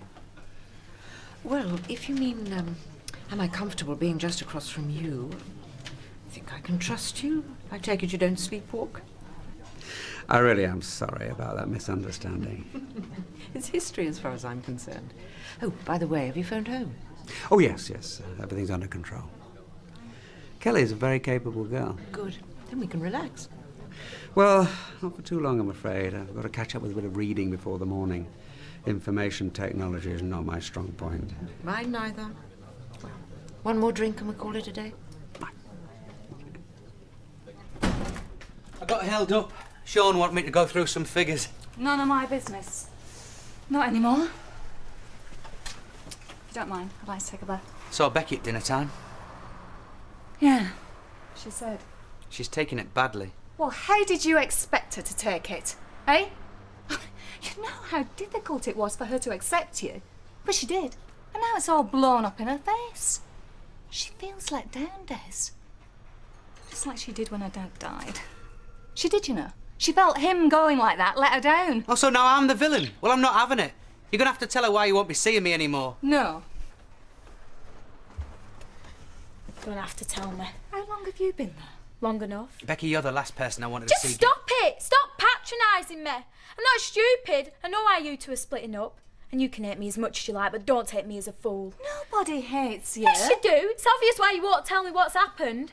I'm the one who's come between you. It's got nothing to do with It's you, got Becky. everything to do with me. You want me mum and she wants you, but you don't want me. You never did. That's not true. Of course it isn't. You don't even like me. And I was stupid enough to think that me and you were ever getting on. Well, I've learned my lesson, I can tell you. I won't ever trust another man as long as I live.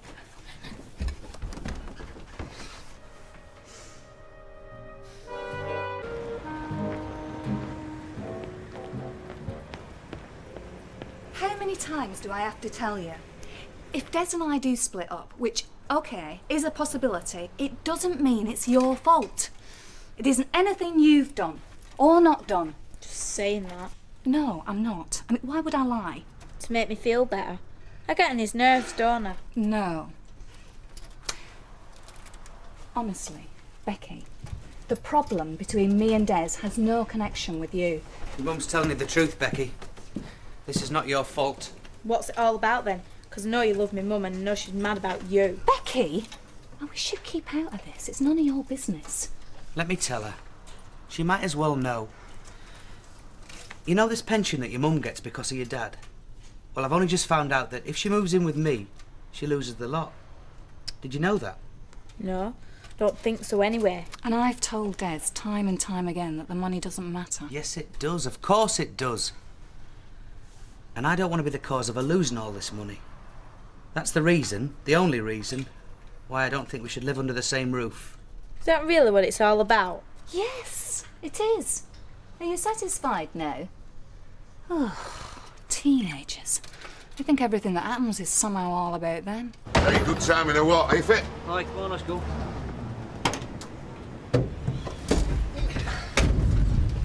So, Willie, you know I have to be away at dinner time, eh?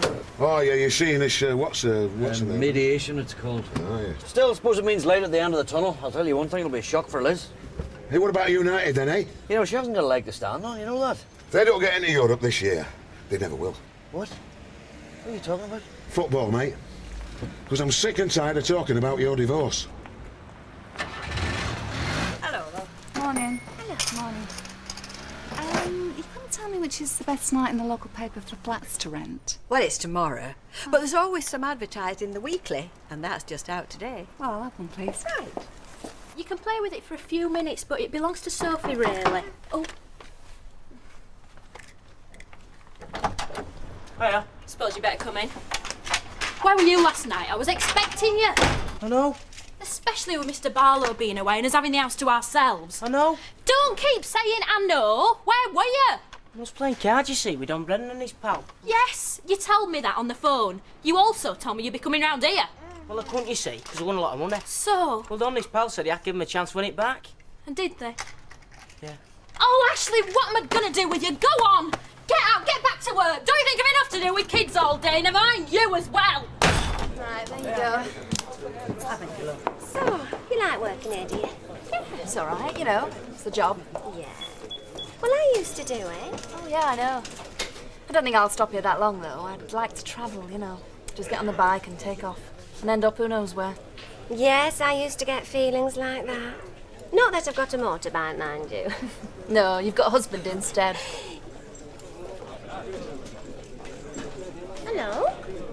All right, if I sit with you? Yeah, sure. I'm not interrupting your reading, I hope. No, I was just looking through the adverts. Oh, I couldn't help hearing you in the shop this morning asking about best days to find in flats. All right. So he's selling the house, is he then, Des? You'll be moving away, you two. Well, it's a bit complicated.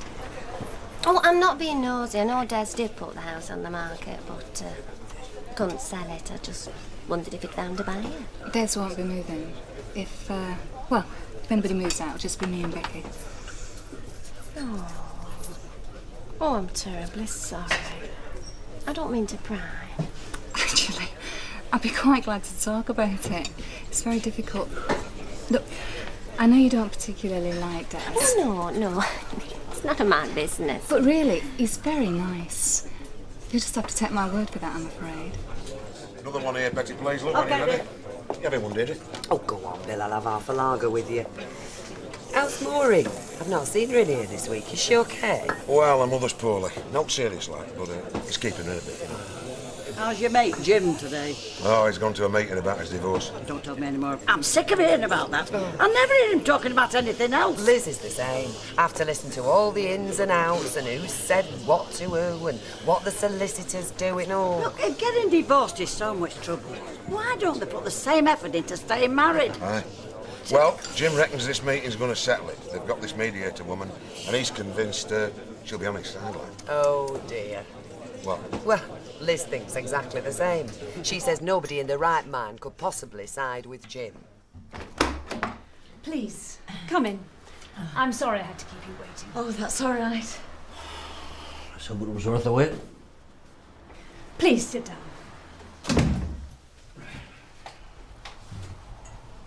Now, my function is to help. Unlike your own solicitors, I'm not acting for either of you. My role, first and last, is to help you reach agreement. But of course, it all depends on you both wanting that to happen. Yeah, well, I certainly do. Well, don't say it like that. Making out as if I do. There you are. That remark will show you what the crack's like.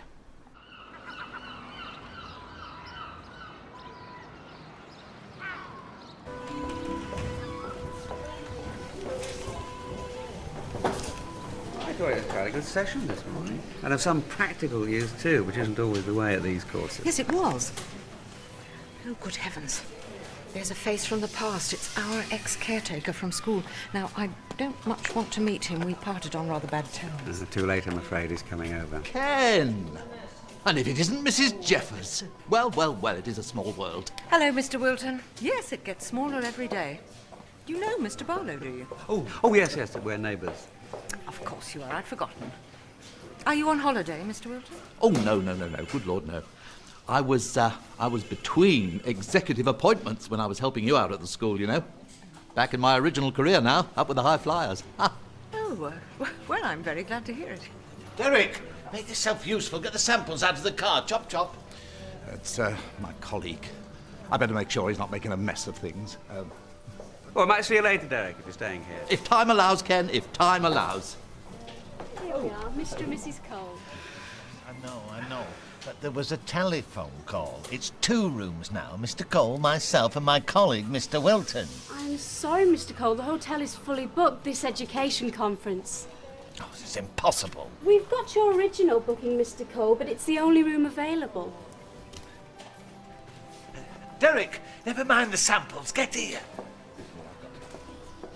Well, we'll just have to take it then, won't we? I wish you wouldn't talk to me as if we were on a parade ground, Norris. There's been a bit of a mix-up, old boy. We've got to share a bedroom. When it comes down to it, we'd agreed, Jim and me, that we split everything down the middle. The house, everything. Then he went back on it. Yes, split everything down the middle. Everything we had when we made the agreement. The trouble is, you see, my mother died after that. That is not the point, Oh, Jim. come on. It's the whole point. It's the whole point. Now this is clearly the area of disagreement. He's completely unreasonable about this. I'm unreasonable, am I? Let me just put you in the picture. You see, my mother had been ill for a long time, okay? So it wasn't exactly a big shock when she died, okay? Now, when they added everything up, what she'd left for me, you know, after years of sweat and toil and tears, well, it came to somewhere around, well, just a wee bit more than $4,000, eh? Not a lot for a hard life, eh? Now she decides she wants to have half of that. Now, you see, that to me, that there's blood money. This is what I have to contend with. Yeah, you see, you're not entitled to any of that money, not 1 penny of it. You see? Let me ask you a question, Elizabeth. Your mother, sitting in Southport in a nice wee flat. Now, when she kicks the bucket, what exactly am I entitled to? That's offensive. I'll tell you what I'm entitled to. Absolutely nothing. And I'll tell you what I find offensive. I find offensive your attempts to get your hands on my mother's pathetic little savings. I don't have to sit and listen to this. Fine. Hey, are you Mr. see? MacDonald. That's it, the long and the short of it. She's not prepared to admit when she is in the wrong. It's as simple as that.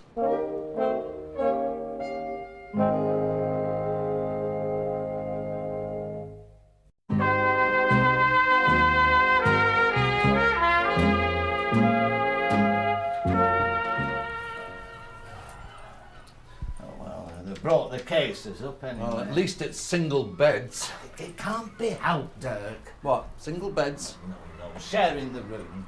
Is there a sea view? Oh, well, yeah, just about. Angela asked me to stipulate that when we boot. She wouldn't be too pleased about single beds. She always liked a double bed. At least she did when I was married to her. Oh, well, you should have started as you meant to go on, shouldn't you? I did. I told her. Single bed for me, oh yes, I told her. And what happened? Well, she argued a bit at first, of course, but after we married a couple of weeks, she stopped complaining. Yes. Are you particular which bed? No. I expect you'd like the one nearest the door. I always had to sleep on the side of the double bed nearest the door, in case of burglars, when I was married to Angela. Oh, don't keep harping on, Dirk. If you're not particular, this one can be mine. Yeah? All right. What are you doing? I'm just realigning the bed on the north-south axis. Magnetic north, of course, because of the force field. Are you serious? Oh, perfectly. It's the key to good health. See, that's better now, you see. Head and feet in line, north to south. That way you're in touch with nature's strongest forces. Oh, magnetism, Dirk. We're only just beginning to comprehend. That's all mumbo-jumbo, Norris. I'm surprised at you. I'm surprised at you taking that attitude, because there are more things in heaven and earth, Dirk. Oh, no. You should take my tip. Get yourself in tune with the profound forces of nature. I've been doing it for years. Oh, I'll put my trust in a decent mattress. Norris? Eh? You don't snore, do you? Oh, hello. Has Angela been gossiping in the office again? Don't think the mallets drink wine, do you? Well, that's why I'm buying some. Otherwise, it'll be cans of lager all night. Well, anyway, we don't know what she'll be cooking yet, do we? Because I do know that she's eating some things and avoiding others. We're wanting to get pregnant. Well, as long as it's something edible. Hello, Samantha. Can I have 2 glasses of white wine and a bottle of red wine to take out, please? Oh, eating something special tonight, are we? Oh, I've no idea. We're dining at the Mallets.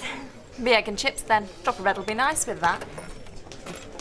Betty, same again when you got a minute, darling. Right with you, love. So, you're playing golf tomorrow afternoon, are you? Yep, Max Russell, one of my suppliers. When was the last time you and me played? Oh, do you know, it must have been years ago. And it wasn't the middle of the week either. It was a Sunday. It's not my fault if you want to be a career woman, is it? Hey, let's play one afternoon next week. I mean, I'll let Gail struggle on her own. Oh, blimey, Hammer. I mean, it's finding the time. Well, you find time for your suppliers. I mean, just think of me as one of your suppliers. Supplier of what? Your creature comforts. Can always be cut off, you know. I wish I was in Southport with him. That'd be nice. Did I used to love Southport when I was a child? They had this big floral clock on the front and... well, I might still have it for all I know, but I used to insist on standing there and watching it, you know, waiting for the hands to move. You've always been a sensation seeker, Aunt Quiet. Well, I had to be dragged away, apparently. Oh, just think, while we're sat here, Derek could be standing on that very spot, watching that clock and thinking about me. Not him. He'll be in some pub with Norris, jugging it up. Oh, waiter. Same again, if you've got a moment. Drinking rather heavily tonight, Dirk. The sea air, Norris. Well, you need a clear head in the morning. We've a hard day's selling ahead of us. I wish it was morning already. In fact, I think we ought shortly to be heading for Bedford. Pardon? Heading for Bedford? Climbing the wooden hill at an early night. You go up, Norris, if you're tired. I'll turn in later. No, don't we? We must both go to bed at the same time. I don't want you blundering in and waking me up. I can't stand being woken up once I've managed to get off. Angela would tell you that. Time for a last one, Ken? Well, why not? It's been a long day. Oh, yes, come on. Excuse us. Thank you. Oh, you, Ken.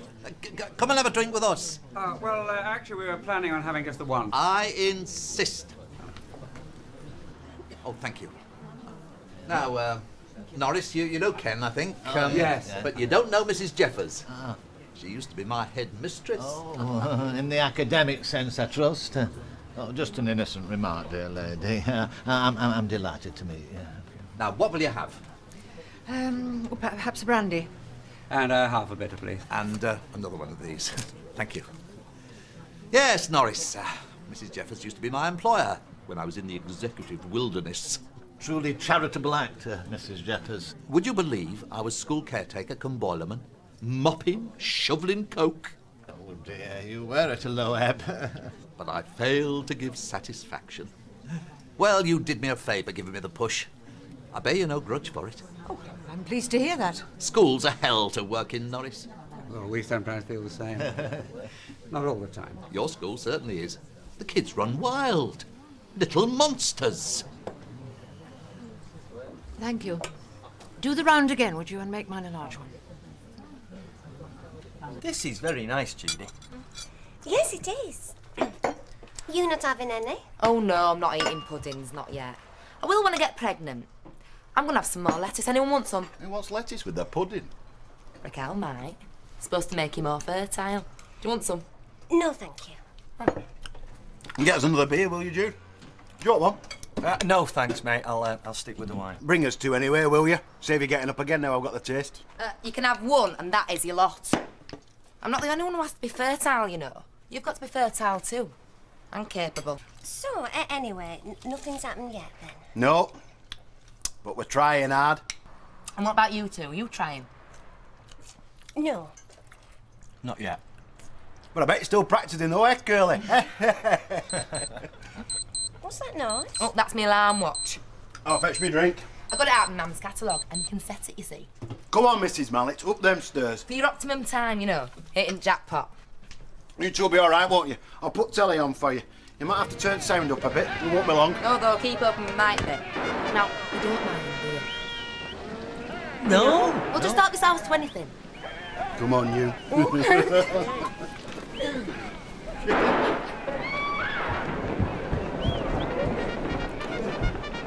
Well, this isn't supposed to happen at the best dinner parties, is it?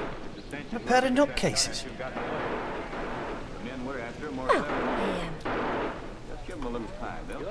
Suppose we can tackle the washing up. Just think, if I had given satisfaction, I might still be a caretaker. You did me a great favour. This is us. Mix up over bookings. We've been forced to share. Good night, Mr. Wilton. Take care. Hold on, you got in the last word. Silly man. Good night, Ken. See you in the morning. Yes. Good night.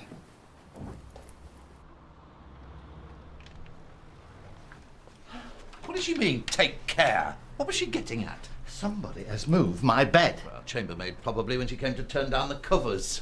I wish they would leave well alone. Oh. I'm going to have to realign it now all over again. Norris, what does Angela make of all this palaver? My bed at home is always kept at the correct alignment. It's not something I have to do every night. Now then.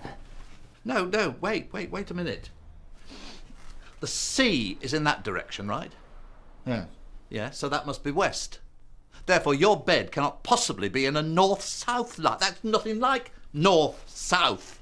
Not according to my compass. Well, your compass is clearly all to cock, Norris. It can't be. Probably been like it for years. You've been sleeping more east-west, or at best, north-north-east to south-south-west.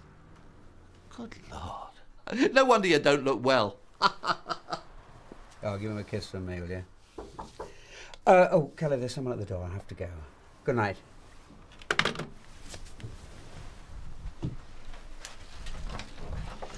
Oh, hello. Is something wrong? Can I come in? Yes, of course. I just haven't a hope of going to sleep yet, and I'd rather not drink on my own. They say it's a bad sign, don't they? Well, yes, they do. So would you mind, Ken, having a drink with me and talking to me? I'm feeling the need. No, it's fine. Make yourself comfortable, Sue. I'll find a couple of glasses. Oh, single room with 2 glasses. Now that must be how they get their 4 stars. Oh, here we are. You're very kind, Ken. This is taking liberties, I know, thank you. I just find it so hard to sleep these days. I invariably wake up at 3 o'clock in the morning, ridden with feelings of guilt and thinking, maybe if I'd done things differently, Jeff would still be with me. Yes, but he's the one who left you, isn't he? So why should you be the one to feel guilty? I don't know. That's probably typical of the deserted woman. I'm probably being boringly typical. No, you're not, but it does seem ironic, doesn't it? Yeah. One of life's little ironies. Who is that? Thomas Hardy. Thomas Hardy. Yes. You are a kind-hearted man, Ken. Oh, not especially. Oh, yes, you are. I know about kindness. I'm becoming an expert.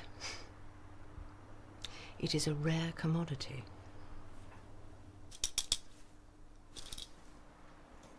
You know, I think you're right, Dirk. There is something wrong with this compass. How can that be? I expect Angela sabotaged it. Don't be ridiculous. You've not been married to her very long, have you? You've still got illusions. Now you must not start criticising Angela. And I speak as your boss. And I speak as your friend. And as Angela's ex-husband, so I know. Have you caught her looking through your private letters yet? She did open a couple by accident. Accident? Ah! I tell you now, she will also systematically go through your pockets, looking for evidence. Silly. I mean, she has to keep her eye on my suits to see if they need to go to the cleaner. Ah, caught her at it, eh? And that was the excuse she gave? It's men she takes to the cleaners, Norris, especially husbands. No, I get it. You're trying to get me to say disloyal things about Angela, aren't you? So you can go running to her at the office and then tell her what I said. That is a monstrous accusation, Norris.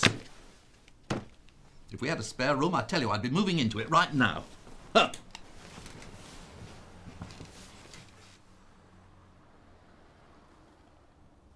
I miss him. Oh, I miss him like mad. But if he wanted to come back, not that he will, I don't know if I'd have him now. Pride, I suppose. Pride comes before a fall. So I think it's time you're getting back to your room. So... Oh, well.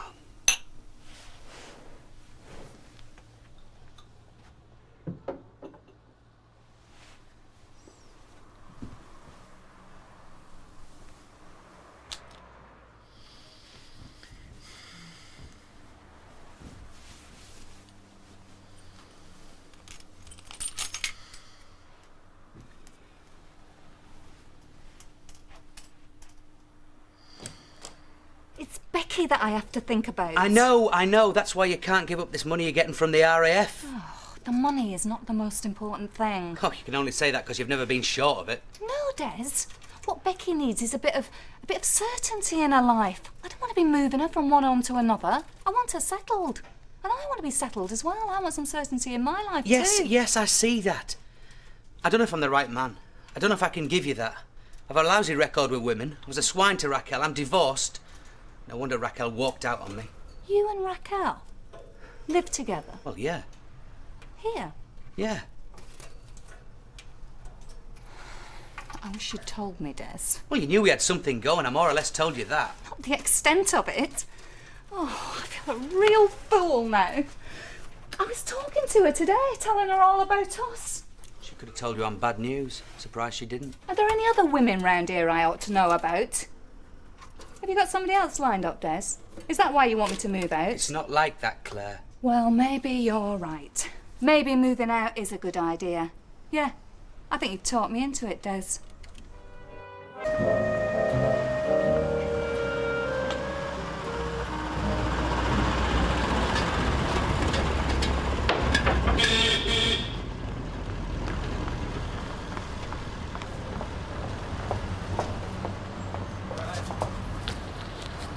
Morning. Oh, Desmond. I was sorry to hear that Claire's looking for a flat. That's right, Mavis. Read the tabloids, get all the juicy details.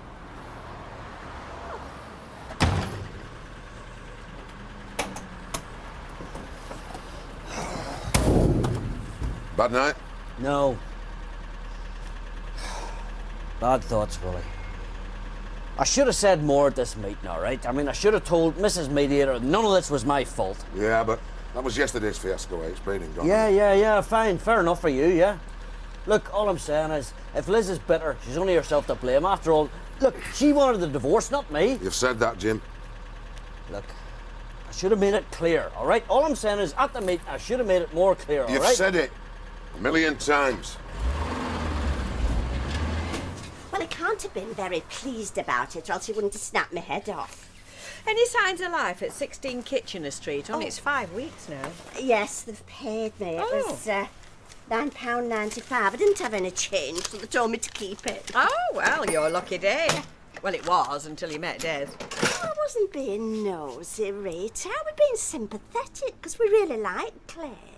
Have you suggested that Des move out and Claire stays? Morning, Al. What's up? Can't you sleep? Gave over. Been twice around Red Wreck this morning before I came here. It's a pity you didn't go to the Olympics. We might have done a bit better. Yeah, well, you've got to pace yourself, you know. You've got to stay within your capabilities. Derek says that a good woman can have a very civilising influence on a my love. Mavis. Yeah, it stimulates the brain as well, you know. Well, she certainly improved Desmond's conversation. I mean, prior to Claire coming, Do you he didn't mind? have... Al's talking about something else. Aye, walking. Oh, well, this'll interest you then. Yeah, oh, no, maybe on second thoughts it might be a bit much. Why, what is it? It's Ken's school fair, you know, a sponsored walk. Oh. But Mavis is quite right. It's not the sort of thing you should be doing. I'm not that decrepit, you know. Here, give us on it. Let's have a look. Well, there's no age limit on it, but I think you take it as read that it's only... Only what? Well, really fit people they want to take part, you know, them that can raise a lot of money for the school. Now, that is ageism. That's prejudices, that, Mavis. You tell her, Rita. I will. Twice round Red Wreck this morning, and no looking back either. Tea's in the pot. I'll brew fresh, thanks. What time do you want me to pick up Becky? I'll do it. She went to her grand's to give us a chance to talk. Didn't make much progress, did we? Left me a lot wiser. Everyone's got a past, Claire. Didn't learn anything you didn't already know. Didn't know it in such detail, though, did I? Well, it's a good reason as any, I suppose. To finish. That's what you're looking for, isn't it? Good reason.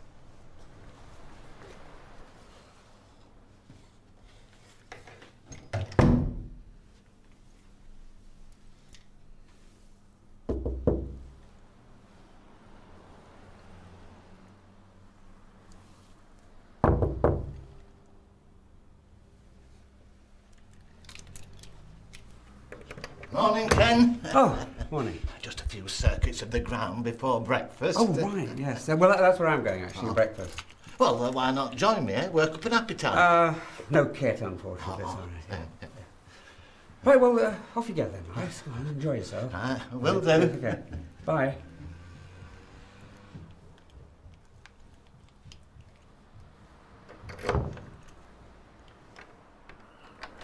Sue, it's Ken. Sue?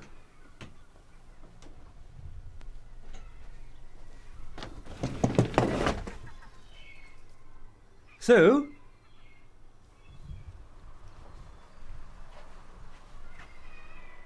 Sue? It's 8:30. I overslept, I'm afraid. Sue?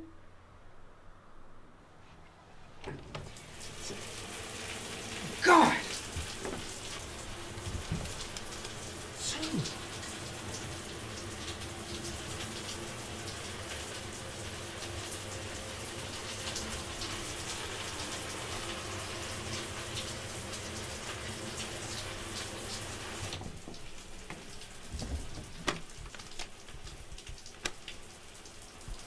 Reception? I was being sporting, wasn't I? Giving her a chance to win cash back. Kelly couldn't understand that. Women don't know anything about sport, lad. Good sports, maybe, yeah. I tried telling her I did what I thought was right. It's like talking to a brick wall. They mistake kindness for weakness, don't they, women? She knows I'm not weak. At least I think she does. And me, I tried to make it a team game, up front, pull together. Never worked. Why? I mean, she can be gentle, can't she, when she wants? She's got to be with the job. Why she's so tough with me? Ground rules, that's what I should have done. Made it clear from day one who I am and what I stand for. Start as you mean to go on, my mother used to say, and she was right. Should have listened to her. That's fair and all, isn't it?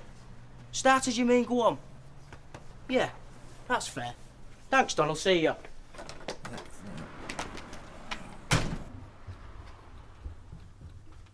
Yeah, well, it's very complicated. See, Mrs. Jeffers, Sue, well, we were just having a good night's drink when, Sue, don't worry. No, don't worry. I'm coming with her, OK? Sue, don't try and say anything. Just relax. We'll get you to hospital as soon as we can, OK?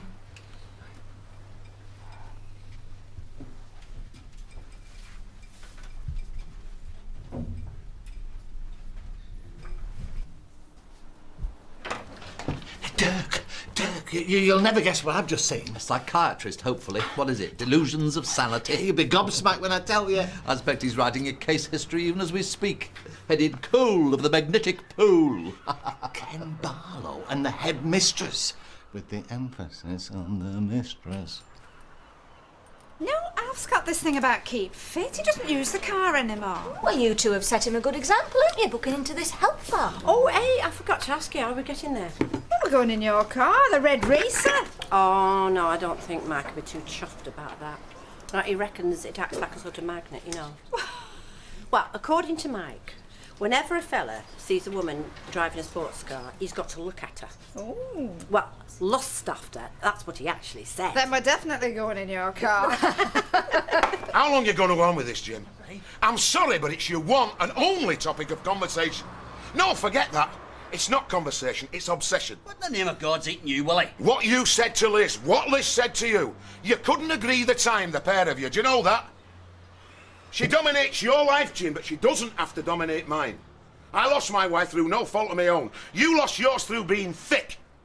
Hey, now just hold your horses a minute there, William, please. No, hang on a minute. No, I take that back. You're still thick, but you've not lost it, have you? You know, you're saying an awful lot of that mouth of yours, Willie. Well, setting up daft meetings, mediations. They're all games, aren't they, Jim? They're just games that you're playing to hang on to her. If I'm wrong, go on, take a swing. If I'm not, think about it. And when you've done that, think about what you're doing to all the people daft enough to listen to you. It's boring, Jim. It's boring! And I've had enough!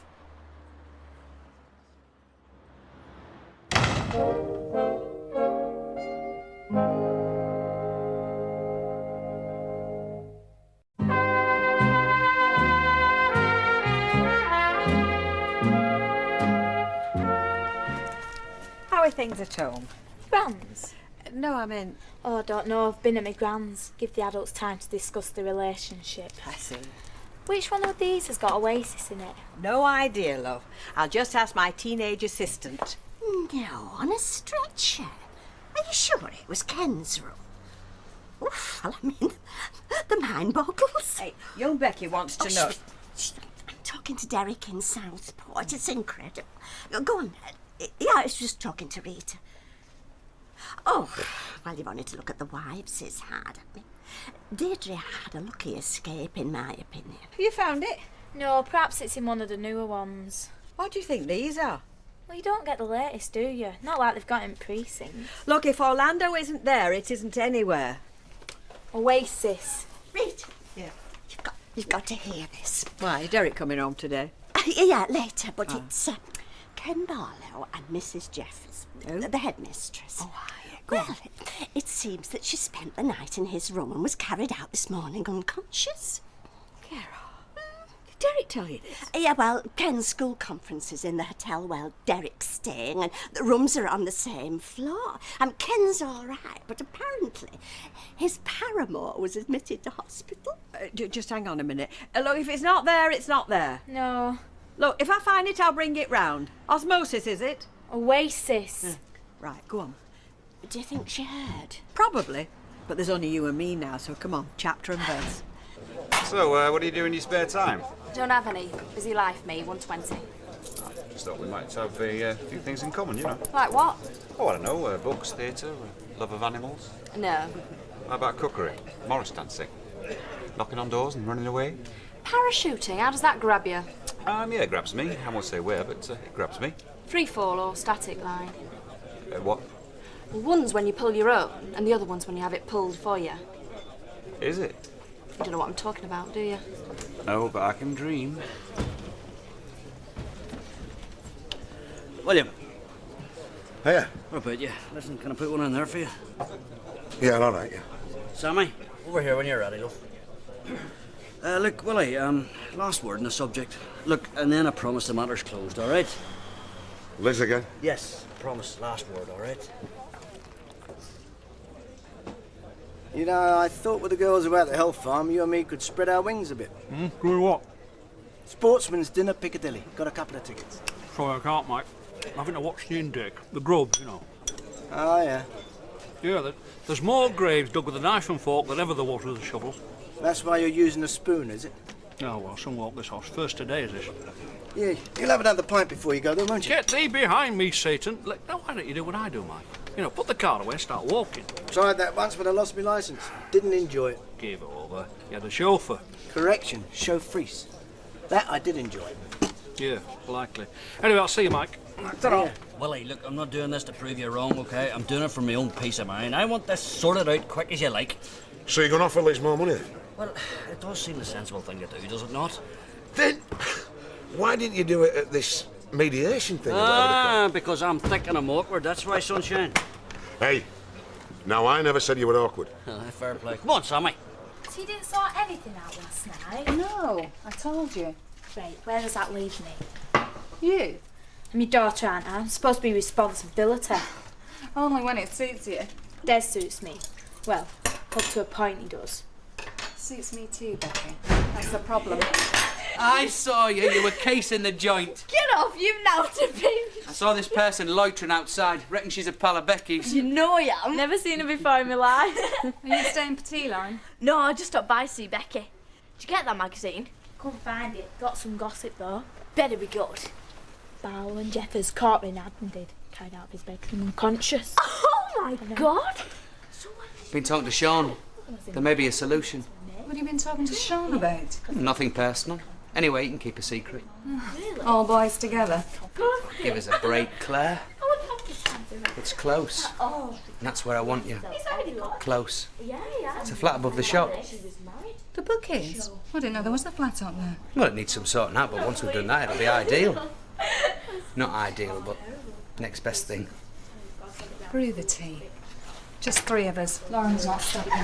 Excuse me.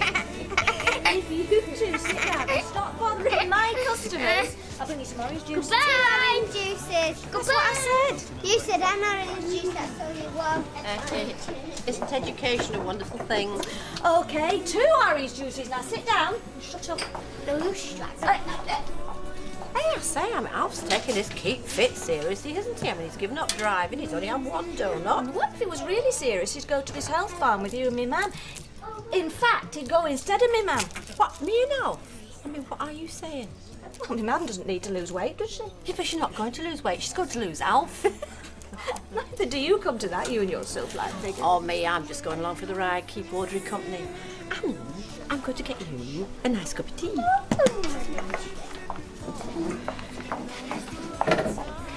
I think you should tell Ken of your idea. It might swell the ranks. How do you mean? Publicity.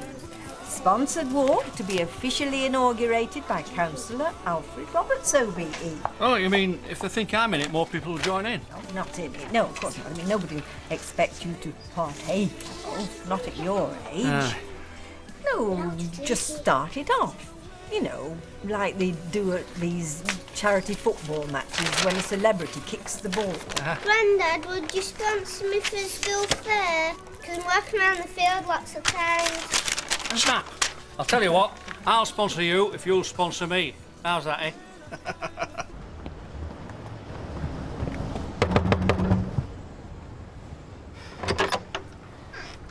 What are you doing here at this time? Uncle Fred let me off early. I couldn't concentrate. Can I come in? No, I've got company. What do you mean you couldn't concentrate? Who's in there? Deirdre, the ex-Mrs. Barlow. I'll call you after if you like. Right, but there's things I wanted to say first. Ground rules. I let Dunbrennan and his mate win that money back because I'm a nice guy. You agree with that, don't you, Kelly? That I'm nice. If nice means the same as idiot, then yeah. Well, that's where you're wrong, you see, being a woman. Mistaking kindness for weakness. I'm not with you. Ground rules. Start as you mean to go on. I'm not weak, Kelly. I'm not going to change. Pity! Goodbye, Ashley.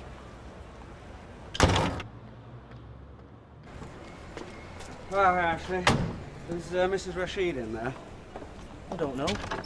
I've not been in. Oh, hi, Deirdre. Hi, Daniel. So, didn't drag you from your work. No, it's okay. Alec owes me a few hours. All right. Kelly, look, you can go if you like. Ashley's outside. Ashley who? Oh, I'll change Daniel upstairs. Thanks, Kelly.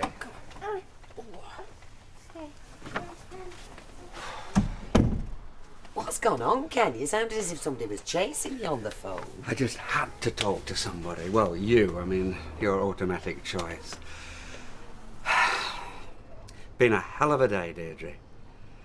Don't look at what it is, look at what we can make of it. Oh, come on, Des. It's a mess. I'm not selling it, Claire. I'm offering it as a solution. Told you. I want you close. Close enough to touch? Or to visit occasionally? And how occasional would it be if you moved halfway across town? Give us a break, Claire. Wait to see what Becky says, eh? Oh, she'll hate it. We won't know till we find out, will we? I mean, it's handy for a mate, it's handy for school. Handy for you. Will you stop sniping? I'm trying to do me Don't best. shout. I meant for Becky to see you. I know you're trying, Des. I appreciate it. Thanks. Thanks for trying. It was so embarrassing. I mean, I could tell that manager didn't believe a word. What happened at the hospital? Well, they gave her a couple of stitches and then put her to bed. They're keeping her overnight for observation. Did she say how she'd done it? Yeah, she slipped on the tiles.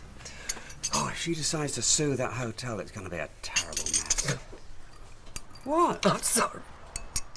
I can just hear you trying to explain. Oh, don't. Of course the manager didn't believe you. It goes on all the time in hotels. Look, I've already said nothing I know it didn't. Okay, so you're the talk of Southport. Just another teacher having it away with a colleague. I know you weren't.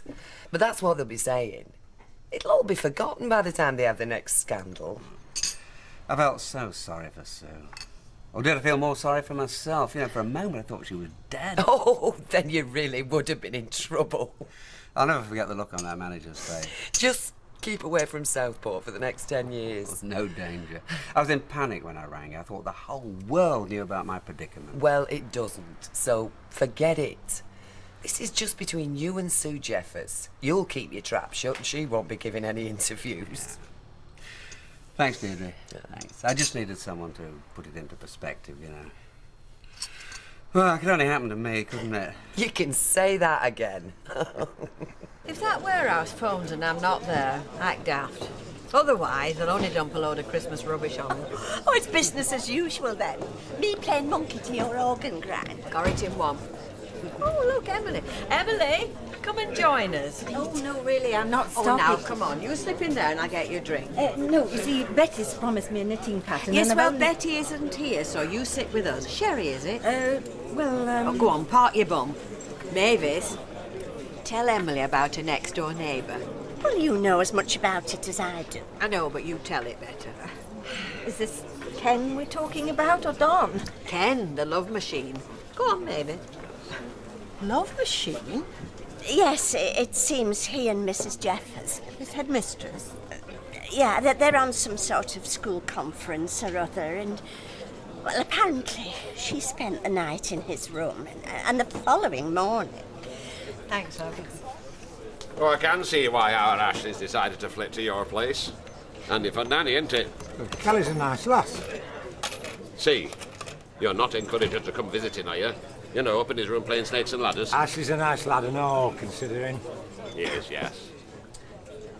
Considering what? Considering how much time he spent with you. Now, come on, Fred, no offence, but I mean, you haven't exactly lived like a monk, have you? I mean, Mrs. Crowther. Sir Ashley been talking? No, the lad says nothing. I'm just saying. It's a bit hypocritical of you to come over all moral. Point taken. Not for want of trying, I say not for want of trying. Particularly these last few years.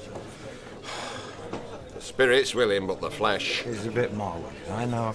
Exactly. You're having another. What is it you want? And make it quick, I'm busy. What about you, love? You take a wee drink? No, I've no time. You said on the phone it was urgent. Yeah, well, I'd rather discuss it in private, you know. I know you would, but you can't. So what is it? Right, okay. Well, it's an apology then, you know, for me digging my heels in with a mediator, you know. It was blind, stupid, and selfish. Well, at least we agree on something. Look, Liz, we're tearing ourselves apart here, you know what I mean? I mean, it's got to stop, so it has. I mean, for the rest of our lives to lead. I, for one, don't intend to spend the rest of my life losing my temper, you know? I'm sure, Mavis, that once you separate the facts from the speculation, you'll find there's a perfectly reasonable explanation. Hang on. You are getting the facts, Emily. Don't waste your breath, Rita. Emily won't hear a word said against Ken. I'm not defending him. I'm merely postponing the rush to judgment that you and Derek seem to have made. Same hotel, same floor. Exactly, and Derek's not a liar. No, but to be fair, I mean, Derek didn't actually see anything. So you see, Emily, we don't know whether this Mrs. Jeffries went to hospital with a smile on her face or not. No, Emily's determined not to Derek believe. didn't see anything, how do you know any of this is true? Norris. Norris Cole. Now you're talking. If I'd known this was a Norris story, I'd have brought a toadstool to sit on. Excuse me, Rita. Oh, but Emily, you haven't drank your drink. There's no need for sarcasm, Emily. There's a term to describe all this, Mavis, that I shrink from using. Let's just say that if you and Derek could produce it in abundance, it would fertilise not only your allotment, but everyone else's. Well, I didn't get that, did you? perfectly clear the woman's impossible. No, I mean, why she shrinks from using it. Manure. What's wrong with manure? I'm as sick as all this as you are, you know what I mean? So, here. Take that there. Just, you know, say an end to all the aggro, you know what I mean? £500. Yeah. Yeah, it's a gesture, you know, and all the bad feeling, you know, all the trouble, all that, you know. This won't even cover my solicitor's bill. Liz, look, I can't be expected to pay your solicitor's fees. It's like a gesture, all right? No! Hey, this is a gesture, right? Stick it! Excuse me.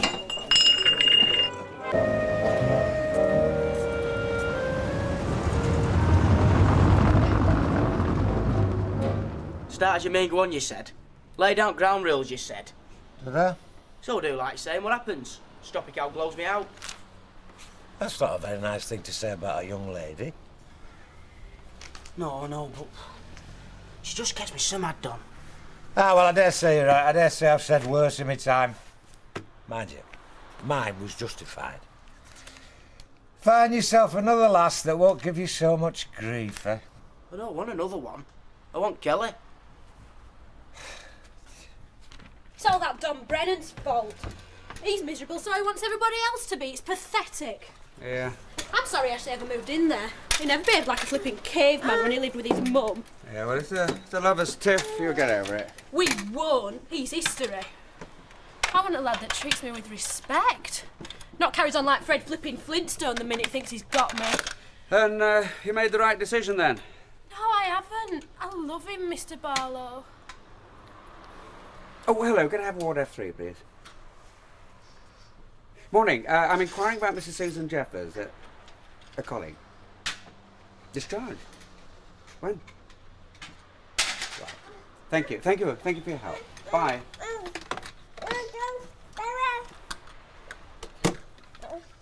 I hope when you grow up you don't go breaking girls' hearts all over the show. So what's it like then, this flat? It'll do, but that's not the point. What is? Well, I don't know. The shiftiness of the whole thing. I mean, either we're having a relationship or we're not. We are, but we have to be practical. Very romantic. Mum, you're talking like a soppy schoolgirl. It's meant to be me who does that. What do you think, Bex? Would I have my own room? Oh, well, at least we know what our priorities are. No, she's right. She's entitled to know what's involved. There's not 2 bedrooms as such. No, one and a cupboard more like. Well, how much room does she need? She's only a shrimp. Better than being a tub of lard like some people I know. I can see why he wants to get rid of us. I don't want to get rid of you, but I don't want either of you to lose out. This way you won't. Anyway, you'll be spending most of your time here. It's just a technicality. It's shifty. I'd call it realistic. I call it devious. Look, I know it's not the best solution, but it's all I can come up with. Now I've got to talk to Sean. Let him know. What do you say? Becky? How about if you go and I stop here with Des? Oh, so much for daughterly support. You can't do that, sweetheart. Claire? All right. We'll give it a try. But only for a month. We'll just see how it goes. I suppose we should ask them back sometime. Who? Gary and Judy. Oh, I can't say that prospect fills me with unbridled enthusiasm. They're not really our sort of people, are they? Oh, I don't know. You were quite pally with her before you went to Maidenhead. Maidenhead's got nothing to do with it. I once gave her a few of my old clothes. It hardly makes us bosom buddies, does it? On any road, you're the one who said you weren't keen on having them round. Well, I'm not being snobby. No, well, neither am I. It's just all that feeling touchy malarkey. I don't know how to take it. Was my little girly top embarrassed? Jealous, if you must know. Didn't think Judy were your type. When was the last time we had a cuddle in public? You know, I've just started a new job. I'm having to put all my efforts into that. I'd never put my job before my marriage. Oh, no. No. Just the square dealers. Sorry. Look, it's not that I don't want you to get on. I'm very proud of my beautiful, clever wife. It's just that I can't help feeling it'll put a gulf between us. Well, why should it? Lots of women have career and marriage. And children. I'll cope when the time comes. Whenever that'll be. Look, just because the Mallets behave like a pair of randy rabbits, I don't mean to say we have to. Nah, you're right. We've got plenty of time. I do love you, you know. I know.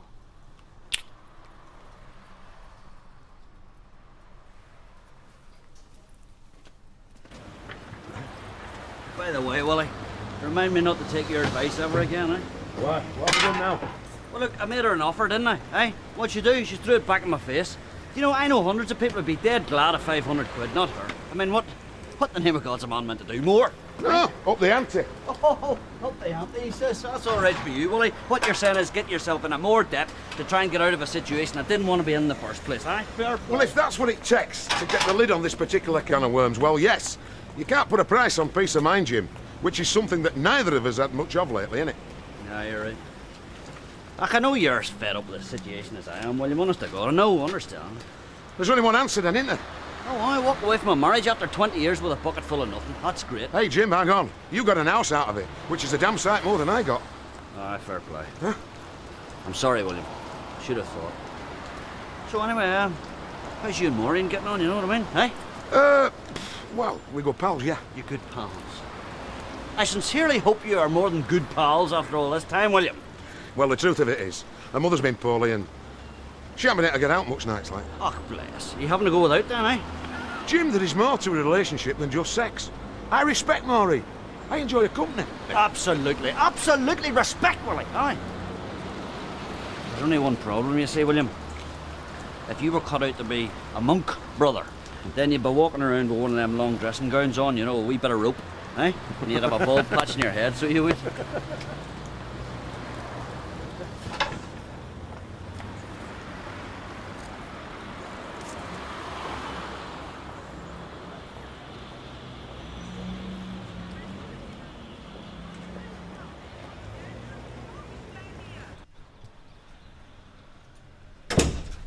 Don't know why you're bothering.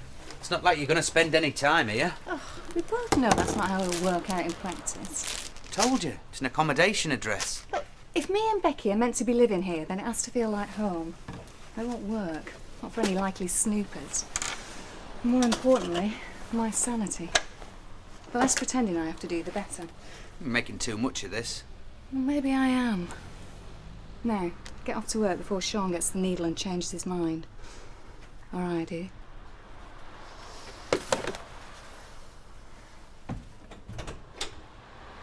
Oh, what's this one? Look, is it a monster? Is it a monster? Oh, I'm dead scared! Ah! Oh.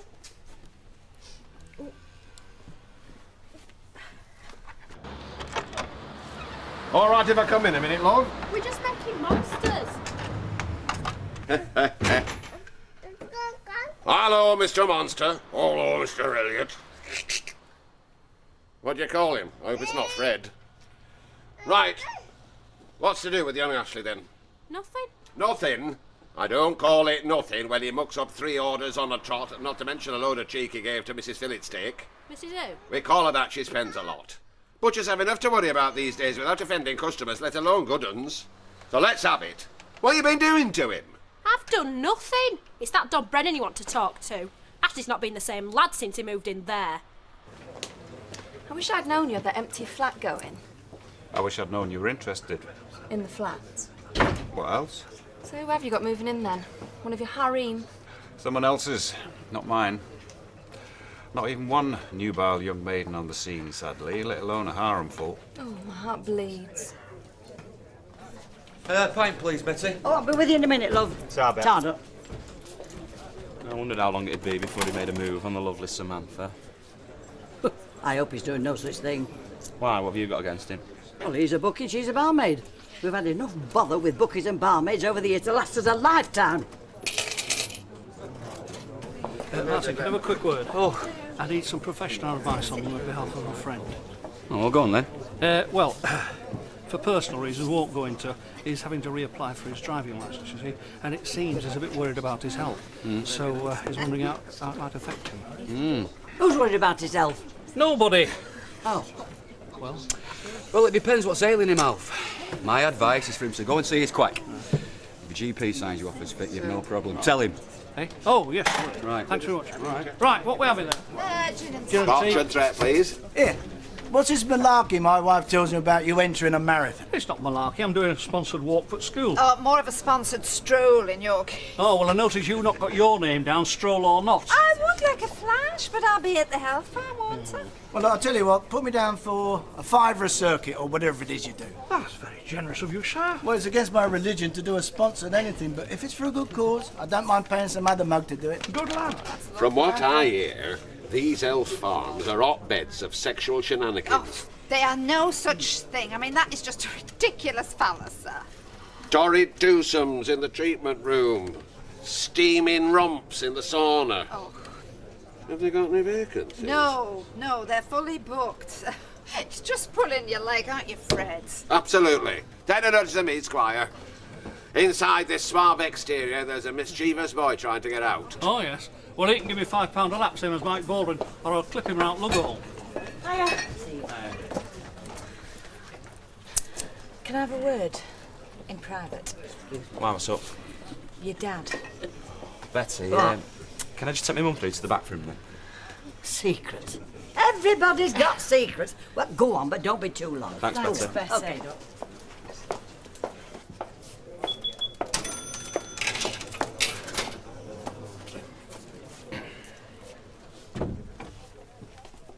Do you know what his latest insult is? 500 lousy quid. Oh, well, I wish somebody'd insult me like that. Look, Mum, it's probably all he can afford. It's a try-on. He's haggling with me like he were in some flaming Moroccan bazaar. Well, that's not my dad's style, is it? If he's got anything to say, he just comes straight out with it. It's too straight sometimes. I told him, that ain't even going to cover my solicitor's bill. Much he cares. So what now, eh? Back to the mediator? Fat lot of use that was from what you told me. He rang me earlier. He wants me to go around there tonight. Oh, well, at least you're still talking. I'm sick of talking. And I'm sick of rows. I want this settled, but I want what's fair. I think that depends on what you think's fair, Mum. He owes me. I'm the victim here. Moot point. Look, Mum, it's 6 of one and half a dozen of the other. We've been through that. I don't want to do it again. So what do you want from me? Because if it's advice, you don't even listen. I want you to be there. Oh, Mum, you've no chance. I'm not going round to that house on my own. He's boiling up again and I'm not prepared to risk it. Well, there's a simple answer then, isn't there? Take the money that's on offer and have done with it. Please, Andy. I know it's a horrible position to put you in, but who else can I ask? At least if you're there, he'll behave himself. Oh, well, there's no guarantee of that, is there? Look, Mum, I'm sorry. You two are on your own on this one now. If you need a referee, get one. But count me out.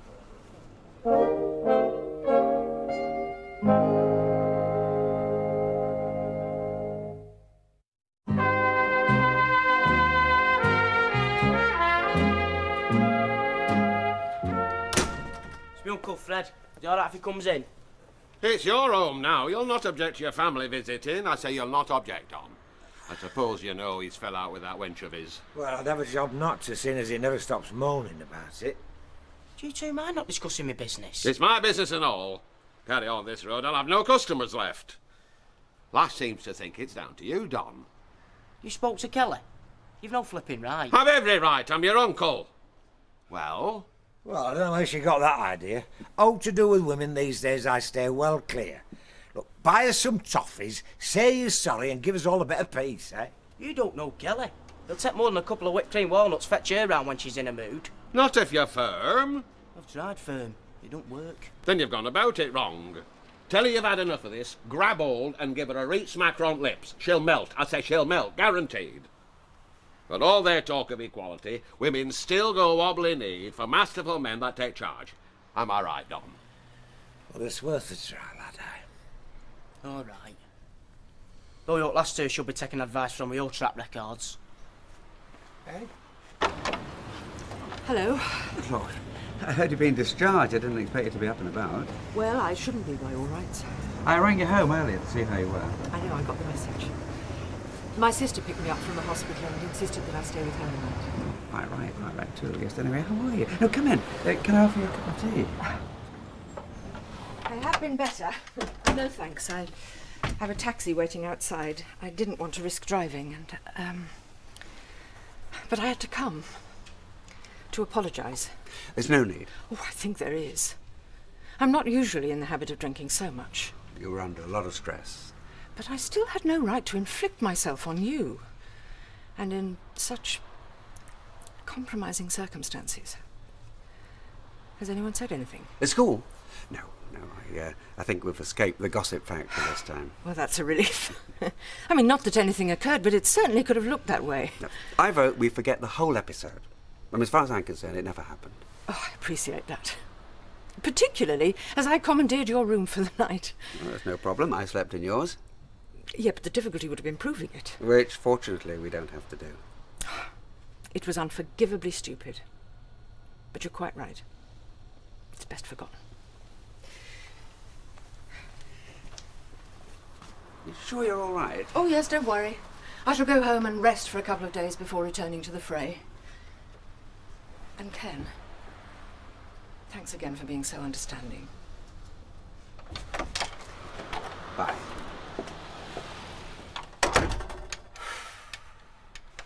Oh, am I glad to be home? I have had a pig of a day. Oh, you've not invited them already, have you? Not tonight. Who? The Mallets.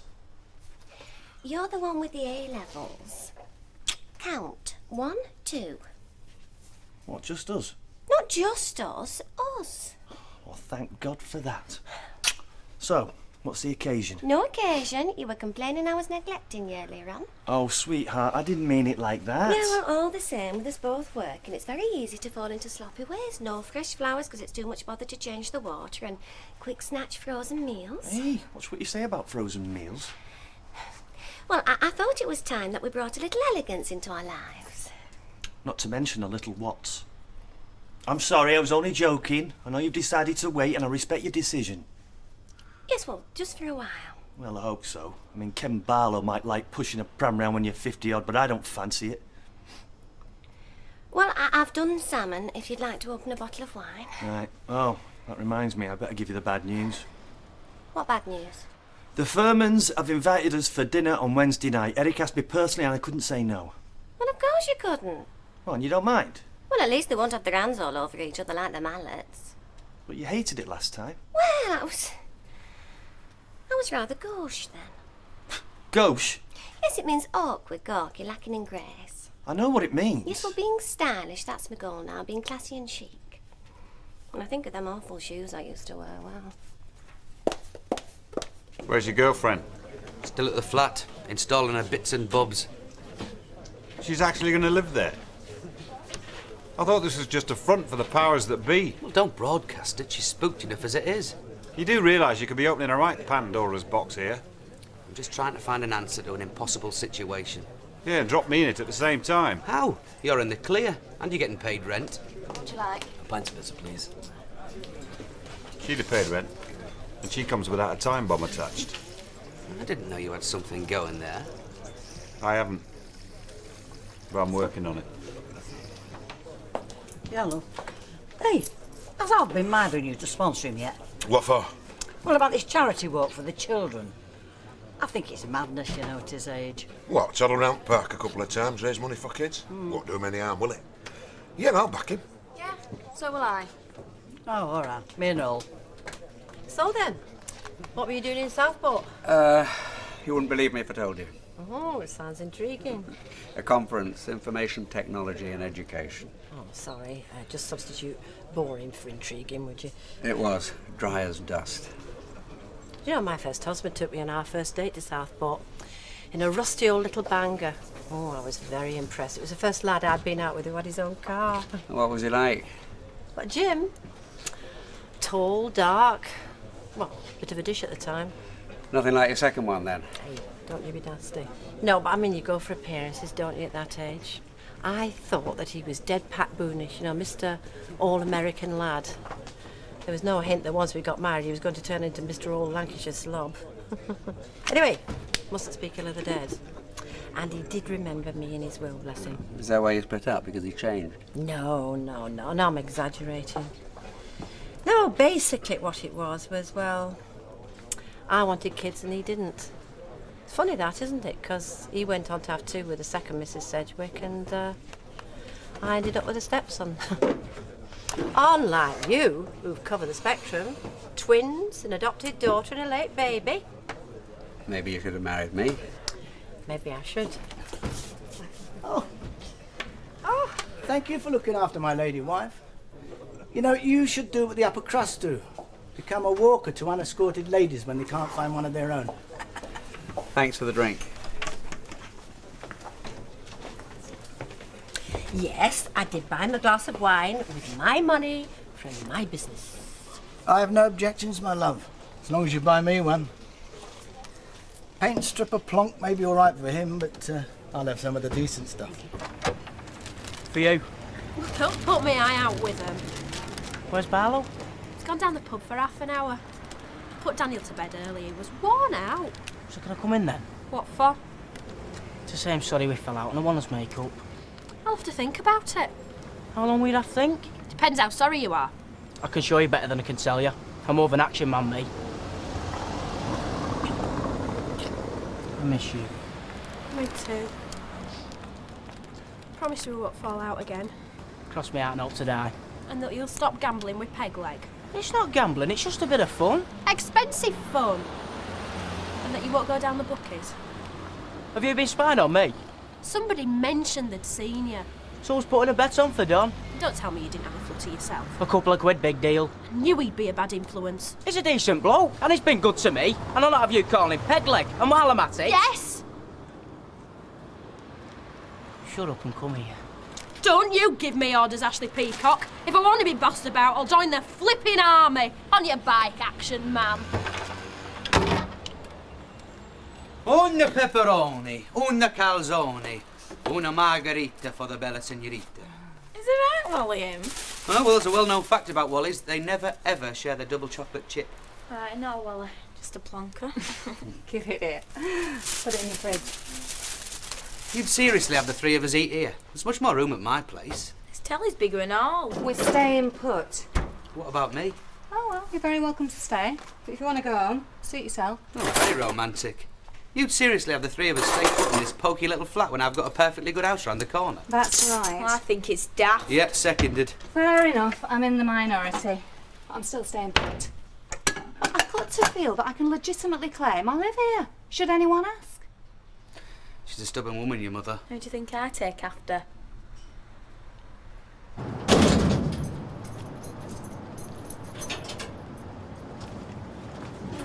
Dad, my mum's here. I'll be with you in a minute.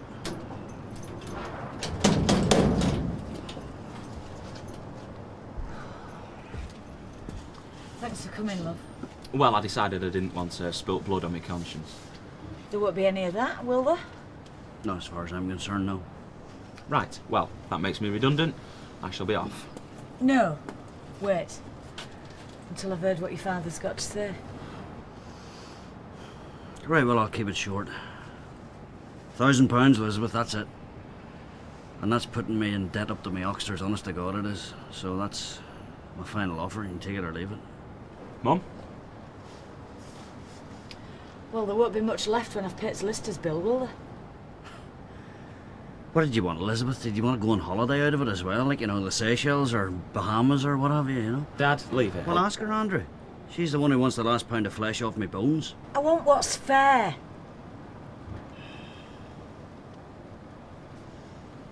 All right. What, you'll take it? Oh, I shall take it. It's a fair offer. As a matter of fact, it's... Sorry, I've said my piece. Well, so that's it then? That gives you £1,000 and that's the end of it? Yeah, I suppose so. That's the end of it.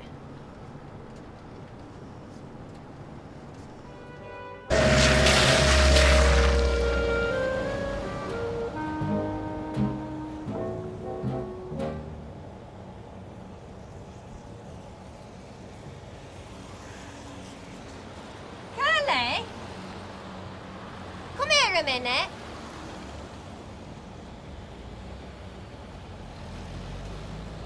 Look at this.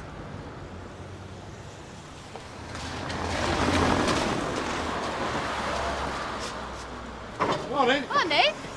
Need a hand? No, do you? No, I'll be out in a minute. Oh, she's back. Morning. Oh, what is that? What is that?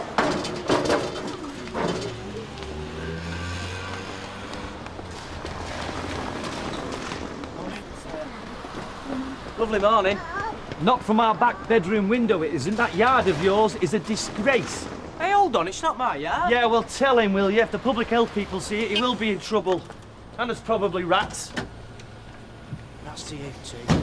I thought it'd be great him moving just a couple of doors away. And it's not. It's disaster. He's gone all laddish. Yeah, well, he is a fella. Yes, Sally, I know he's a fella, but he used to be a nice fella. Caring fella, the sort of fella you could... Manage? Whose side are you on? I'm on yours, love, but we've been there, haven't we? All women have. Do they never grow up? Well, yeah, they do a bit, but it doesn't take much for them to grow back down again. So what do I do? Well, I was talking to Rosie about this the other day. Hey, Rosie, what do we do when there's a lad in your class and he's being silly?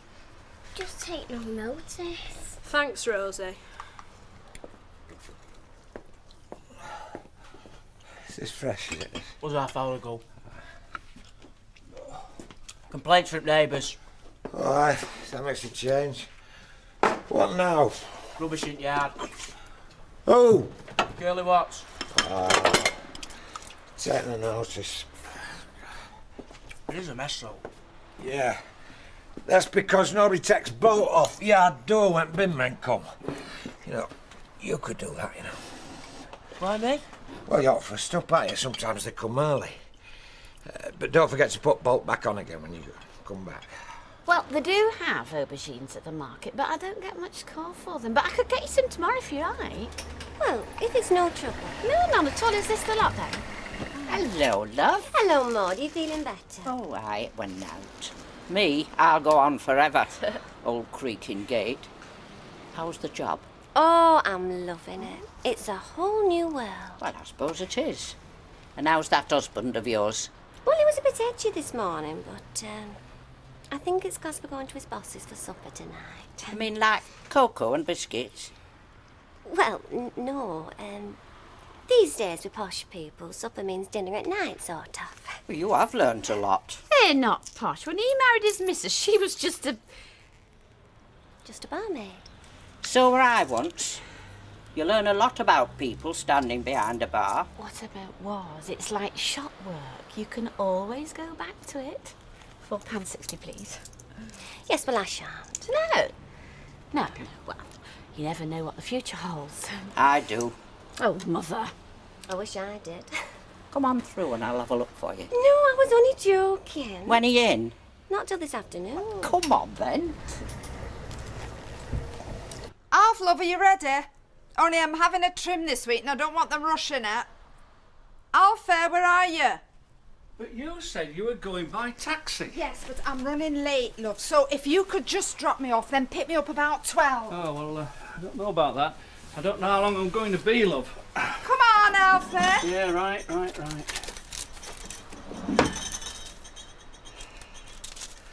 Yes, I'm coming. A long life with many twists and turns. Well, I've already had quite a few of those. And I can see travel. Travel over water. We do live on an island, Maud. And you're meeting new people. Oh, nice ones, I hope. Friendly faces.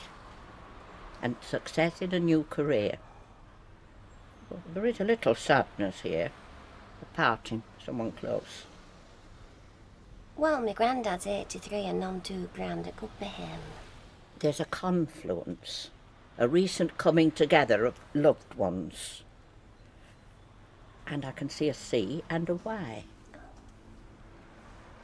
Well, I did pop in on my Auntie Sissy in Reading a few weekends back. She's always been my favourite auntie. No, this is closer. And springing from this confluence are branches. Maybe 2, maybe 3. Have you twins in your family? Not that I know of. No, I thought not. Morning, Doctor. Morning, Mr. Robbins. Roberts. Oh, sorry. So, Mr. Roberts. A grand morning. Is it? Good. Actually, I've not seen a lot of it, not since it's been light, anyway. You have a problem? Well, no, not really. You haven't? No, I feel as fit as a flea. I'm pleased to hear it. I mean, I don't think I need an examination, but I mean, if you want to do one, that's all right by me. Is it? And why should I want to? Well, exactly. Mr. Roberts, last night it was my turn to take night calls. I lost count after 7. Today, in addition to having one partner on leave, the other has rung in sick, so... Yeah, well, I know I should have brought this in, when it first came, but it's not as if I've had most of the things in it, and I've certainly not been taking chemical substances during the last 3 years, or the previous 67 years. You are 70? Yes, 3 weeks ago. And for a new driving licence, you must complete this form. Yes, I know. I've been a bit of an ostrich. Which bit? What, of the ostrich? Of the form. Which bit is bothering you? That bit. Any psychiatric illnesses or mental disorder? You what? No. Angina. Oh, angina whilst driving. Well, have you? No. Well, I mean, not recently, like. It's here. 1987. All right, Mr. Roberts. Slip your things off. Hey, the very man. Here we go. What needs fixing? If it's the sash window in your back bedroom, I've told Kevin it just needs a new cord. No, it's your granddaughter's birthday on Monday and it's your birthday on Saturday. Is it? I suppose you're right, yeah. Listen to him. It's £3.25, please. Great, thanks. Thanks. Anyway, Bill, am I to tell Sophie that her granddad's going to be around to help her blow out the candles on Sunday? Of course. As long as she knows that she's blowing out mine and I only have to blow out hers. It's a deal. Oh, and, Bill, if you want to bring a friend along, that would be great. Friend? Oh. Not me, Bill. Sunday I'll be in goal for Weatherfield Wanderers.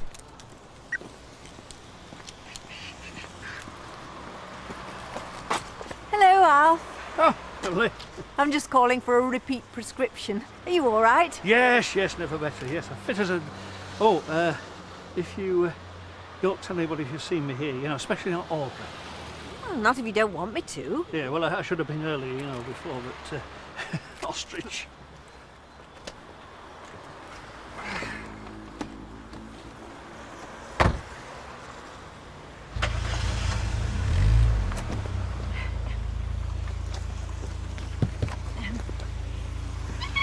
Alf, I came on the bus. My car's in for service and, well, I just wondered if you could possibly give me yes, I would, but you know, well, all right, I'll just.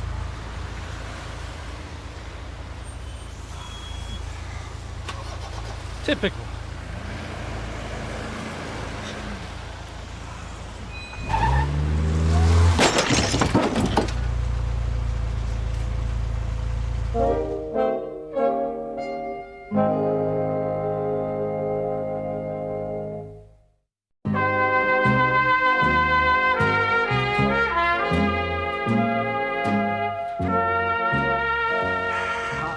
Very sorry. So you've said. Yeah, well, you see, I was in reverse and I forgot. Forgot? Yeah, well, I was over there, you see, and I came out and I saw Emily, Mrs. Bishop. I'd just come for a repeat prescription. Yeah, so I was going back in there, you see, but then I couldn't because that fellow went in.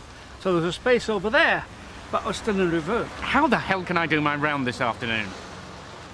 Perhaps Mr. Roberts could run you in. Me? Travel with him? Well, it was just a suggestion. Well, I don't know where he is, but he'll find us here. Hey, listen, well, I can't stop long, you know. But get your little coat. Come on, now. We can have a look at the brochure and decide what extras to sign up for. Hey, you're looking very smart, Audrey. Oh, thanks, better. I'll have a gin and tonic, please. Right, Alma. Oh, I just need a bit of lemon, thank you. Right, coming up, love. Cheers. Well, I'm not looking forward to it. No, me neither. You've been before, haven't you? Oh, yeah. Disaster.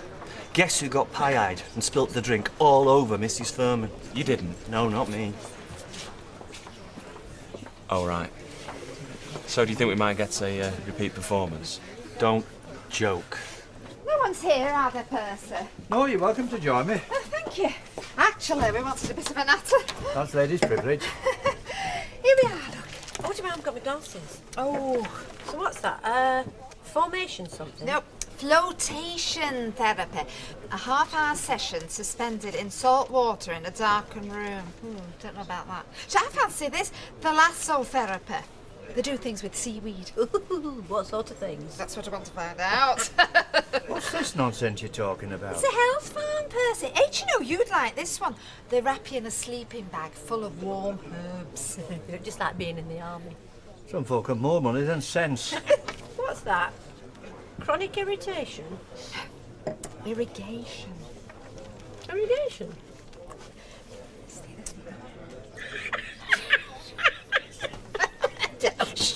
Frankly, I think I'll stick to the mud bath up to my eyeballs in warm peas. Oh, well, let's hope Pete's good looking then. Stop it. Don't say anything. Let me get your drink, Mrs. Bishop. There's conversation going on there I'm not partial to. Oh, thank you, Mr. Sutcliffe. Alfie! I'll have you been, though? Oh, the traffic was terrible, love. Anyway, I waited to give Emily a lift. I'll just get myself a beer. Okay. But why were you staring over here? We were just discussing tonight, you know, whether we should share a taxi or not. And? Well, he's not looking forward to it either, just like us. But you mustn't worry. Just keep an eye on me. And anything you're unsure of, well, just give me and I'll indicate. You mean if I don't know which spoon to eat my peas with? You know what I mean. Any problems, just A little bit difficult. Why? Because I ain't got your eyebrows. Right, that was a good day. Yours might have been. Hey, 3 runs to airport, and every time I picked up a fare for run back. I cleared 40 quid in tips alone. No late evening patrols for me tonight, eh? Oh. You know, that's the beauty of being your own boss, you know, Ashley. See, you make enough, you stop, you enjoy it, then when it's gone, you go make some more. Why I ever got involved in garages, I never know. Well, right. Actually, I do know. A woman? You've heard. You've told me. Oh. See, they always want to run your life. But you can tell me again. Hey, kid. I was 19 once, you know. Just the once? Yeah, once was enough. Yeah. I mean, I had all them urges, all your needs. It's biological, isn't it? You see, but what you really need is another ology. Sociology? No. Apology? No! Hey, never that. No, what I'm talking about is psychology. You see, you have your needs, and they have their needs, but they're not all the same needs, you see, so you've got to reason it out. Now, when your needs and her needs are the same, you give in. Reluctantly, of course. But when they're different, you stand your ground. I remember that. Yeah, well, that's why I play it anyway. Right. And look at me. Look, it's only once a year. But why here? You could take me to a restaurant, or more appropriately, a burger bar. Because I like to see them relax in a homely atmosphere. You can learn a lot about an employee when they've had a few glasses of wine and they're talking of things other than... Frozen chickens. Not the good claret, Eric. What? Oh, perhaps not. Anyway, I trust you to keep your antennae tuned to their spouses. If there's discontent on that front, it can affect performance at work. I can give you an assessment of the current Mrs. Watts right now. An open mind, please, Edith. Forget all previous encounters. How's the time? 8 o'clock. Oh, don't worry, nobody arrives on the dot, not even them. Will the Bulgarian be all right? Why not? Now, let's see. Coasters. Coasters. Otherwise, we'll wait tomorrow to find every polished surface looking like an advertisement for the Olympic Games. You were saying? Hello, everybody. Nice to see you. Hello, Mr. Well, I think you all know my wife. Hello. Hello, Mrs. Furman. Hello, it's Anne, isn't it? That's right. And this is Andy? Yes, I used to, Work at the store, of course. And the intrepid Norman. Hello, Mrs. Furman. And, Raquel. Raquel. How could I forget? Good evening, Mrs. Furman. We're not too early, are we? Of course not. Right. What can I get you? I'm sure the chaps would like to start with a glass of beer. But what about the ladies? My usual, Eric. Excuse me. I need to adjust the oven timer. I'd like a glass of dry sherry, please. Certainly. And Raquel? Could I have a Manhattan? Ah, do you think so? Thank you. So, how are things? Oh, fine, fine. I've just done the figures and taken her up on last month's, even allowing for seasonal variations. I think it's helped having a new freezer storage. Yes, well, as we're not all absorbed in the same business. Fascinating though it is, let's not just... talk shop. Well said. So, what are you up to at present, Andy? In the final straight now, Mr. Furman. This is my 3rd year. And what do you hope to do after that? He doesn't know. Well, it's best to keep your options open if you can. Too true. Got mine. Here you are, dear. Let's see, and that just leaves, yes, the Manhattan. Whiskey, vermouth and a dash of bitters. With ice. Of course. So, are you going to go then? Where? With him to the kids' party. Who, Bill? Oh, don't act soft. No. Why not? I've told you we're just good friends. Who are you trying to kid? And what do you mean? Just good friends don't go to one of the friends' bedrooms. Oh. I saw his van. Yes. Well, nothing happened. Why? What's up with him? There's nothing up with him. We just didn't... You shouldn't be saying all these things. You mean I went off again for nothing? And why did you go off? I were being discreet. You're about as discreet as a baby rhinoceros. And why wouldn't he ask you to his party? If you must know, we talked it over and we thought best not. But we are going out for dinner on a birthday dinner on Saturday night, just the two of us. Well, you're right. Probably better than a kid's bun fight. And don't you go gassing. I'll keep it under my hat. Do that. All of them.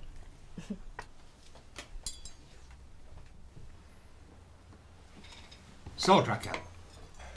No, thank you. I trust the cook. We got the new Christmas brochure today, you know, from the C&C.